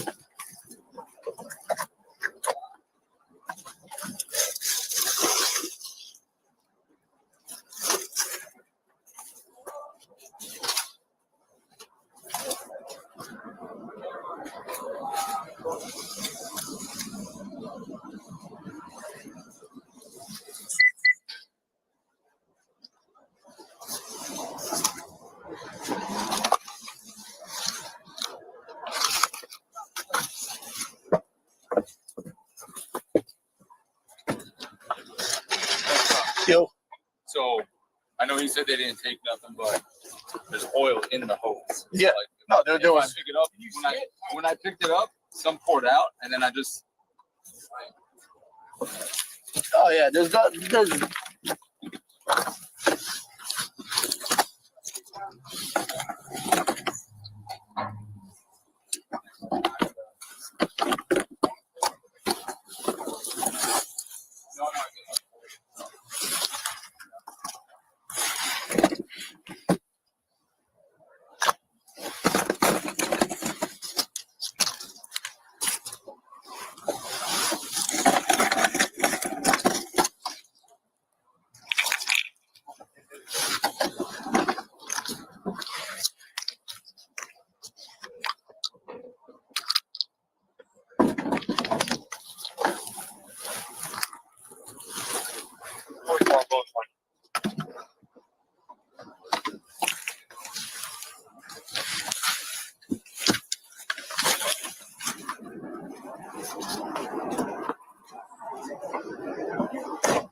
There's 2 tanks, and this tank is the back tank is full.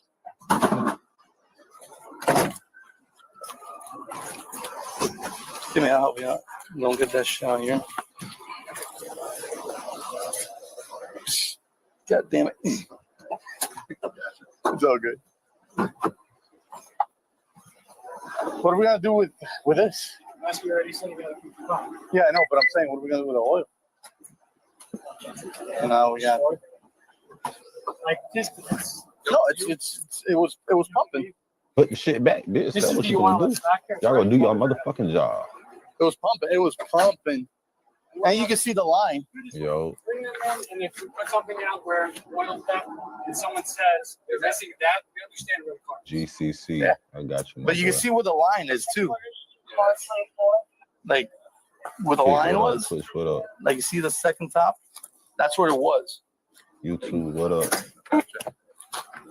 We in a lit house. Keep the light within you shining bright. You feel me? Let me check on my jet right quick.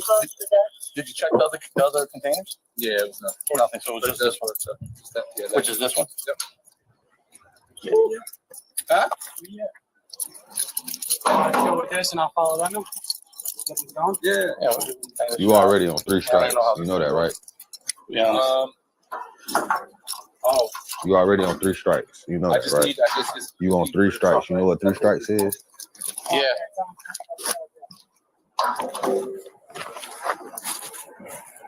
You don't want no more of your banana? I should have got you some tangerines. Yeah. But look, your medicine is in here. Drink your apple juice. No, you're not going nowhere.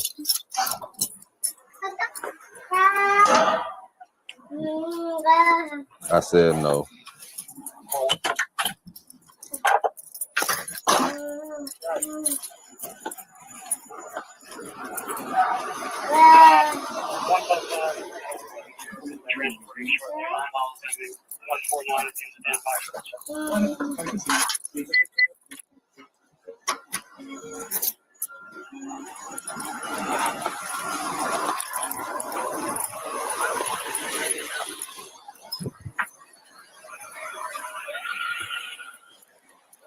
See, that got to drag it up there, and I don't want to do that. But this key too, or no, just the bag. Just this one. These niggas still cooking oil. Yeah. Both suspects were officially arrested and transported to the county jail. Police charged them with theft of movable property for stealing used cooking oil, along with multiple counts of possessing a controlled dangerous substance. Additionally, officers discovered 4 total outstanding warrants. Please leave a comment. And of course, don't forget to like, share, and subscribe for new videos.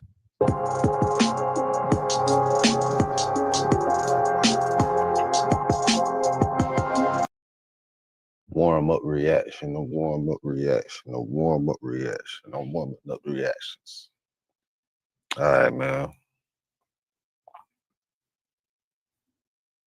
Disney employee fired and arrested for stealing over $160K Using refund scam. This bitch stole 6-figure check. Jennifer, we need you to come with us right now. Oh my God. Disney, Okay, what is bitch. going on, Can you sir? explain the refund money you've been pocketing for the last 2 years? To her guests, Jennifer Alejandra Inswasti was the smiling face of Disney magic, the person who made problems disappear. To investigators, she was something else entirely. I was just doing my job. I was processing a guest complaint. I All can the show you. refunds went into accounts with your last name on No, them. no, listen to me. This 45 fraudulent refunds. More than $160,000 routed into accounts she controlled. 28 months of theft running parallel to a job whose entire function was making strangers smile. What? By the time the Florida Department of Law Enforcement finished tracing every destination account back to a sibling, an in-law, or a known associate, Jennifer Alejandra Inswasti was looking at a first-degree felony carrying a statutory maximum of 30 years in Florida State Prison.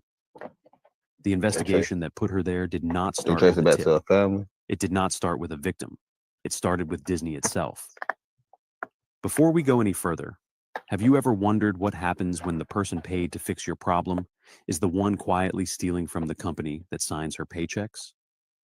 Drop a comment and tell me what you would do if you discovered this kind of scheme inside your own workplace. And if you are not subscribed yet, now is the time. Watch hit movies and TV shows on YouTube. Celebrate anime with Crunchyroll.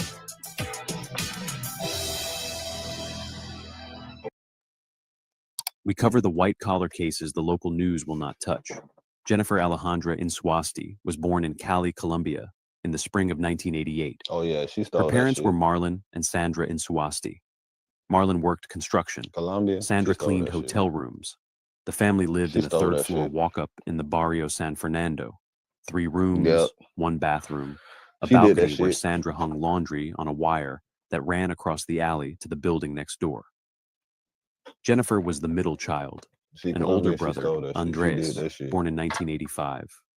A younger sister, Daniela, born in 1991. In 1996, when Jennifer was 8 years old, the family flew to Miami International Airport on tourist visas and never She went did that back. shit. They settled first in Hialeah, then moved north to Kissimmee, Florida in 1999, into a beige stucco rental house off Pleasant Hill Road. Marlon found work on a hotel construction crew. Sandra took a job in housekeeping at a Holiday Inn near the Disney property.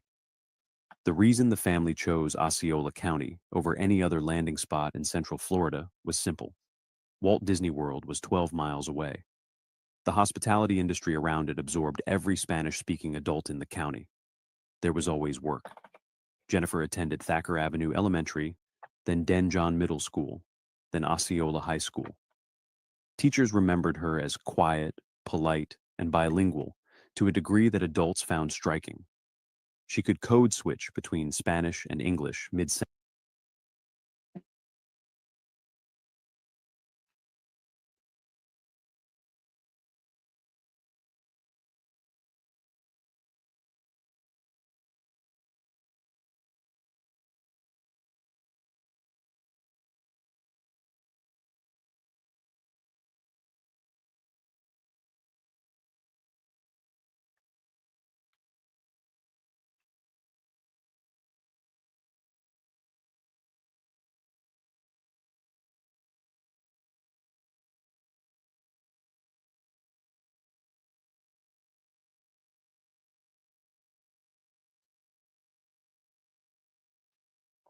Here I go thinking I'm about to finally bust my wrist down. I will be buying 10 of those Swatch APs and reselling them for $2,000 to $3,000. I do not care.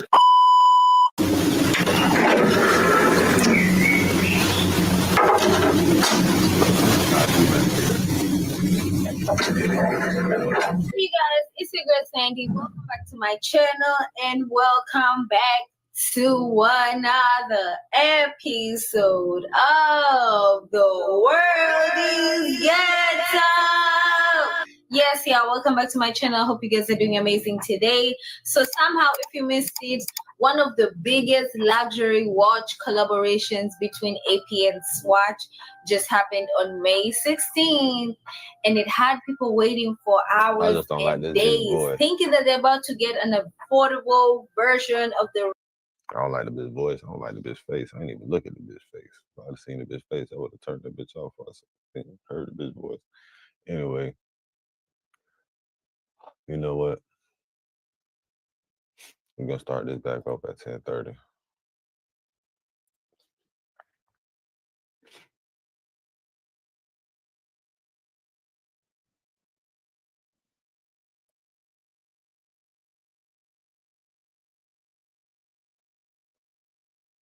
I'm trying to think.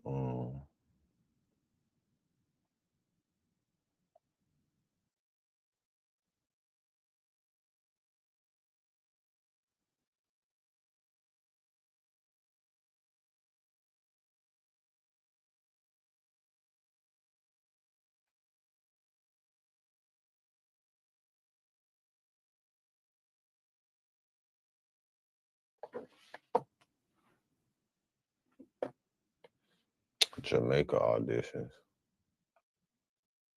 Could have been records.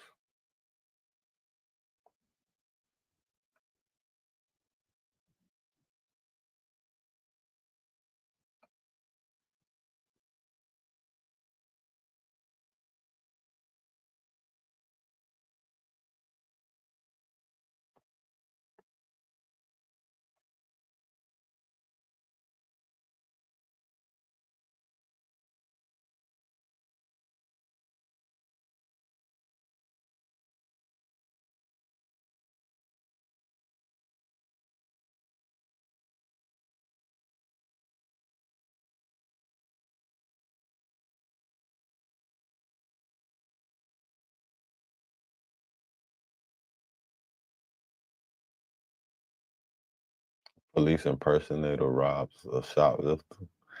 Man, that shit funny as fuck. That shit just sounds funny as fuck. On October bro. 18th, 2025, officers responded to reports of a shoplifter hitting multiple stores back to back. Simple arrest, or so they thought. What they didn't know yet was that someone had already gotten to him first. A man with a gun, claiming to be a cop. Did you pay for any of this stuff? Yeah, I did. Yeah. All bought. Let me describe you to a T. No. How's it going? Did you guys call in? I did. Okay, so tell me what's going on here. Yeah, so there was a guy who walked in. Yep. Full black, had a red like baseball cap on with a black beanie on top. Yep. He comes in carrying, a crap ton of clothes just in his arms. And another guy comes in. He's wearing a bright blue polo. Okay. And he has a handgun in his left hand. Okay. And he's, walking with it like something similar to what you have. Yeah. I don't know exactly what it was. And he comes in, he's like, I'm part of a police or whatever, like I'm lacrosse police or whatever. Doesn't have a badge on his left chest or anything. Okay. It's a broader black man for my height. Yeah. Bald. And he's like, I need those clothes. I'm just sitting here. He's standing right where you are, talking to the guy over there. Guy doesn't respond to him, so he walks over, he rips the clothes from him, and he just walks out and he goes that way. And this other guy's like, he just stole from me. And the other guy's like, no, you stole from the buckle down there, right down the strip mall. Yep. And so this other guy's standing in here talking to himself, the red hat guy. We have him. I saw that. We have him, and I'm just trying to figure out where this other guy comes in. I have no idea. I asked my manager. Because we just had a guy walk out of the buckle and said he grabbed clothes from a guy and returned them there. Yeah. If I don't know if we have cameras. I don't know if I don't know where the footage is stored. I'm gonna text my manager right now to see if you could do that, because I'm just trying to figure out. Yeah, she actually just called me. I can put her on speaker. That's fine. He was not dressed in any police gear. Gotcha. Hey, this guy that came in with the beanie and all this had a bunch of clothes in his hand. Yeah, he walked in with all these clothes in his hand. So let me ask this: did he take anything from you? Not that I saw. Okay, because he's got a volleyball. That was not. He walked in with that and like a bottle of creatine. Yeah, he walked in with that as well. That is not from here. No. Okay. He All came right. in here twice. Yep. Okay. Came in That's here. all he wanted to know. The clothes got Did the nigga stolen steal from from him, him? as he said. He walked into the China Inn. He came back in here. That's when I called the police department. So he's been in and out. I'm gonna go down and talk to my officers. I'll have another one come in and get all your information. This guy in there has got his manager getting video footage. Okay. He is not the one that came in and portrayed himself as a cop. He came walking in, he had a ball or something, and a bunch of clothes.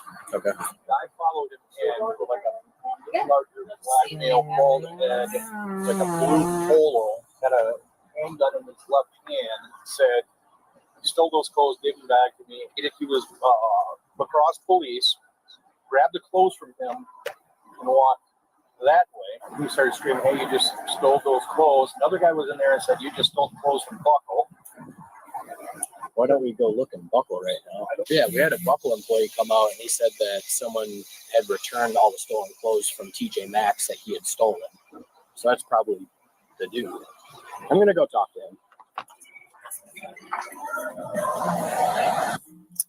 Oh, yeah, I believe so. Yes. Thank you. Hello. How's it going? So you had said that someone had returned those clothes from TJ Maxx. Yes. Do you know who it was? Or can you describe them? What do you mean? You said that someone went up to the guy we arrested. Yeah, so we were watching him because he originally tried to walk out. Yep. He had an armful of clothes when he walked in here. He had walked on a girl's side, grabbed a sweatshirt, and went to go walk out. And I stopped him and said, yo. He was like, oh, I was just trying to check the weather, whatever. So he put the sweatshirt back and he was walking around and following, we were just following him. Yep. He didn't try to take anything. So I had two guests that I was ringing out, and they had just been perceptive and noticed. And he went to leave. He beeped on his way in, and I watched him put our clothes down, and then he left. My teammates stopped him, checked the stuff in his arms because he beeped. None of it was from here. Well, I think the guest that I was helping check out, it was this lady's husband, had thought that he got away with our stuff. So he just walked over there. Yep. And then all of a sudden he walked in, gave us a pile of clothes, and then left. Mm-hmm. I don't know the guest. What did he look like? He was probably about my height. He was African American and just bald. Yeah, I think he had a hat on. Okay. Maybe. Do you have cameras by chance in here? Yes. That would have captured him. Could you pull those up while I go talk with my sergeant? Because we have an incident with that guest as well. A couple stores down. So we're trying to figure out. Wait, the guy that was in here? I believe so, if it's going to be the same person. Yeah. If you want to go back there. Yeah. See? The guest did something? Yeah. I already got this stuff pulled up. Yeah, because here's that guy right here. Yep. So. Instead of a blue polo shirt? Something like that. But yeah, he had the hat on the whole time he was in here. So that's what the incident was. He was really nice to me. Good. Yeah. Do you know, did they pay with a card or anything by chance? Would you be able to pull a name off of that? It was hers. Okay. So I could get hers. But someone else called this guy in? Yeah, another business called him in. Yeah, you could tell he was trying to take something, but he didn't have anything of ours. So gotcha. So this is the woman. Yeah, that's her. Video footage of the other guy.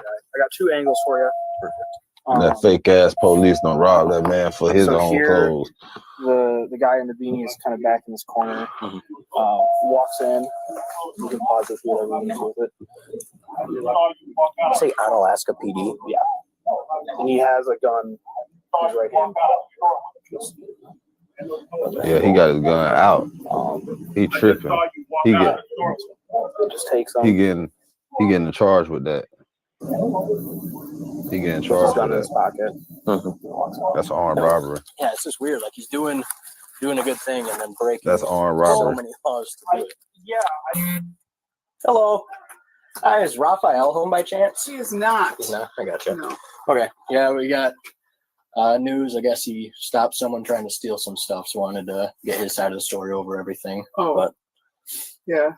Do you have any idea when he's gonna be home, or a good way I could contact him? I'm not sure. He went into work, so okay. I would assume late. But do you have a phone number or anything for him by chance? Look,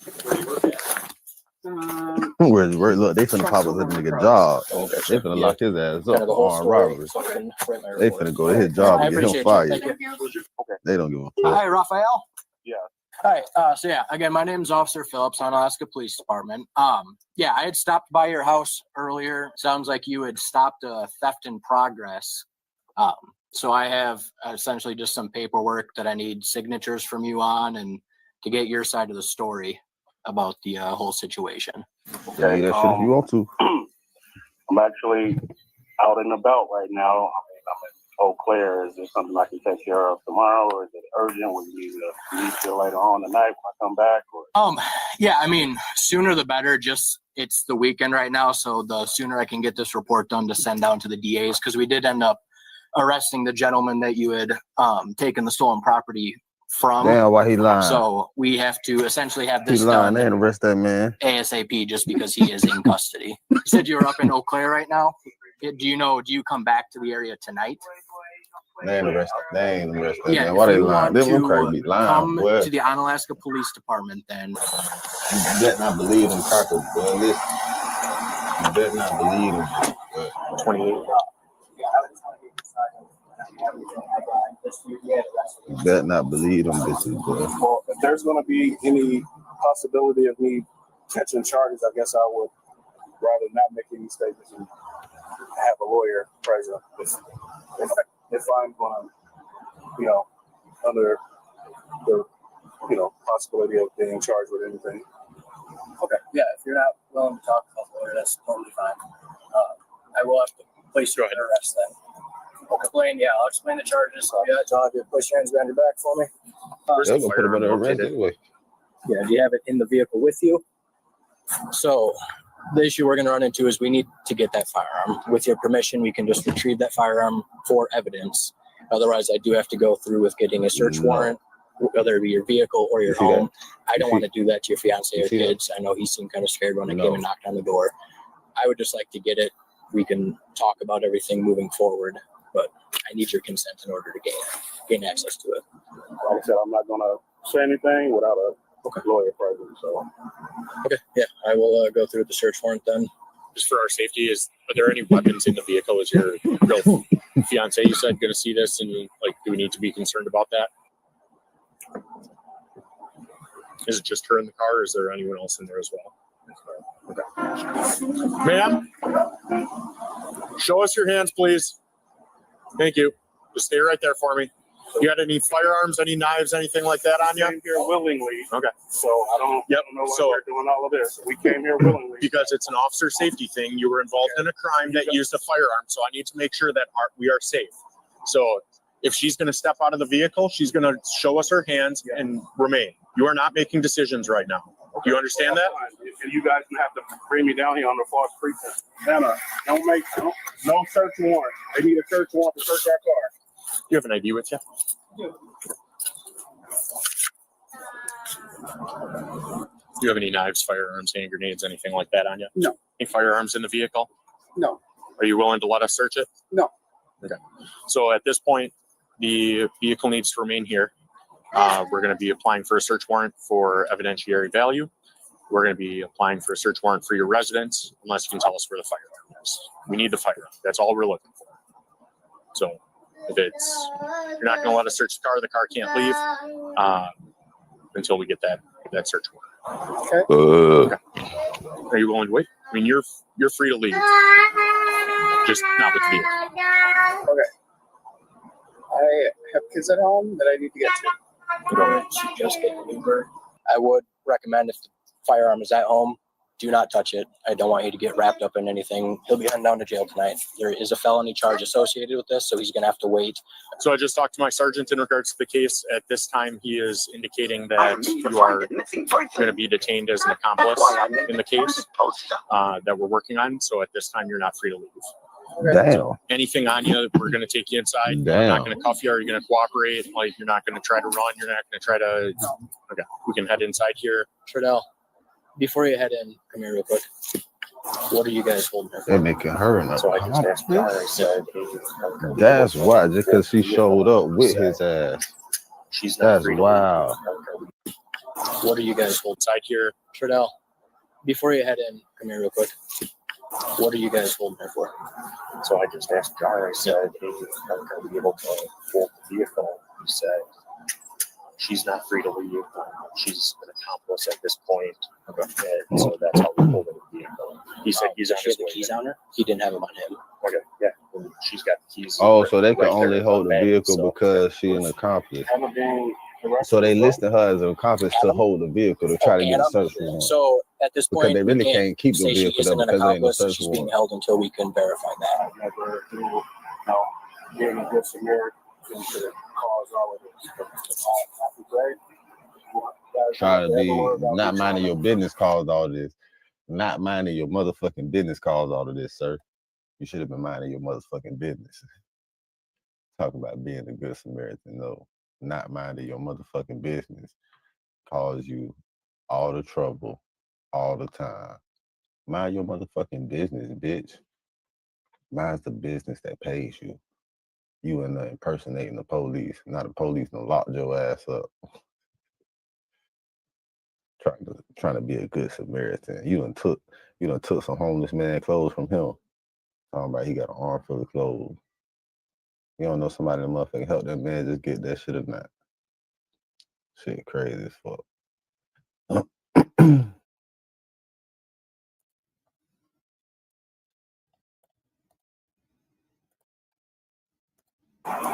step in and help society. This is ridiculous. It'll be in this room here. You can step on. Okay. You Anna? I am. How are you doing? My name is Matt Jar. I'm a sergeant here in the Onalaska Police Department. So you guys were at the buckle earlier today, okay? Understand you're being detained right now. You're not under arrest. You can walk out the door. But what I'm going to tell you is you're not going to leave in the vehicle that you came with. Okay. I'm going to tell you because I was working earlier today. So I kind of know everything that was going on. Okay. So you guys were in the buckle earlier today. You did some shopping. I know there was a guy in there that took some clothes. A lawyer get that car released. That an employee took back from him. And that individual You left. don't even need a lawyer. You just need the right terminology.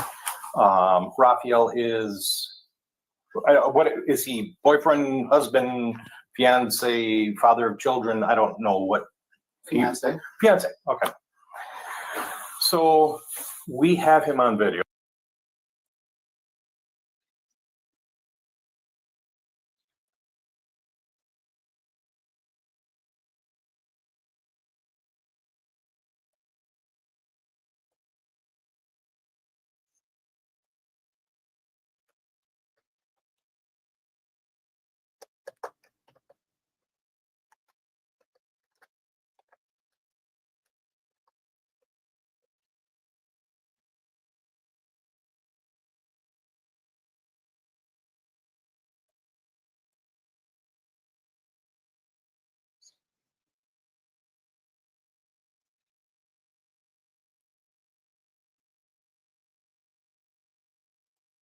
Video following this individual down to games people play, pulling a gun out of his pocket, identifying himself as Onalaska Police Department, putting the gun back in his pocket, and grabbing these clothes out of this individual's arms.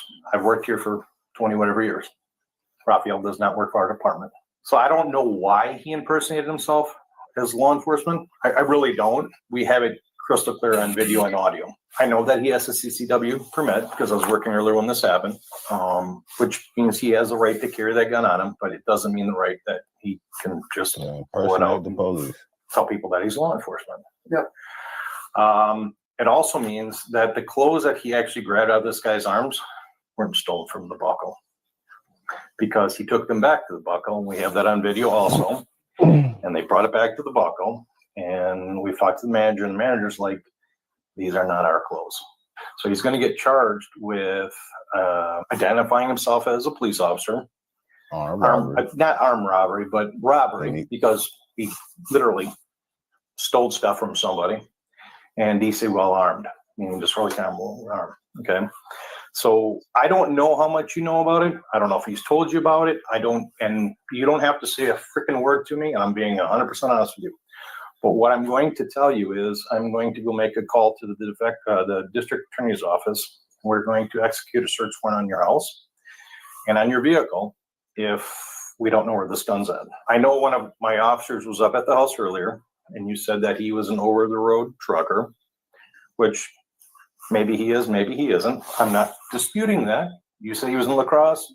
When my officer called him, said he was no clear, said he'd meet him at 10 o'clock. You guys show up at 8.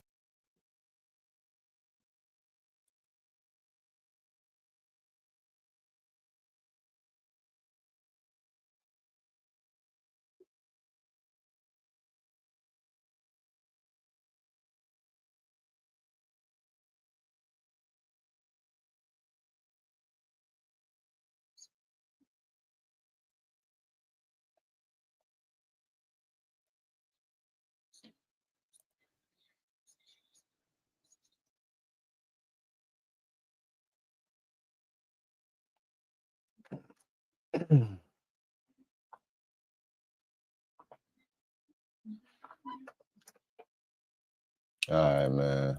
At 8:30. All I'm saying to you is this.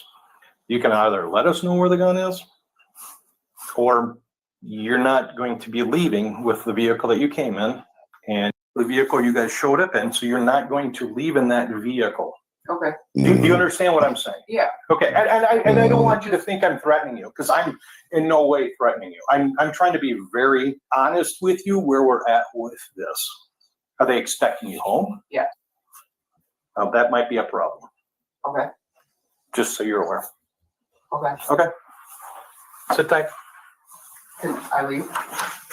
Sure, you can leave, but you're not getting into your house because I'm having an officer sitting on it. Just so you're aware. Okay. Okay. Get in my car right now. Go get in my car right now. Okay. Now. Do you want me to grab my stuff first? Yes. Okay. Actually, no. You. Get in your car right now. Go up and sit on that house. Nobody comes in. Nobody goes out. Now. Okay. Leave this as it is. Go. I'll have someone relieve you. Okay. It's the PC. You know why? Statement. Am I able to get Because they gonna need the gun for that case. You're connected to ADA Domsky. Go ahead. All right. In jar for my last guy. For that case, if they ain't got that Good. motherfucking All right. weapon, they I'm gonna run prove- something past you real quick. they can prove he So wasn't earlier over the today. gun, but they need the evidence. They said I can have my keys back. Who said that? Somebody called. Phillips? Okay, here are your keys back because I talked to the DA's office and they said they don't want to go through with me having to go up there and make anything bigger than it has to be. And I hope you don't think I was threatening you. No, and I don't. I'm just trying to be crystal clear about what happened. Yep. And These crackers ain't shit, we have man. it crystal clear on audio and video. And I don't know why. I don't know why he did it. I don't, and that's whatever. But feel free to go. So what y'all worry about all the We're not going to do other anything shit with for? your house. We're not going to do anything with the vehicle because the All they DA's did office was says stall her. they don't care. Just so we're. Thank you. You're welcome. So she's taking the car? She can take the car. Yep. She can take the Of car. course she can take the car. Okay. Have a good night, There Anna. ain't no See ya. fucking warrant. Raphael Banks was charged with impersonating a peace officer and disorderly conduct, use of a deadly weapon. Share your thoughts below. They always say peace officer, but them bitches don't motherfucking make shit peaceful. Man, we'll be back in a minute. Homie TV hustles on a mission every day. Dividendsapparel.com.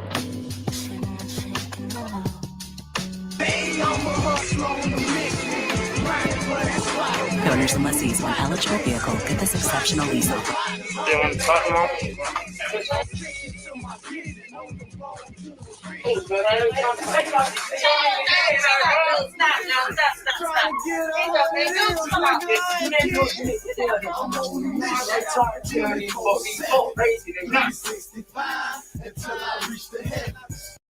I'm a hustler on a mission, grinding for that spot, a brand new pot to piss in. Trying to school my partners home, they pay attention. Sticking to my vision, on the road to the riches.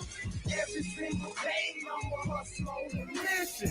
Trying to get 100 M's, nigga, I ain't kidding.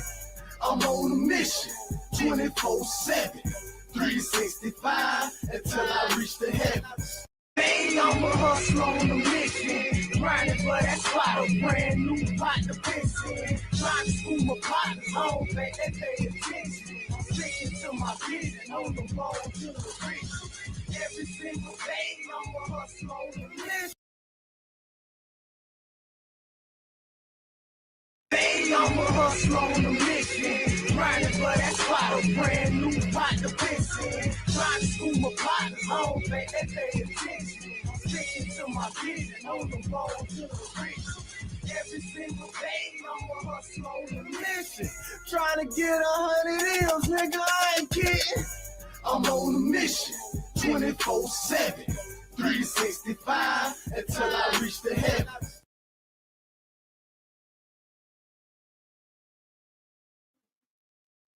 Welcome back to the lit house. Welcome back to the lit house. Welcome back to the lit house. Whatever you do, keep the light within you shining bright. You feel me? Fuck that shade, get paid, and that's every single motherfucking day. Yeah, we back for another R&R, real nigga reaction. I am Capital. Whatever you do, make sure you do it capital and create a positive impact today and later. You feel me? Fuck them haters. Get your paper straight like that. Real niggas do what they want to do. Bitch niggas do what they can. Hoe ass niggas gonna talk about it and fuck niggas gonna hate regardless. I promise you that. So do your shit to the fullest. And we here with another real nigga reaction. Kick, what up? Twitch, what up? YouTube, what up? TikTok, what up? TikTok, what up? I should have said kick first. Kick twice instead of TikTok.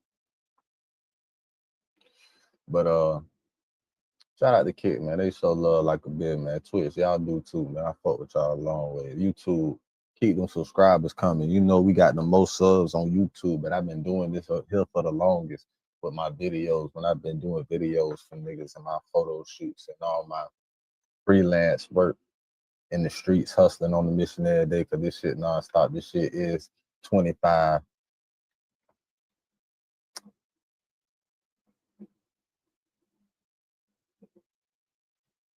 Eight, nigga. Do this shit overtime grind, 25-8.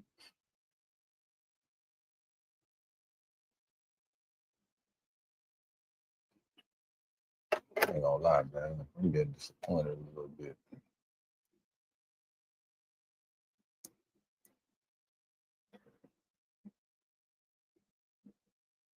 All right, I feel a little better.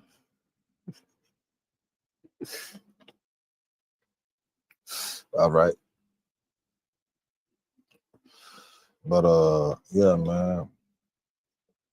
That boy Kodak got booked. He got a warrant. He had a warrant put on him for some shit that happened last year in November, right? And it's like Orlando, right? And I'm like, damn, why would they decide to try to book this boy for some shit like that from back then? When they knew the case was a weak case. They know it was a weak case. They just doing it. And then I'm like, damn, it's Orlando, Florida. And then I went to thinking, what the fuck was Melly arrested at for his crime? What the fuck was Melly arrested at?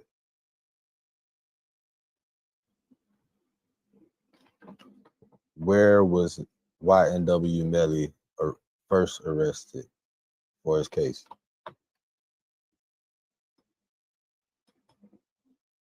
Vero Beach.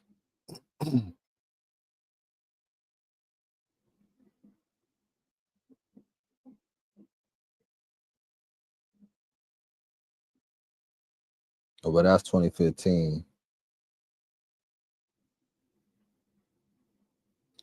For his recent case, YNW Melly, that he's arrested for, where was he arrested at in Florida?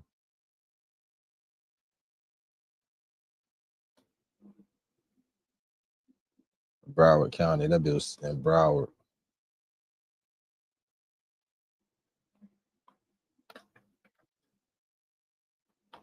But it's still in the state of Florida. And the state, if you know about the state be on some bullshit, man. So they got, I don't even know if he was granted bond for real. Anyway, that boy Yak,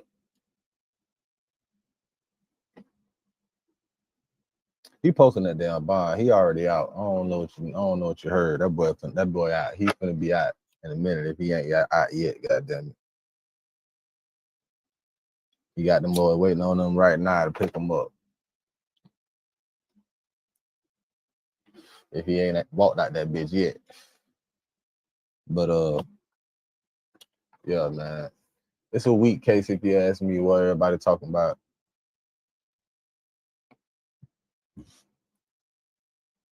So I definitely know he's gonna be there. I see his lawyer is on point. You feel me? His lawyer definitely on point. That boy's ready to submit a Does motion society to make you feel dismiss like you off the don't have a rip. right to set standards in relationships? And he already let the Spokio judge is the know. ultimate Listen, I'm tool for finding finna submit high-quality a people in motion to your dismiss in a minute. Just so you know, I know Kodak this is the Crack bond just got hearing. Kodak Black finna just get got that motion arrested for dismissed. drug trafficking in Orlando, apparently after shots were fired. Quick pause, because this might actually help you out. If you've ever needed access to your money before paycheck deposit sooner, age where you can current card, which unlocks the $75 So listen, bonus. so the reason they did this to Kodak, I'm gonna let y'all know for real, because we all know the last news of Kodak was what? He's sober. He's finna be sober. He going sober. He been for such amount of time he been sober. You feel me? He let motherfuckers know all that shit. He could have had a somewhat intuition about some shit happening, or he could have had a little bird or some feeling about some shit. You feel me? So, like, you know what? Maybe he just ain't want to fuck with that shit no more. Maybe he just, you know what I'm saying? He was over that shit. Either way, like a month ago, I remember the news. Oh yeah, that boy. So he came out. You could tell he was clear. His eyes was clear. He looked like he was speaking more coherently. You know what I'm saying? Shit like that. So, you know, once you start trying to be on the right path or whatever, yeah. Anyway, man, you know, that devil gonna fuck with you. The devil gonna fuck with you, nigga. Especially when you're trying to stay on the right path, you feel? But good thing for yet, he got a nice little lawyer that got his back, you feel me? That's a good lawyer, I ain't gonna lie, I could tell good representation when I see it. I could tell, boy, I got an eye for quality. Boy, I had an eye for quality since I was born, my boy. It's something about, boy, listen. He's straight.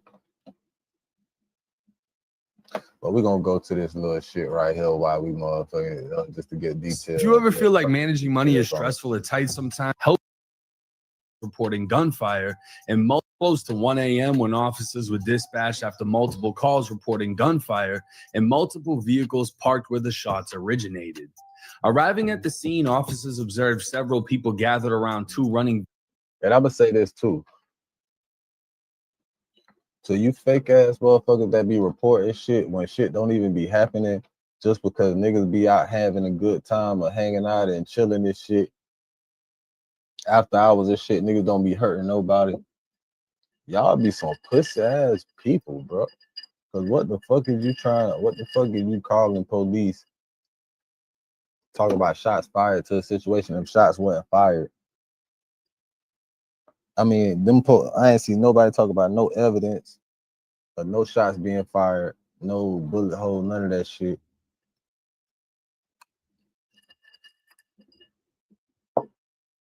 So y'all motherfuckers gonna call the police to have them coming in, you know what I'm saying, extra aggressive and aware, thinking about a situation, thinking the situation involving some people with some guns, and niggas just out there cool and hanging out and shit. It ain't even no issues at all or none of that shit. Cause bitch, if it was some guns firing out there, bitch, I'm pretty sure them niggas wouldn't be still up. You know what I'm saying? So I just think that's a pussy ass neighborhood shit. Somebody in the neighborhood did some pussy ass shit, like called the police and reported some false shit.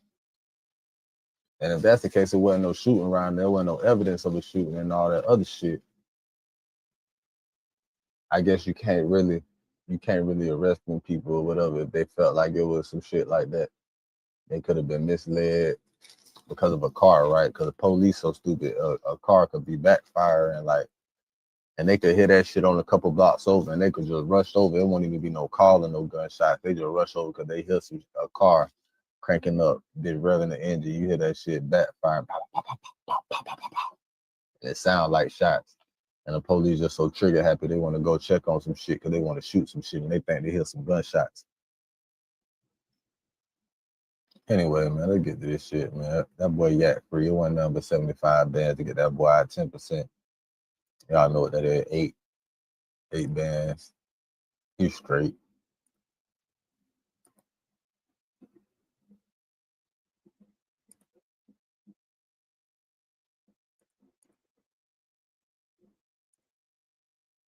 Vehicles with the headlights on. Approaching a BMW SUV, officers immediately smelt burnt cannabis coming from the vehicle. The driver was asked if he had a medical card, to which he said he did not, and officers also observed what appeared to be an open container protruding from under the passenger seat. They were in West Orlando off Mercy Drive, a crime-ridden neighborhood made famous by rappers such as Glock 9. Based on the area, the smell of cannabis, reports of shots fired, and the driver having a suspended license, officers found probable cause to search the vehicle. A bag in the trunk contained 56 grams of cannabis in sealed marked bags and a metal container containing a pink substance testing positive for ecstasy. While continuing the search, a male identified as Bill Capri, aka Kodak Black, approached officers and observed the search. After clearing the BMW, officers moved to a green Lamborghini Urus, finding James Tweedy sleeping in the back seat. Next to him laid a leather bag. Officers opened the front passenger door and without entering could see a white powdery substance on a $100 bill on the floorboard. Next to the $100 bill was a pair of pink scissors, the same scissors seen in an Instagram post by Kodak Black 7 days prior to this incident. The two rings on the floorboard also matched the rings worn by Kodak. Officers woke Tweedy up to search the vehicle, and as he exited, he reached down towards his waist and his shirt slightly came up.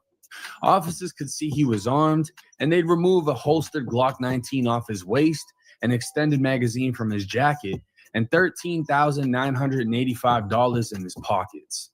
Tweedy would state the firearm was his and he had a concealed carry license, but would also state nothing in the vehicle was his. He'd claim he won the money at the casino, but could not provide any receipts. Searching the Lamborghini, they'd start with the leather bag that was laying next to Tweedy, finding over 28 grams of cannabis. Because he was the only occupant and the bag was directly next to him, he'd be charged with felony possession of cannabis over 20 grams and possession of a concealed firearm and the commission of a felony. See this house in Texas? Let me show you how I invested into it with just a few $100s. I did it using something called tax lien investing. Another bag on the rear passenger seat contained 27 grams of ecstasy, $37,000, and multiple documents with the name Bill Capri on them. Even Kodak's federal prison ID card would be found in the bag, along with a bottle of promethazine. That same bag would be seen on Kodak Black's Instagram days prior. They'd also find his gun lighter that he can be seen with on multiple occasions. Everyone on scene was asked if the bag belonged to them, and they all denied ownership. When Kodak was informed of the money in the bag, he attempted multiple times to have the money turned over to him, claiming it belonged to his business, but he would not claim the bag or its contents. Under the rear passenger floorboard, officers found a Glock 23, and again, everyone denied ownership. Now, this took place back in November, and for some reason, it took until April 17th, 2026, for officers to receive an FDLE report identifying the substance found in the pink bag was 25 grams of ecstasy. The legal trafficking weight for this drug is only 14 grams, giving probable cause to charge Kodak Black with trafficking MDMA 14 to 200 grams. This charge carries up to 30 years in state prison, 3 years being mandatory, and a $50,000 fine. Now, I'm going to be honest. I don't know how it is in other states, but Florida does not play when it comes to trafficking. And yes, he can get anywhere up to 30 years if he's convicted of this offense, but 3 of those years are mandatory, meaning he cannot get less than 36 months inside of prison. These are serious charges. A first-degree felony in Florida is the most serious felony you can have aside from a PBL, which would be punishable by life. They have not been playing when it comes to drugs in Florida, especially with things testing positive for fentanyl, because people are dying left and right. And they're even giving out murder charges if you're caught selling that shit and someone dies. They care about Bradford Cohen, Kodak's lawyer, would tell TMZ the arrest was a coordinated surrender in which police searched the vehicle with one passenger who was not Kodak. Cohen said cops found a bag containing several items, including a bottle of prescription cough syrup, which allegedly had Kodak's fingerprint on it. Now, this is a clear-cut example of a lawyer lawyering, saying it was just several items in a bag, and one of them just so happened to be a prescription bottle of cough syrup, as if we haven't seen Kodak recording himself sipping lean all over social media. The lawyer also wouldn't mention the 25 grams of ecstasy, Kodak's rings and scissors found next to the $100 bill with ecstasy on it. There's a lot of ways in which this case really looks bad. What's interesting, though, is Tweety, who was found with a felony amount of weed and a gun on him, just got his case dropped. The very same day, Kodak gets arrested. Suspicious. That's wild. And I'll say this, right? That's wild. To hear, these are the new metas. To hear how all of this played out. Initially in the report, it said Kodak's fingerprint wasn't found on anything inside of that bag. There was a Frisbee, there was the bottle of lean, there was multiple items. His fingerprint wasn't found. But the thing is, they can clearly tell this is his bag. He's seen in pictures and videos possessing this bag and other items in the bag. And they even found items, documents with his name on them, including his federal prison ID. To have a federal prison ID in the same bag as an amount of ecstasy that will send you back to prison is insane. To me, at least. Maybe not to Kodak, but in all seriousness, it's really sleep for real. It's really slow. Like, Kodak's why would you lawyer still have your said, federal ID? to sum it up, he can't wait to beat this case, and they stay charging Kodak with some bullshit. This is my perspective on that. Sometimes people need to go to jail to sober up. And I understand. But the thing about it is they don't give a fuck about him sobering up, because he looked like he was already on sobering up. He was already sobering up. He was staying out of shit. He wasn't even looking crazy. You feel me? His last message a month and a half ago was shit. He's sober. 2 weeks sober. You feel me? So they like, man, put that shit on the phone. Unless, I don't know, like they said, Buddy got let out. And when they put a warrant for Kodak, that's very fucking suspicious, bro. That I'm finna roll. I gotta roll up another one, man. That's very suspicious. One thing about it though, that boy Kodak got that bond for 75 bands. He out right now. He waiting on his ride, man. Or the ride waiting on him. Either way. Shit. What's next? Fuck it, we just gonna re-up another one. I'll be back in a minute, homie. Hustlers on a mission every day. We in the lit house, keep the light within you shining bright. You feel me? Fuck that shit, you get paid, and that's every single motherfucking day. And I am Capital. Create a positive impact today and later. Fuck them haters. Get your paper straight like that. Like, subscribe, share, all that. Feel me? I'll be back in a minute. You know what I'm saying? It's the mission. Baby, I'm a hustler on a mission. Grinding for that spot, brand new pot to piss in. Trying to school my partners home, they pay attention. I'm sticking to my vision, on the road to the riches. Every single day, I'm a hustler on a mission. Trying to get 100 M's, nigga, I ain't kidding. I'm on a mission, 24/7, 365, until I reach the heavens. Baby, I'm a hustler on a mission, grinding for. Baby, I'm a hustler on a mission, grinding for that spot, a brand new pot to piss in. Alright, don't get me wrong, I'm gonna go back to the gym, but it's like, should I go back to robbing and stuff? My brother called me out and he was like, just come out here, man. Since we've been together, it's been like, alright, I ain't thought about robbing niggas, I ain't thought about shooting niggas, I ain't thought about selling a drug. Somebody that looked up to me and helped me out and put me back on my feet. You feel me? I ain't looking all crazy, seeing me in this new life. My little brother really like put light back in my life. And I was about to make a terrible decision. It was like, alright, don't get me wrong. I was gonna go back to the gym. It was like, should I go back to robbing and stuff? My brother called me out and he was like, just come out here. And ever since we've been together, it's been like, alright, I ain't thought about robbing a nigga. I ain't thought about shooting a nigga. I ain't thought about selling a drug. Somebody that looked up to me and helped me out and put me back on my feet. You feel me? I ain't looking all crazy and seeing me in this new light. My little brother really like put light back in my life. And I was about to make it like a terrible decision where it was like, alright, don't get me wrong. I was gonna go back to the gym, but it's like, should I go back to robbing and stuff? My brother called me out and he was like, just come out here. And ever since we've been together, it's been like, alright, I ain't thought about robbing a nigga. I ain't thought about shooting a nigga. I ain't thought about selling a drug. Somebody that looked up to me and helped me out and put me back on my feet.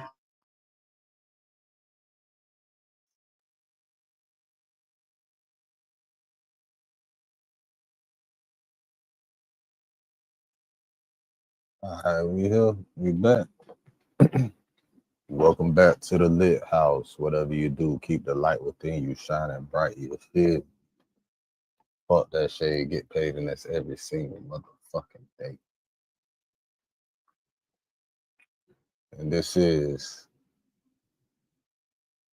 Home Meeting TV.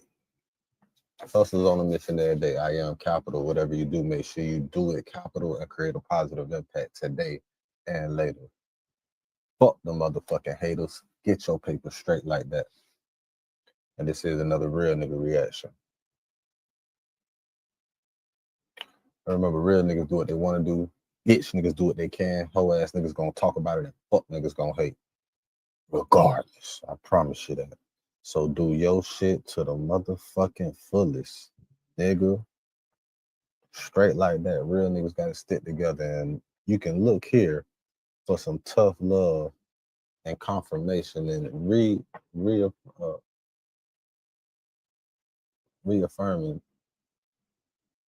I forgot, it was a different word out here. Reassurance right here. With the mission mafia, man. Hustle on a mission every day, man. Just stay focused how you supposed to stay focused and handle your business how you supposed to stay true. And right now, you know, we always trying to shed light, provide a positive message with every situation. I'm only doing this reaction because the shit came on when I was almost complete with one of my projects, editing some photos. So, and when it came on, I was like, damn, what the fuck is this? So the beginning was interesting. So now I'm gonna get into this. We're gonna see what the fuck this is, since I was already almost done with this project. We're gonna start this next project. R&R, real nigga reactions, right here. Home Meet TV, let's get it. Every single day, I'm just a hustler on a mission, nigga.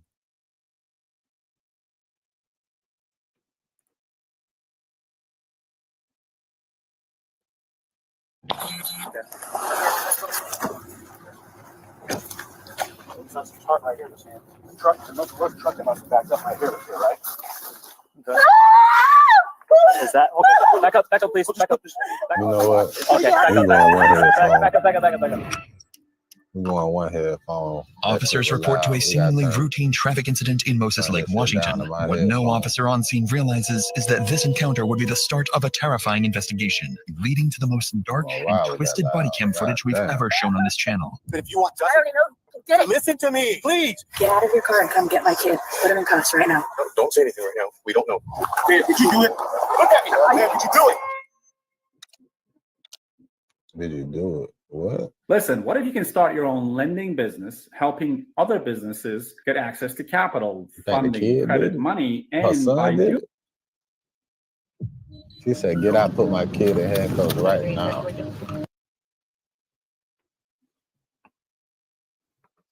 She said that shit like she was gonna kill his ass down self if he didn't do it. You don't do it, I'm gonna kill this motherfucker if you don't take his ass right now.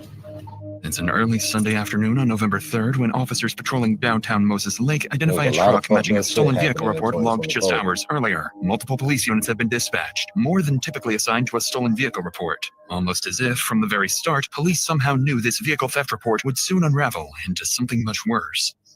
145 back. We're slow rolling.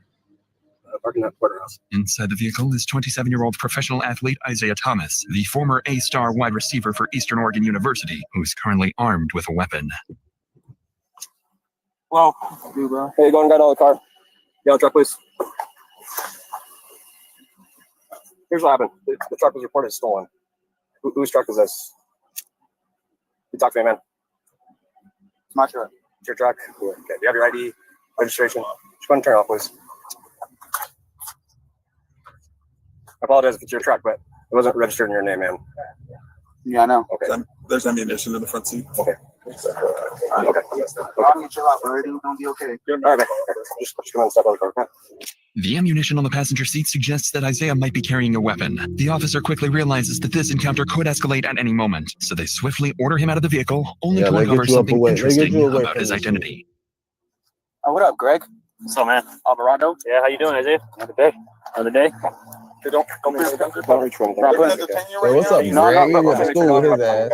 I do got a weapon on me, 40 yards. I think I got a knife. There's always that officer you went to school with, but depending on the type of nigga you was in school, the motherfuckers know about you. I want you gotta remember that, man. Niggas that become police officers, niggas that you went to school with, they know what type of nigga you was in school. They remember if you was a cool nigga, you if you fucked with them, all that shit. They will remember. If you look up, them motherfuckers become a police officer for a reason, and they have, them bitches love to remember some fucked up shit. They remember good shit too. I ain't gonna count. Hey man, I appreciate the ones that just let me keep on going when they notice it was me. I fuck with y'all. Y'all know we just creating a positive impact today and later, man. We gotta reset the algorithm. Shout out to my dog. Got a knife right here. Knife? Pocket knife? This one? That's it? Okay. That takes you home.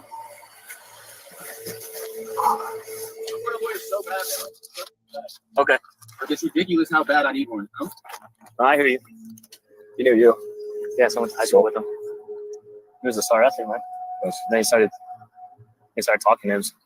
Yeah, but It turns out Officer Alvarado and Isaiah went to high school together, and Alvarado recalls Isaiah as a standout football player who went on to compete at the college level. But now in front of him was a disoriented young man, barely able to focus and answer their questions in a stolen vehicle. A stark contrast to the athlete Alvarado once knew. In reality, there is a very good reason for Isaiah's odd behavior, one that Officer Alvarado will soon understand, as within minutes, Isaiah and his family will be at the center of a murder investigation, with only one question left unsolved. For now, officers decide to contact Isaiah's family to inform them of his recent actions and detainment. They quickly get his family contact details and call his mother, 47-year-old Cassie Thomas. However, the information Cassie provides shifts the course of the investigation in an unexpected way. Hello? Hello, this is Officer Alvarado with the Mosaic Police Department. I'm trying to reach Cassie. This is she. Hey, do you have a son, Isaiah? Yes, I do. We had a call earlier about him being in someone else's vehicle. He's in a truck now, a gray Chevy Silverado. Okay. We're trying to figure out if this is his truck or not, because he's saying it is. But the person that called about him said that he stole the truck from another neighbor. No, that's his and his grandfather's. Okay, who's his grandpa, if you don't mind asking? Richard. Richard? Yeah, he probably let him borrow it. He's staying with his grandfather right now. What's the address? 430 Dale. Yep, that's where the truck was taken. Okay, that's weird. Yeah, no, that clarifies something, because we thought potentially this truck might have been stolen, so we were trying to figure it out. No, I'm sorry about that.